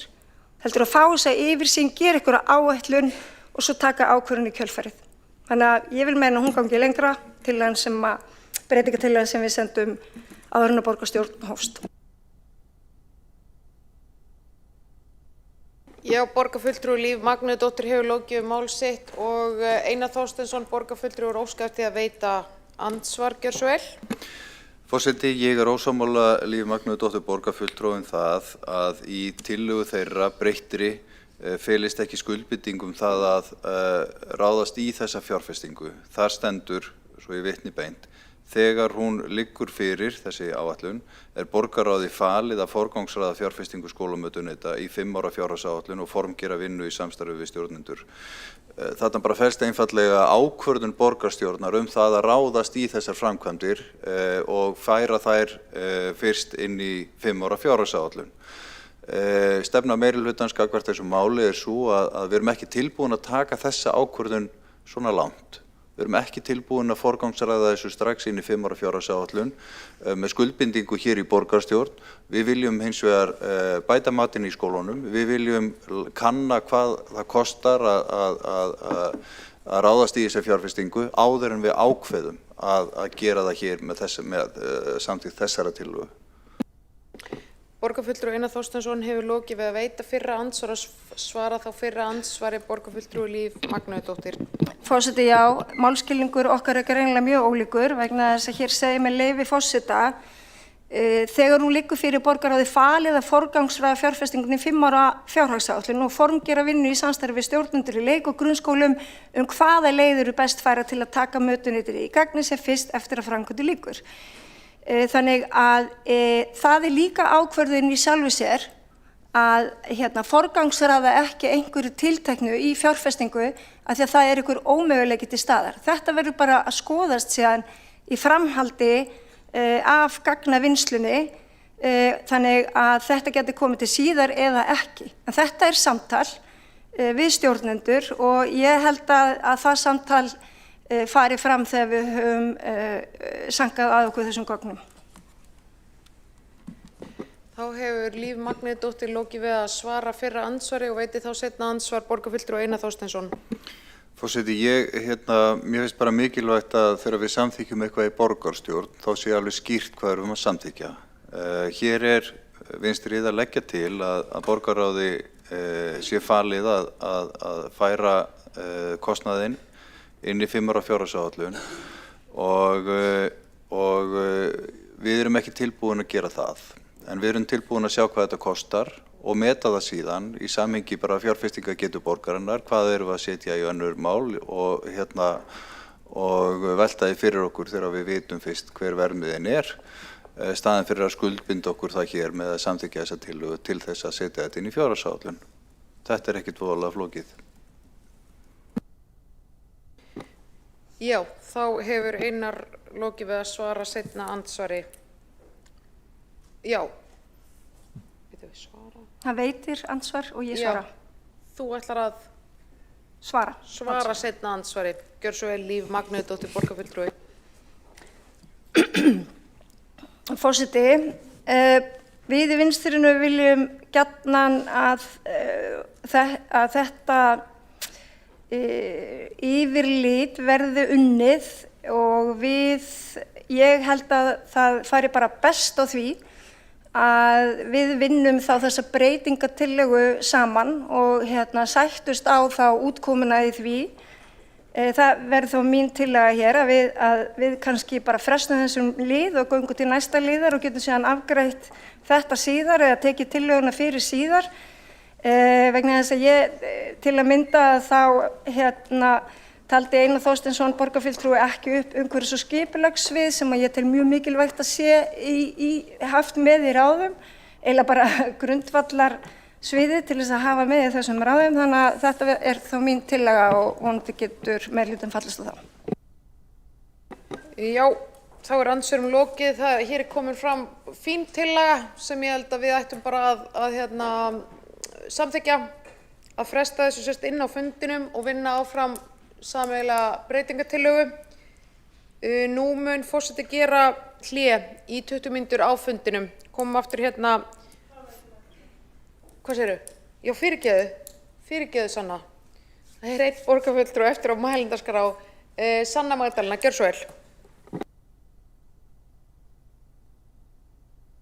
Ekki langt, en að því við vorum byrjað að tala áðan svona að meta rekstrarlega áhættu í þessari tillögu, þá eru þetta fleiri áhættur sem að telur alveg að þurfi að meta og vera vakandi gagnvart áhættum sem felast í því, til dæmis að treysta á utanaðkomandi fyrirtæki til þess að útvega mat í leik- og grunnskólum borgarinnar. Það getur ýmislegt komið upp á hjá fyrirtækjum sem getur síðan haft áhrif á okkar þjónustu og getu borgarinnar til þess að bjóða upp á þá þjónustu.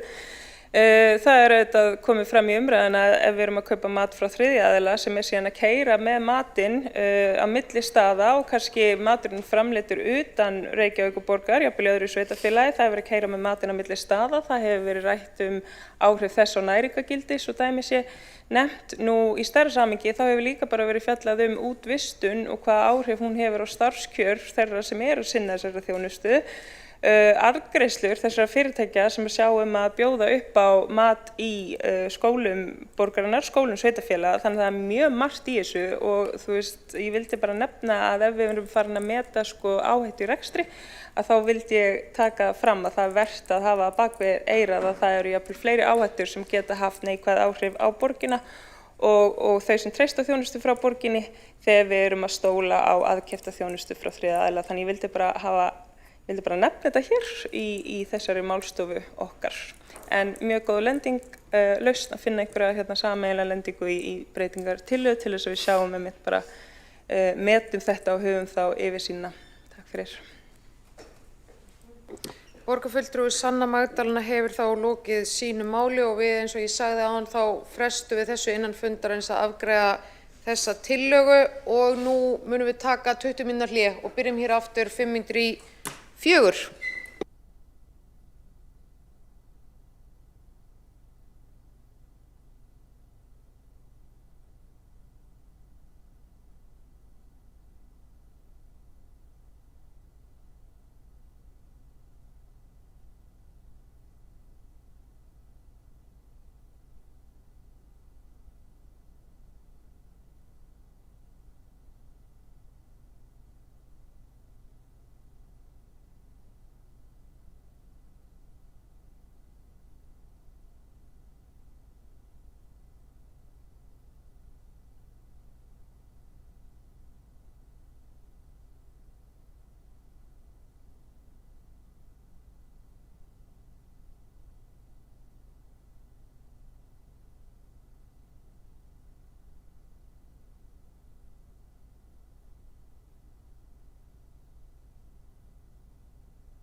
Ágæta borgarstjórn, þá er stuttu kaffihlé lokið og ég bið ykkur að koma ykkur fyrir í ykkar sætum. Við ætlum að halda áfram með dagskrána.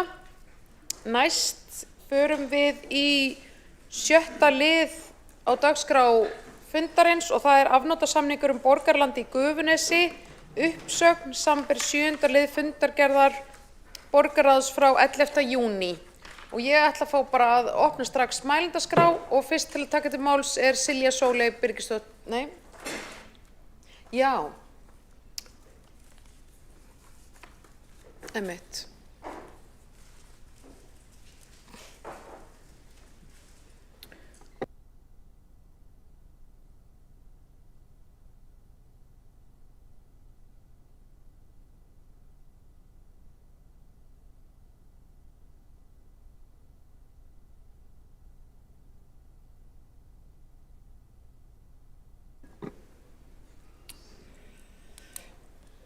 Já, og svo.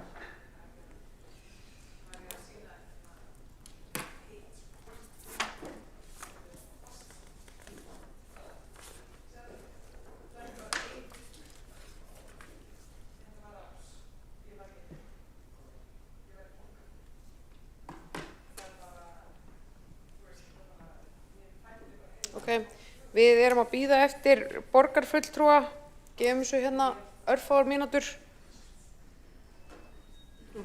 Ok. Velkomin, Einar minn.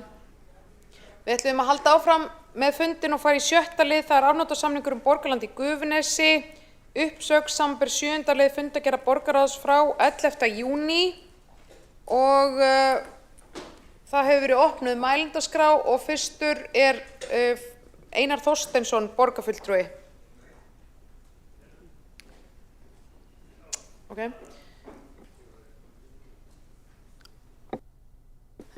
Tökum hérna 1 mínútu fundarhlé, afsakið.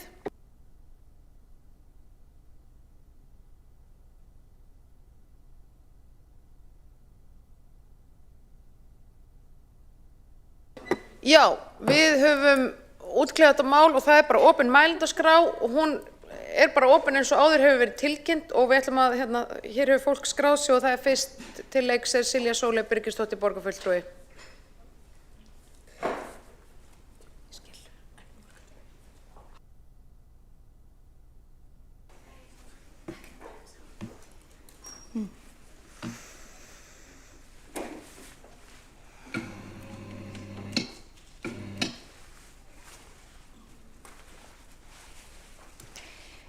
Kæri forseti, ágæta borgarstjórn. Helgina heimsótti ég hjólhýsabyggðina á Sævarhöfða. Þar var tekið vel á móti mér og íbúarnir lýstu fyrir mér reynslu sinni af þessu búsetuformi. Frá tíma þeirra í Laugardalnum, núverandi fyrirkomulagi á Sævarhöfða og vonbrigðum þeirra með riftun samningsins í Gufunesi. Í Laugardalnum upplifðu íbúarnir ró og næði. Svæðið var huggulegt og manneskjulegt, gróður allt í kring, nálað við þjónustu og staðsetningin bauð upp á heimsóknir frá vinum og fjölskyldu. Íbúarnir voru gjarnir að aðstoða ferðamenn sem komu á tjaldsvæði sem áttu í erfiðleikum með innskráningu en oft var engin starfsmaður á svæðinu.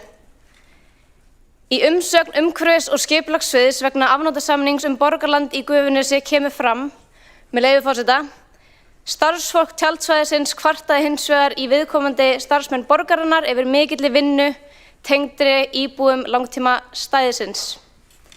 En í mínum samtölum við íbúana blasti við önnur mynd. Starfsfólk tjaldsvæðisins sást afar sjaldan á svæðinu og áttu aldrei raunverulegt samtal við íbúana umfram það að biðja þau að tala ekki við hina gestina.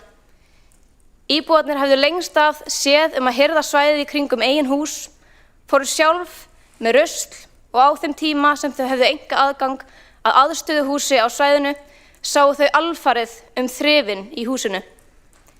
Hvergi kemur fram í hverju þessi mikla vinna starfsfólksins á að hafa falist. Því er spurningin hvort átti einfaldlega að losna við langtíma íbúana til þess að hámarka hagnað af ferðamönnum á svæðinu. Íbúarnir höfðu dvalið á tjaldsvæðinu allt frá 2015 en árið 2023 var þeim ekki leyft að halda áfram sinni búsetu. Þrátt fyrir vilja til að borga hærra gjald til að mæta kostnaði og halda áfram að búa í Laugardalnum. Það sem tók við var tímabundið neyðarúrræði á Sævarhöfða. Það átti aðeins að vera til nokkura mánaða en nú eru liðin tæp 3 ár. Á Sævarhöfða er aðstaðan algjörlega óásættanleg og staðsetningin hefur leitt til einangrunar. Hávaðinn og rykmengunin frá þungaumferð er yfirþyrmandi, umhverfið er ómanneskjulegt og sóðaskapurinn í kring er mikill. Íbúarnir halda þó svæðinu sem umlykur þeirra hús snyrtilegu en draslið við turnana er mikið og ástandið þar hefur versnað síðasta mánuðinn. Í síðasta mánuði fengu ungi menn aðgang að starfsmannahúsinu þar sem íbúarnir hafa aðgengi að salernis- og þvottaaðstöðu. Íbúarnir lýsa miklu óöryggi eftir komu þeirra en ríkur grunur er fíkniefnanotkun í húsinu. Hurð hefur verið brotin, salerni stífluð, skelfileg umgengni og íbúar hafa nokkrum sinnum þurft að hringja á lögregluna. Ég fekk að sjá þetta rými með eigin augum og get staðfest ástandið. Þetta húsnæði er á vegum Reykjavíkurborgar og það er til hábornar skammar að þetta sé látið viðgangast. Íbúar Hjólhýsabyggðarinnar er ekki óreglu fólk en Reykjavíkurborg hefur hins vegar hleypt óreglu inn á þeirra svæði. Í umsögn umhverfis- og skipulagssviðs kemur fram að, með leyfi forseta, árið 2004 greiddi Reykjavíkurborg 3,6 milljónir króna fyrir rafmagn og fleira á svæðinu umfram það sem innheimta mánaðargjaldsins skilaði í borgarsjóði. En það var aldrei haft samtal við íbúana að hækka mánaðargjaldið til að mæta þessum kostnaði. Hækkun sem íbúar lýsa að þeir hefðu að sjálfsögðu skoðað. Þeir hafa aldrei fengið að sjá reikningana eða mælingarnar og ekki liggur fyrir hver raunnotkun þeirra er. Síðan er það hinn umdeildi afnotasamningur. Í fyrsta lagi þarf að halda því til haga að aðeins var að ræða heimild til að nota svæðið undir hjólhýsi á vegum samtaka hjólabúa og það aðeins til óhagnadrifna afnota. Allur annar rekstur var óheimill. Í öðru lagi var það alfarið í höndum samtakana samkvæmt afnotasamningum með leyfi forseta að borga allan kostnað vegna nýtingar, reksturs og viðhalds hins leigða, þar með talið allan kostnað sem kann að falla til vegna starfsemi og aðstöðu leigutaka á svæðinu. Tilvitnun lýkur.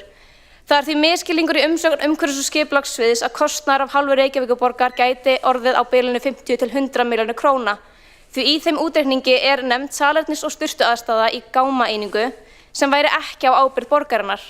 Það eina sem íbúarnir ætluðust til á borginni var tenging rafmagns og vatns að lóðamörkum. Íbúarnir hafa sjálfur fengið gróft kostnaðarmat frá Veitum og gera þau ráð fyrir að sú tenging kosti það bil 20 milljónir króna. Íbúarnir ætluðu sjálfur að koma upp salernis- og sturtuaðstöðu og eru þegar búnir að hefja þá vinnu að kanna leigu á gámum frá gámaþjónustu. Þeir voru einnig búin að senda beiðni í tilboð fyrir jarðvegsvinnu sem þarfnaðist á svæðinu, athuga kostnað fyrir sorpgám með tilheyrandi sorphirðu og kostnaði við rotþró. Það er því rangt að halda því fram að sé að ræða hóp af fólki sem vill láta borgina borga allt fyrir sig. Þetta er fjölbreyttur hópur sem hefur kosið þetta búsetuform af ólíkum ástæðum. Meðal þeirra er kennari, öryrki, bílstjóri, eftirlaunamaður, málari, öryggisverður og textahöfundur sem kjósa þennan lífstíl ýmist vegna fjárhagslegra ástæðna eða einfaldlega því þetta er þeirra drauma búsetuform. Þeir voru spennt að hefjast handa við vinnuna í Gufunesinu og komast loksins af Sævarhöfða. En nú er búið að rifta samningum og óvissan sem hefur hrjáð íbúa lengi birtist aftur. Hvað tekur við? Ljóst er að ástandið á Sævarhöfða er óviðunandi. Einar Þorsteinsson borgarfulltrúi hefur nefnt að íbúa sem búa við fátækt verða gripnir af velferðarkerfinu og þeim finna lausnir meðal annars hjá félagsbústöðum. En þar eru langir biðlistar og ólíklegt að íbúar fengi íbúð þar á næstu misserum. Hann hefur líka sagt að íbúar geti bara borgað markaðsverð á tjaldsvæðum á höfuðborgarsvæðinu. Þar sýnir hann algjört þekkingarleysi á raunveruleikanum. Í Laugardalnum er hámarksdvöl 2 vikur en íbúar hafa fengið þær upplýsingar að í raun standi aðeins til boða að vera þar 7 nætur á mánuði og í raun býður ekkert tjaldsvæði á höfuðborgarsvæðinu upp á langtíma leigu. Þannig það er einfaldlega ekki hægt, eins og staðan er núna, að tjalda á tjaldsvæðunum til lengri tíma. Að lokum er rétt farið að sumir íbúar Hjólhýsabyggðarinnar búa ekki við fátækt, en það er einmitt vegna þess að þeir kjósa að búa í Hjólhýsabyggð. Margir ættu erfitt með að ná endum saman ef þeir neyddust til að fara inn á leigumarkaðinn. Þó sumir vilja ekki viðurkenna þetta búsetuform, þá verðið þið að viðurkenna að þetta fólk er til. Þið riftuð samningnum og þá er það á ykkar ábyrgð að finna annað fyrirkomulag. Hefjið raunverulegt samtal við íbúana því þeir eru fúsir til að finna lausnir. Sýnið þeim virðingu því það eina sem þetta fólk biður er að lifa lífi sínu með reisn. Takk. Borgarfulltrúi Silja Sóli hefur lokið máli sínu og næst á mælendaskrá er Sanna Magdalena Mörtudóttir borgarfulltrúi. Gjörðu svo vel.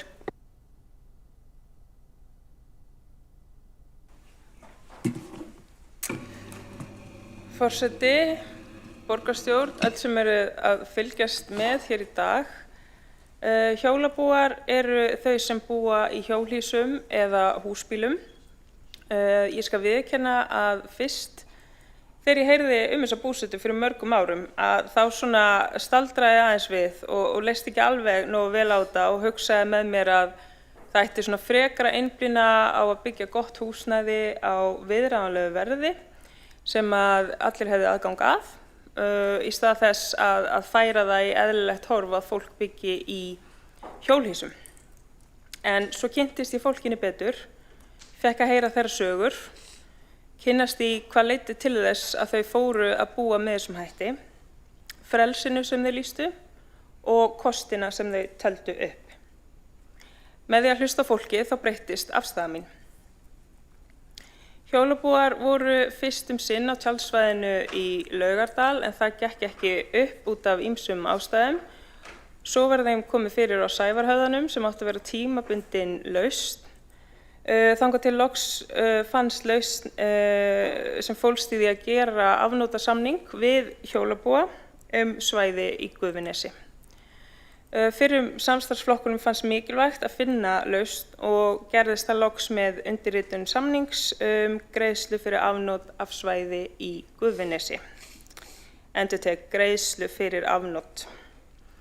Í samningnum stendur orðrétt með leyfi forseta: leigutaki mun setja niður á eigin kostnað undir byggingu og flytja raftengla frá Sævarhöfða 31. Leigusali Reykjavíkurborg mun greiða kostnað OR við flutning og tengingu. Tilvitnun lýkur. Ég endurtek fyrir hluta setningarinnar svo við séum öll hérna á sömu blaðsíðu. Leigutaki mun setja niður á eigin kostnað undir byggingu. Þegar samningurinn var gerður þá fannst loks lausn á máli þar sem hjólabúar höfðu verið lengi í lausu lofti og búið mikið óöryggi. Aðstaðan á Sævarhöfða hentaði alls ekki og jafnvel hættuleg þar sem að hlutir hefðu verið að hrynja niður og beint á bílana svo dæmi sé tekið. Og þegar þessi afnotasamningur var gerður þá var Reykjavíkurborg auglýst eftir aðila til að nýta borgarland í Gufunesi. Er að ræða 3900 fermetra landspildu og einungis óhagnaðardrifið félag sem starfar í almenna þágu kom til greina sem leigutaki og samið var að það yrði greitt ákveðið leigugjald. Og nú skömmu eftir það var búið að semja við hjólabúa þá kemur þessi hægri meirihluti og riftir samningnum. Og engin önnur lausn í sjónmáli enda ekki hugsað í lausnum heldur dregin upp afar neikvæð ímynd af stöðinni hjá fjölmiðlafulltrúa meirihlutans í þessu máli, borgarfulltrúanum Einari Þorsteinssyni, sem virðist finnast fátt skemmtilegra en að gagnrýna pólitískar hliðar einstaks hjólabúa og gera lítið úr aðstæðum hjólabúa. Flokksskírteini þá ekki að skipta máli hér að vera til umræðu, það er ósmekklegt og það er mjög óviðeigandi. Það sem skiptir máli er að við hugsum í lausnum og mætum þörfum íbúa borgarinnar sem greiða hér útsvar. Upp á svona síðkastið þá hef ég reynt að setja mig inn í hægri hugmyndafræði og skilja áherslunar. Enda þarf ég að undirbúa mig með 9 sjálfstæðismenn í borgarstjórn og reyna að setja mig aðeins inn í hvernig hægri hugsar. En ef ég skil rétt þá eru áherslunar gjarnan þær að hið opinbera eigi að skipta sér sem minnst af fólki og leyfa því að virkja sköpunarkraftin sinn. Sem ég myndi segja að við séum akkurat að sjá hér fólk sem hugsar í lausnum, syndir á móti straumnum og skapa sér búsetu á hjólum. Ef ég skil hægri hugmyndafræðina rétt þá snýst hún minni forræðishyggju. Það er að segja að hið opinbera dragi úr afskiptum sínum á því hvernig fólk kjósi að búa. Við störfum hér fyrir alla borgarbúa, það er okkar að finna lausnir og það er ekki gert með því að rifta samningi við hjólabúa. Fólki verður ennþá til staðar og ennþá í þörf fyrir búsetu. Það leysist ekki með því að rifta þessum afnotasamningi. Við þurfum að hugsa í lausnum. Ef það eru vandræðir sem að banka upp á, þá þurfum við að vera lausnamiðuð og finna hliðar til þess að þetta geti gengið upp. Ég segi minna kerfi og meiri hverfi í Gufunesi. Takk. Borgarfulltrúi Sanna Magdalena hefur lokið sinni ræðu. Næstur á mælendaskrá er borgarfulltrúi Einar Þorsteinsson.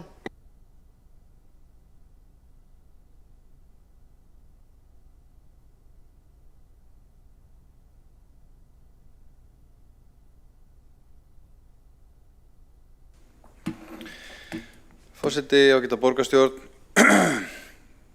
Það er leitt að síðasti meirihluti hafi skapað væntingar hjá þessum hópi að það væri rétt og eðlilegt að koma upp varanlegri hjólhýsabyggð innan borgarmarkanna. Eins og fram hefur komið og kom fram í tíð þáverandi meirihluta að þá liggur það fyrir að varanleg búseta í hjólhýsum er ósamrýmanleg gildandi lagaumhverfi, meðal annars með hliðsjón af ákvæðum skipulags- og mannvirkjalöggjafar, og það er óheimilt að tjalda hjólhýsum eða tjöldum utan skilgreindra tjaldsvæða og þetta liggur bara allt fyrir. Samt sem áður, vegna þess að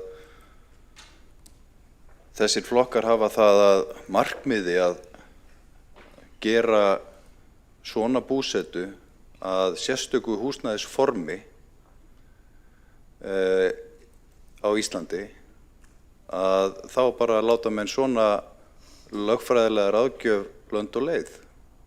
Hlust ekki. Og þessir flokkar ætlast til þess að borgarbúar leggi fjármuni sína í fjárfestingu fyrir þennan hóp umfram aðra.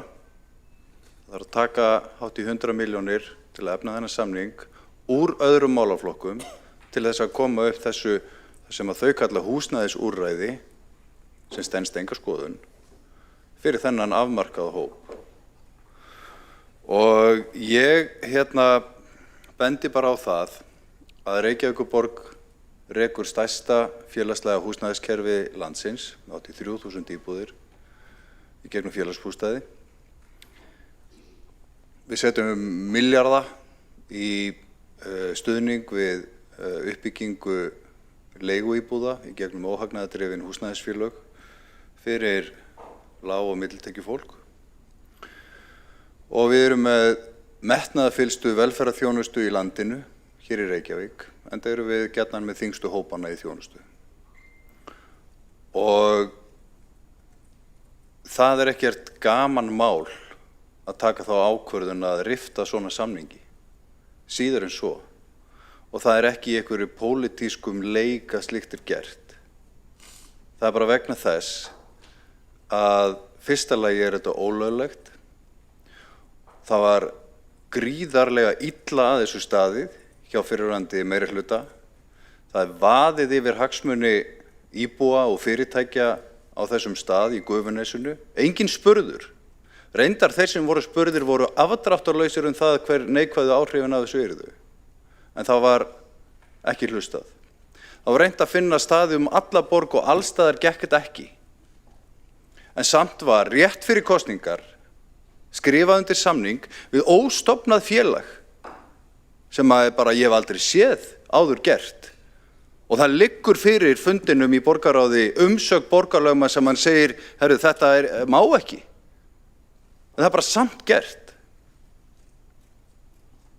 Ef að það er ekki pólitískur leikur, þá veit ég ekki hvað það er. Og svo eru við skilin eftir með vandamáli í fanginu, að reyna að vinda ofan af ólöglegum gjörningi og varaborgarfulltrúi sósíalista sem að ræðst á mig í fjölmiðlum fyrir að taka í hornina á þessu máli. Þið gangið erinda ykkar eigin flokksmanna í þessu máli. Líður engum skringilega með það?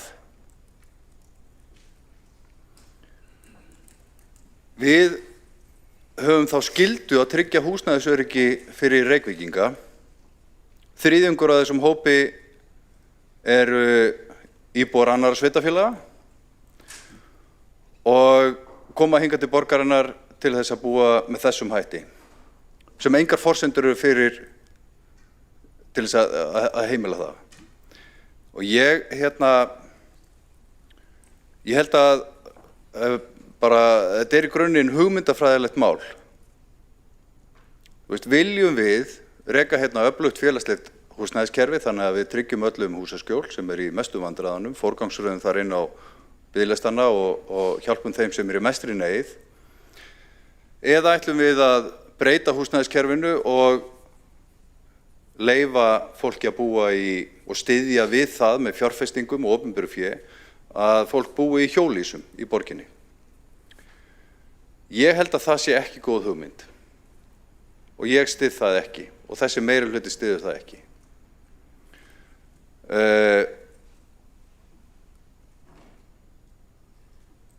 Það fylgir þessu alls konar hætta, eldhætta.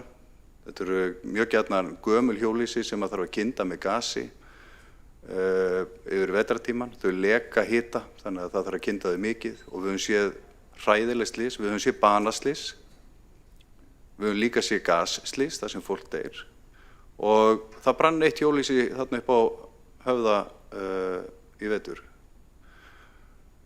Aðstæðan er ekki góð, ég viðurkenni það alveg og það er engin stoltur af þessari stöðu. En mér finnst bara mikilvægt að við tölum skýrt. Við viljum ekki hjólhýsabyggð í Reykjavík. Þetta er ekki húsnæðisform sem við stenst lög eða kröfur aðbúnað barna og það eru börnanna. Okkur ber skylda til þess að vernda börn. Það eru líka eldra fólk, veikt fólk og ég hef verið í sambandi við velferðarsvið og veit af því að þessi hópur honum bauðst stuðningu frá velferðarsviði í vetur og það voru mjög fáir sem þáðu það. 3 af 18. Einn vildi vita hvar væri hægt að fá ókeypis mat í félagsmiðstöðunum okkar. Einn fór á biðlista eftir félagslegu húsnæði. Þessi umræða snýst valfrelsi, já, að einhverju leyti. Ég horfi á viðtöl við fólk úr þessum hópi sem segir ég er ekki í fátækt, ég bara vil búa svona. Gott og vel, ekki í Reykjavík. Af því að stefna meirihlutans er svo að við leyfum það ekki.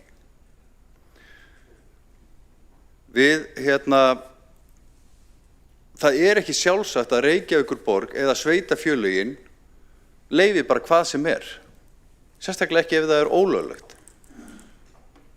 Við ráðum því hvernig við högum félagslegri uppbyggingu og þeim búsetuformum sem við erum sátt við. Við viljum geta verið í tengslum við íbúana í Reykjavík og veitt þeim þjónustu og ég held að ef við færum að fjárfesta í hjólhýsagarði, koma upp varanlegum innviðum, þá er alveg klárt mál að fólk mun streyma hingað alls staðar á landinu og velja þetta og áður en við vitum þá höfum við enga stjórn á neinu sem að gerist þarna. Og þannig ég held að það skiptir bara máli að tala skýrt og segja að þetta er ekki eitthvað sem við styðjum. Og veita fólki stuðning sem að vill þiggja hann. Halda áfram að styðja við félagsbústaði og félagslegt leigukerfi en tala skýrt varðandi þessi mál.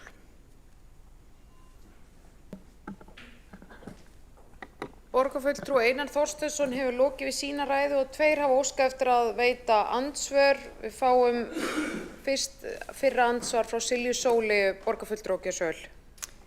Í fyrsta lagi þá hvergi tilgreint í lögum þetta búsetuform, það þýðir ekki að það sé ólöglegt. Það eru ýmsir hlutir sem koma ekki fram í lög, það þýðir ekki að það sé ólöglegt. Það er bara ekki tilgreint í lögunum.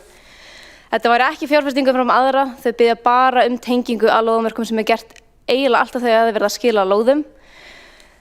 Þú talar að það má ekki tjalda umfram skilgreint svæði. Þetta hefði verið skilgreint svæði. Þú segir að það sé ekki gaman að rifta samningnum, endursemjið, finnið betra fyrirkomulag, sama með öryggismál. Það er hægt að finna lausna. Eitt af því sem var tekið fram og það sem íbúarnir lýstu ánægju með var að svæðið á Gufunesi bauð upp á það að það væri meiri fjarlægð milli hýsanna. Þannig ef það kemur upp eldur, sem kemur líka fyrir í venjulegum húsum, þá myndi það ekki dreifast. Síðan vil ég taka fram að þetta er ekki lengur varaborgarfulltrúi en vissulega meðlimur Sjálfstæðisflokksins og það að þú heldur að þetta sé ekki góð hugmynd þýðir ekki að þú ættir að tala við þetta fólk. Þá hefur borgarfulltrúi Silja Sóley lokið við að veita fyrra andsvar og svara þá fyrra andsvari borgarfulltrúi Einar Þorsteinsson.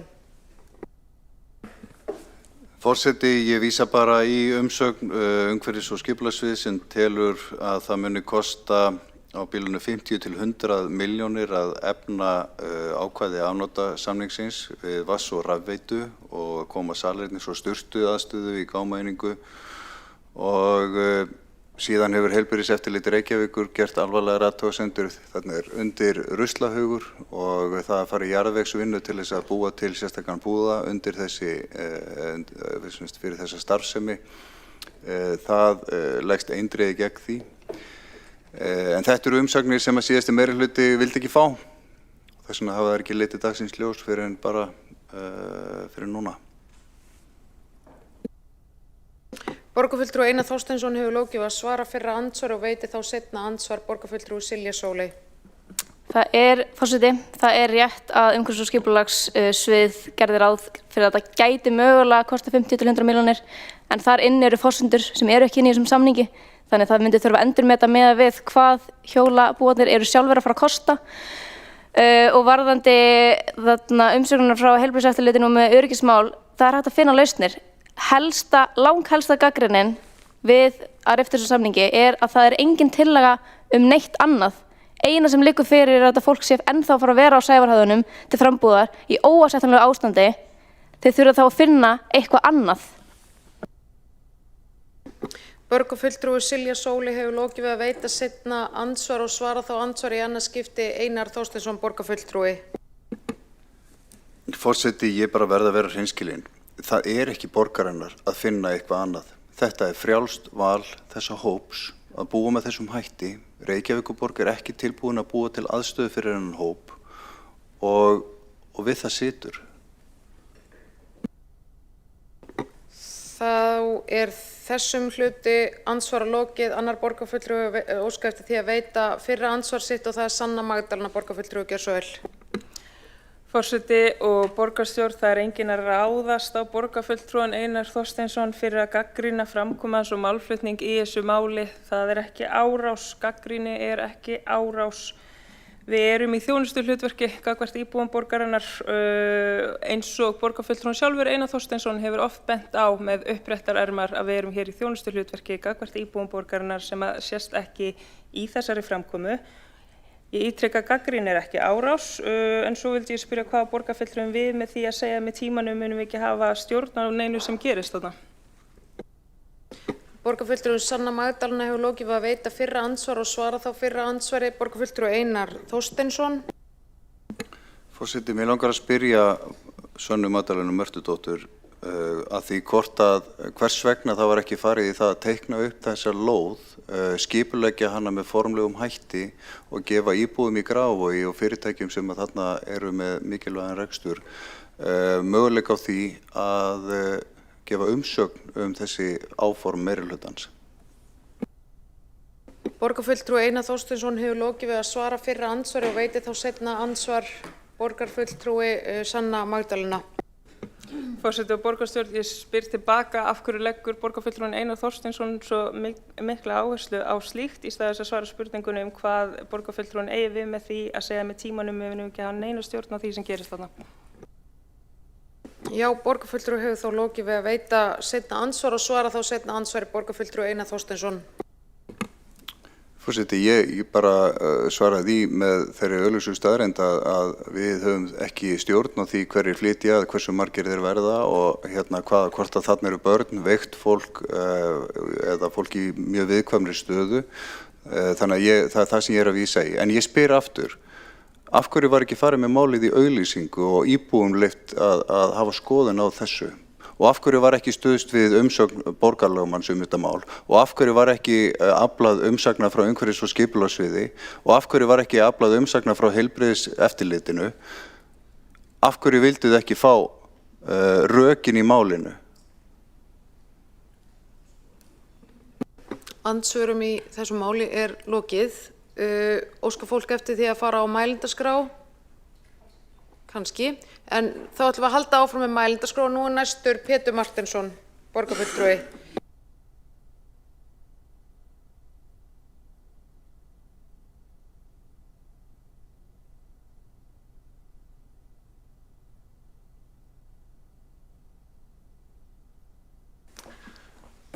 Forseti, bara nokkur orð þetta. Svona búsetuúrræði eru ekki sér íslenskt fyrirbrigði. Þetta gerist í öllum borgum og það hefur verið umræða þetta á Norðurlöndunum í býsna langan tíma.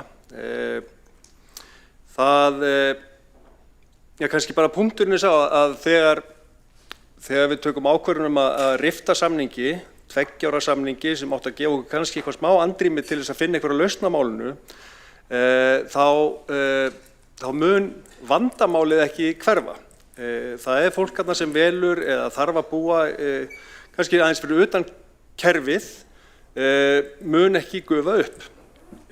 Þetta er mál sem við þurfum að tækla á einhvern hátt hér í sameiningu.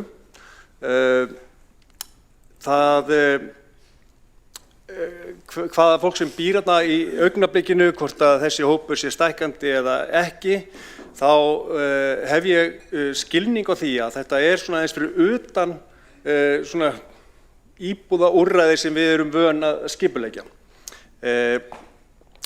Og ég tek undir það að það eru áhyggjur af því að þarna séu kannski einhver heilbrigðismál sem þarf að skoða, það eru brunavarnir og annað slíkt sem þarf að skoða sérstaklega, en það að rifta samningnum og setja þetta fólk bara út á gaddinn með litlum fyrirvara er ekki góð stjórnsýsla, finnst mér. Takk. Borgarfulltrúi Pétur Marteinsson hefur lokið máli sínu. Eru fleiri á mælendaskrá? Nei. Þá er umræðu þennan 6. lið lokið og við höldum áfram með dagskrá fundarins.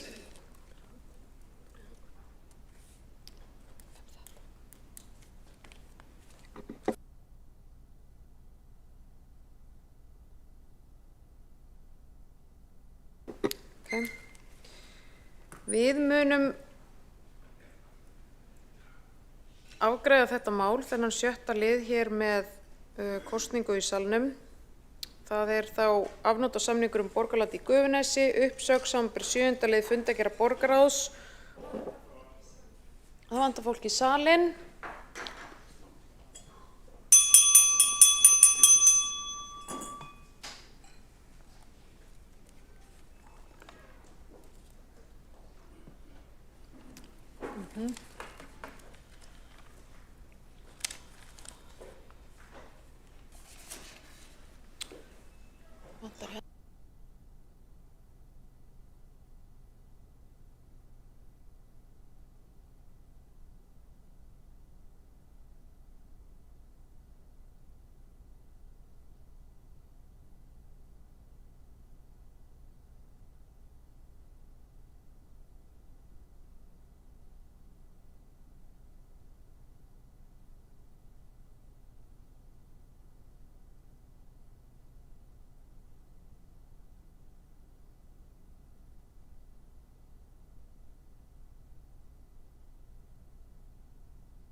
Já, þá kosninga hæft. Við erum að tala hér 7. liðinn, afnotasamningum Borgarland í Gufunesi, uppsögn á þessum samningi og við ætlum að kjósa og þau sem eru samþykkt því að þessum samningi verði sagt upp, vinsamlegast gefið skýr merki.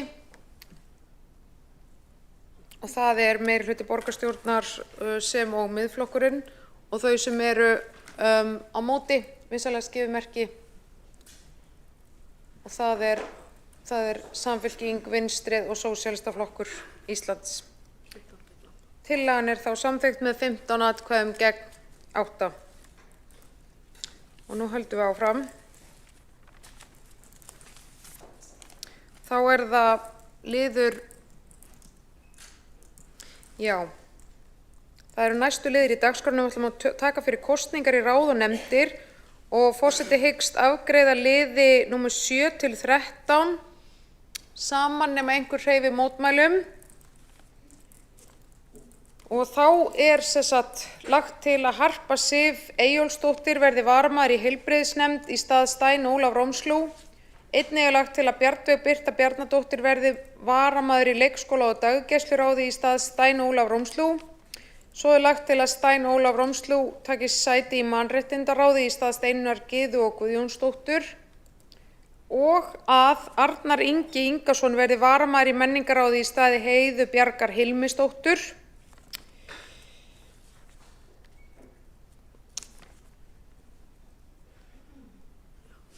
Já.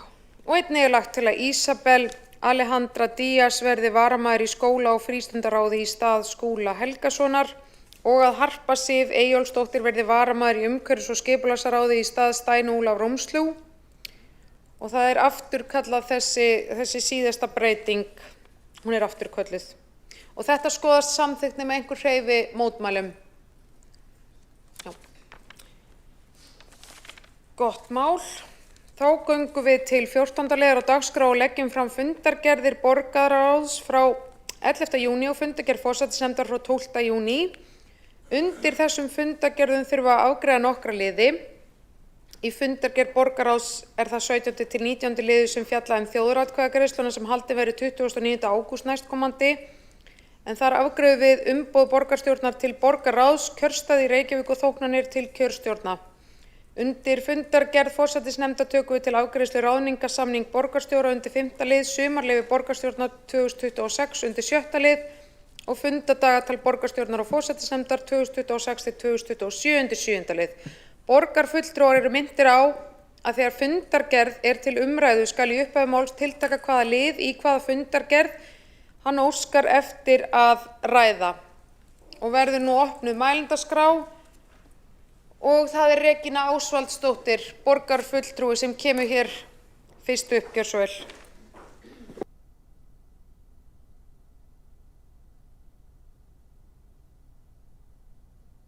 Forseti, ágæta borgarstjórn, ég kem upp undir fundargerð borgarráðs undir lið nr. 10 sem stofnun stýrihóps hagræðingu og breytingar hjá Reykjavíkurborg.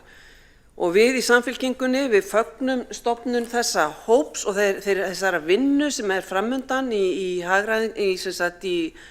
skoðun á hvaða möguleikar eru fyrir hagræðingu og breytingar vegna þess að það bara mjög eðlilegt að hver nýr meirihluti fari í slíka vinnu.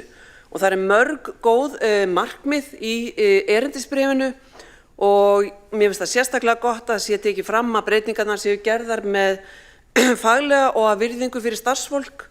En það sem ég vil hins vegar benda á að það kemur endurtekið fram í orðræðu, bæði í þessu erindisbréfi og almennt í orðræðu fulltrúa meirihlutans að það alltaf verið að tala að miðlægur kostnaður og annar kostnaður sé miklu hærri hér heldur en hjá samanburðar sveitarfélögum. Og þessar tölur eru fengnar úr mælaborði Sambands íslenskra sveitarfélaga. Og það þannig með það mælaborð að það mjög miklum takmörkunum háð. Þess vegna með nýrri löggjöf verið að vinna því í dag að samræma upplýsingar frá sveitarfélögunum þannig að þau séu öll að telja eins. Sumir telja upplýsingatækni miðlægt, aðrir setja það út á svið. Þannig má lengi telja, nefna ólíkar nálganir og það eiginlega ekki hægt að meta fyrir að vera komin með algjörlega sambærileg gögn frá öllum sveitarfélögum hvar kostnaður dýrari í þessu eða hinu. Og þetta skiptir mjög miklu máli og vegna þess að sko, það eiginlega bara niðurstöðu talan sem talan sem við getum hort á í dag. Hvað kostar rekstur Reykjavíkurborgar í heild sinni miðað við rekstur annarra sveitarfélaga? Og það alveg eins þegar við erum að tala til dæmis kostnað og fjölda stöðugilda. Það hefur líka heyrst mjög oft að það sé svo miklu fyrir stöðugildi hjá Reykjavíkurborg heldur en öðrum sveitarfélögum. Og þá ekki verið að horfa á tekjurnar. Við erum að reka heimahjúkrun. Við erum nánast eina sveitarfélagið á landinu, fyrir utan það að Mosfellsbær gerði samning í fyrra rekstur heimahjúkrunar fyrir ríkið. Það samningur upp á 3 milljarð króna og fleiri 100 stöðugildi sem koma inn í þessar tölur. Við erum líka að selja þjónustu til annarra sveitarfélaga í málefnum heimilislaus fólks í gistiskýlunum. Við erum að reka hjúkrunarheimili fyrir ríkið. Við erum með skammtímavistanir fyrir fötluð börn sem önnur sveitarfélagar kaupa þjónustu af. Þannig að þessar tölur eru bara ekki marktækar. Ég fagna því að þið ætlið að rýna þetta og ég vona að í umræðum hagræðingarnar framvegis að þá getum við sammælst hvaða gögn og hvaða greiningar ætlum við að nota þannig að við séum að skoða hlutina og gera samanburð á einhverjum faglegum forsendum. Það allt of mikið bara að einhverju sé slengt fram og sem dæmi þá hef ég í öðru starfi sem ég hef verið í áður fengið svona greiningu frá ráðgjafafyrirtæki þar sem hann bent á það að það var bara frekar hár kostnaður per íbúa í skólakerfinu í þeim bæ. Hvers vegna skildi það nú vera? Jú, þetta var eitt barnmesta sveitarfélag landsins. Þannig að þegar kostnaður var skoðaður í kjölinn þá bara nákvæmlega sami kostnaður per barn í skóla og í öðru sveitarfélögum. Hins vegar var öldrunarþjónustan mjög á grænu. Já, það vegna þess að það færri aldraðir í þessu sveitarfélagi heldur en í öðrum sveitarfélagum. Þannig að endilega það frábært að fara að skoða reksturinn en gerum þetta málefnalega þegar við erum að tala einhvern bólginn kostnað í þessu og hinu. Takk. Regína Ásvaldsdóttir, borgarfulltrúi, lokið máli sínu og næst tekur til máls borgarfulltrúi Björg Magnúsdóttir.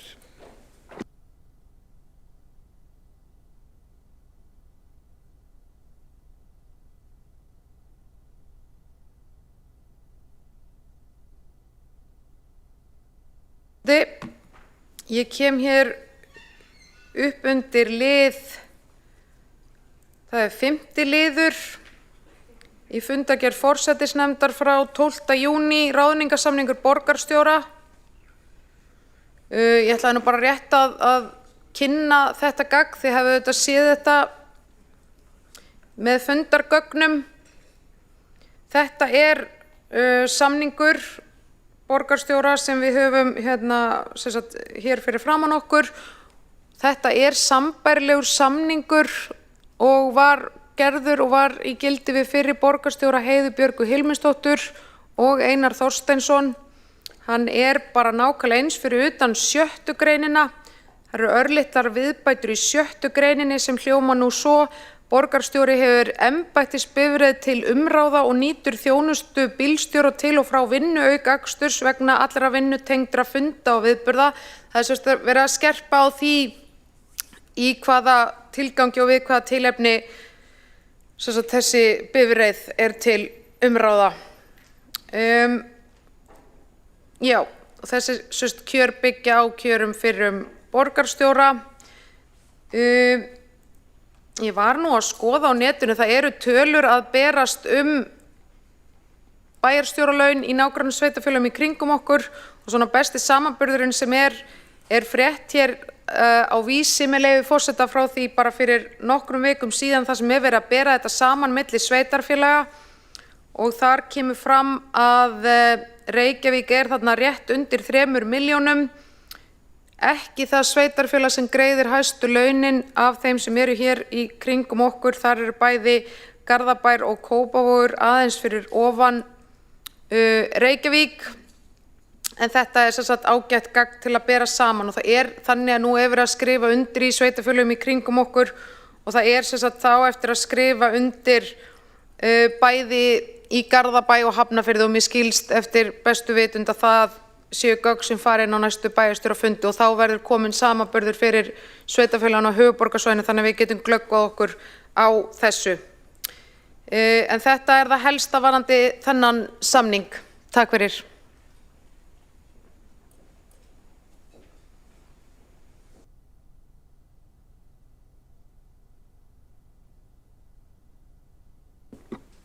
Björg Magnúsdóttir, borgarfulltrúi, hefur lokið máli sínu og þá er ekki fleiri hér á mælendaskrá undir liðnum fundargerðir og við erum þá hér að búið að kjósa í ráðin. Ekki fleiri sem vilja taka til máls við það. Og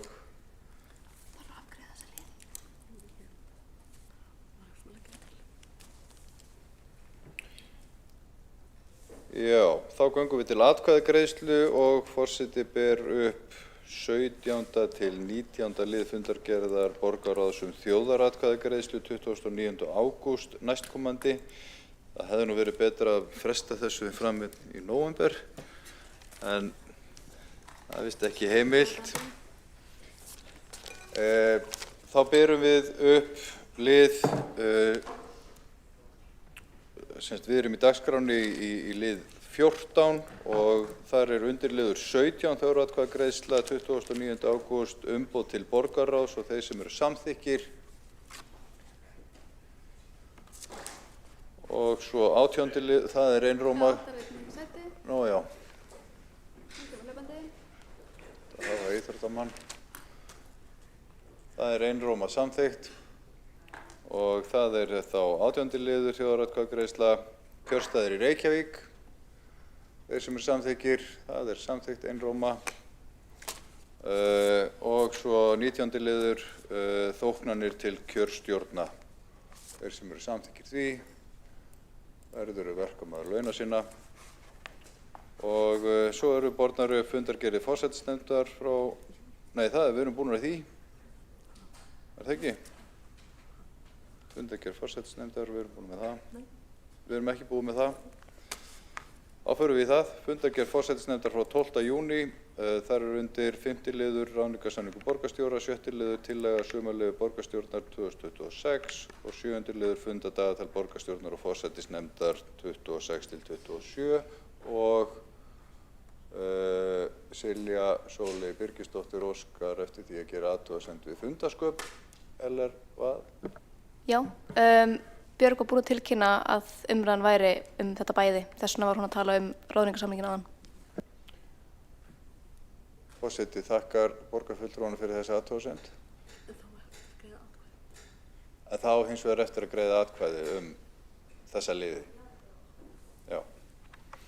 Og þá göngum við til atkvæðagreiðslu 5. lið sem er ráðningarsamningur borgarstjóra.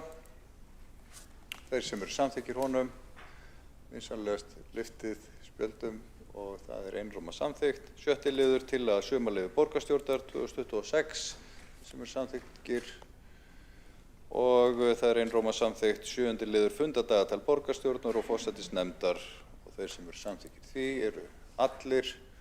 Þökkum fyrir það og já,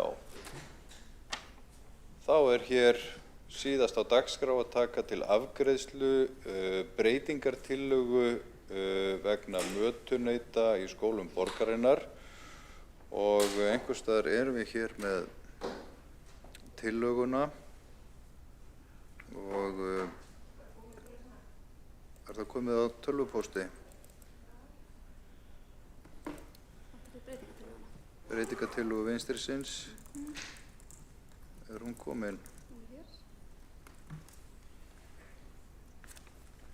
Ég les hana upp.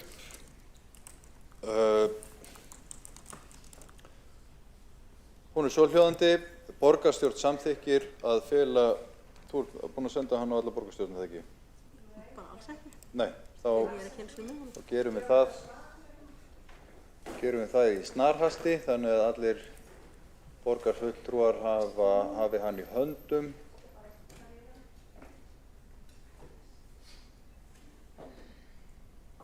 Og þegar hún hefur borist öllum borgarfulltrúum hér í borgarstjórn þá lesi hana upp og ber upp til atkvæðagreiðslu.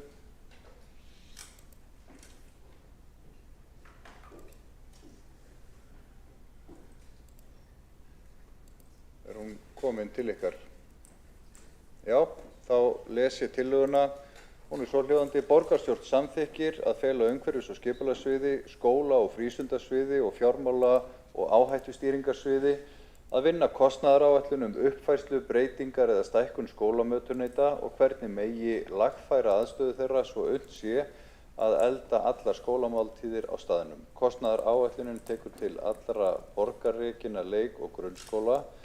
Þegar hún liggur fyrir skal meta ávinningin af því að ráðast í fjárfestingu á skólamötuneytum. Og þeir sem eru samþykkir þessari tillögu vinsamlegast gefið merki. Þetta er einróma samþykkt.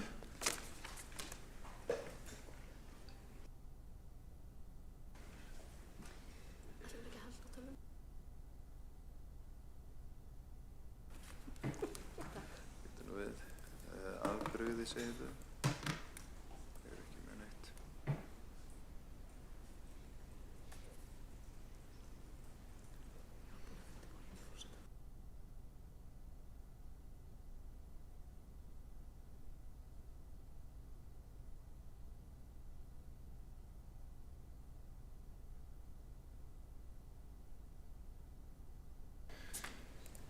Og hér hefur borist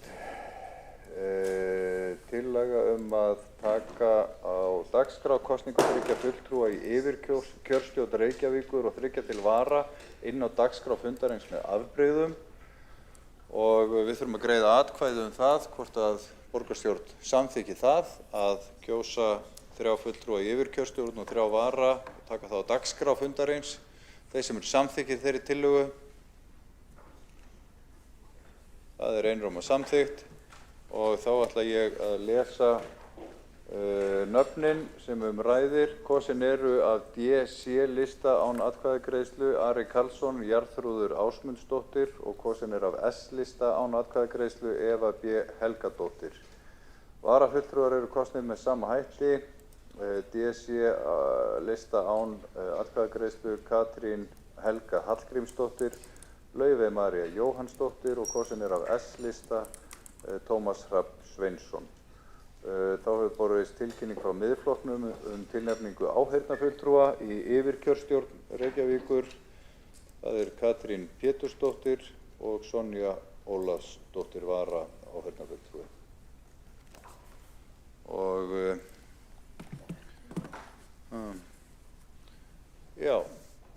borgarfulltrúi Líf Magnúðardóttir hefur óskað eftir því að gera athugasemd við fundarsköp eða fara á mælendaskrá. Gjörðu svo vel. Ágæti forseti, mig langar bara að benda á það að Vinstrið á enn eftir að tilnefna sinn áheyrnarfulltrúa og þannig að það hefði verið heppilegast að ræða þetta kannski við Vinstrið áður en að þetta kemur svona bratt inn hér. Þannig að við getum auðvitað lagt fram væntanlega í forsætisnefnd okkar skipan í yfirkjörstjórn en ég taldi að við hefðum eitthvað meira ráðrúm til þess að ráðum okkar áður en þetta kemur inn með afbrigðum í borgarstjórn. Ég vildi bara koma þessu á framfæri. Betra hefði verið að vera í sambandi. Forseti þakkar fyrir þessa ábendingu en skilst að það hafi nú verið samtölu þetta mál fyrir borgarstjórnarfund en það er rétt að ræða þetta í forsætisnefnd. Við bara, ef við getum fengið kannski stutt hlé á fundi og við getum afgreitt þetta núna, þá er það vel þið. Forseti tekur 3 mínútna fundarhlé.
Ágæta borgarstjórn, þá höldum við áfram með þennan fund sem er nú á lokametrónum.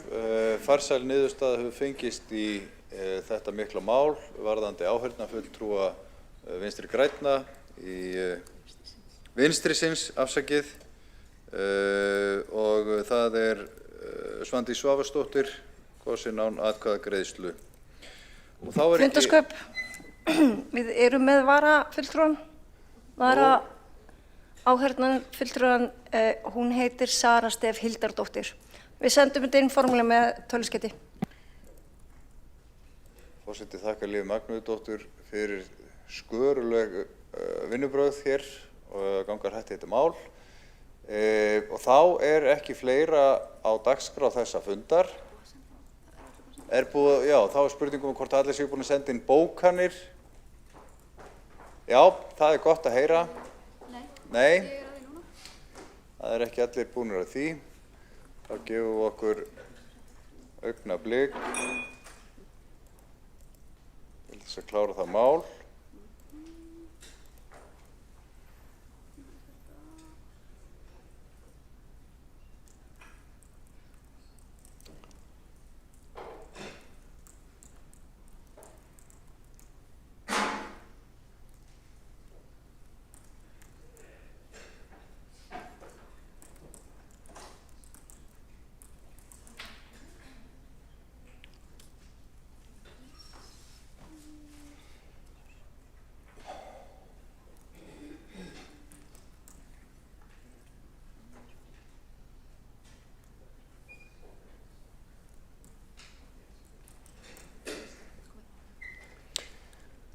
Þá skilst mér að allar bókanir séu komnar í hús og ekkert annað að gera heldur en að slíta fundi.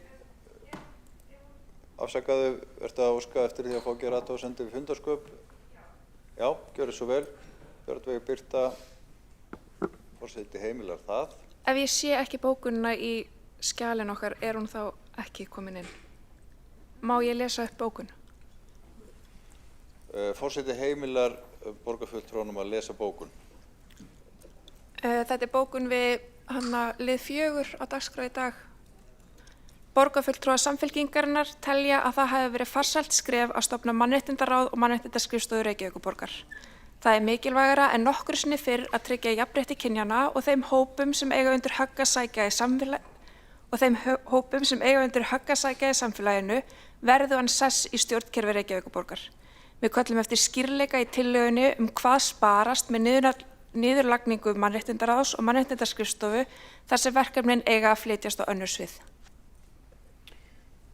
Forseti þakka fyrir þennan lestur og hvetur borgarfulltrúan til að senda þetta bréfleiðis á forsætisnefnd.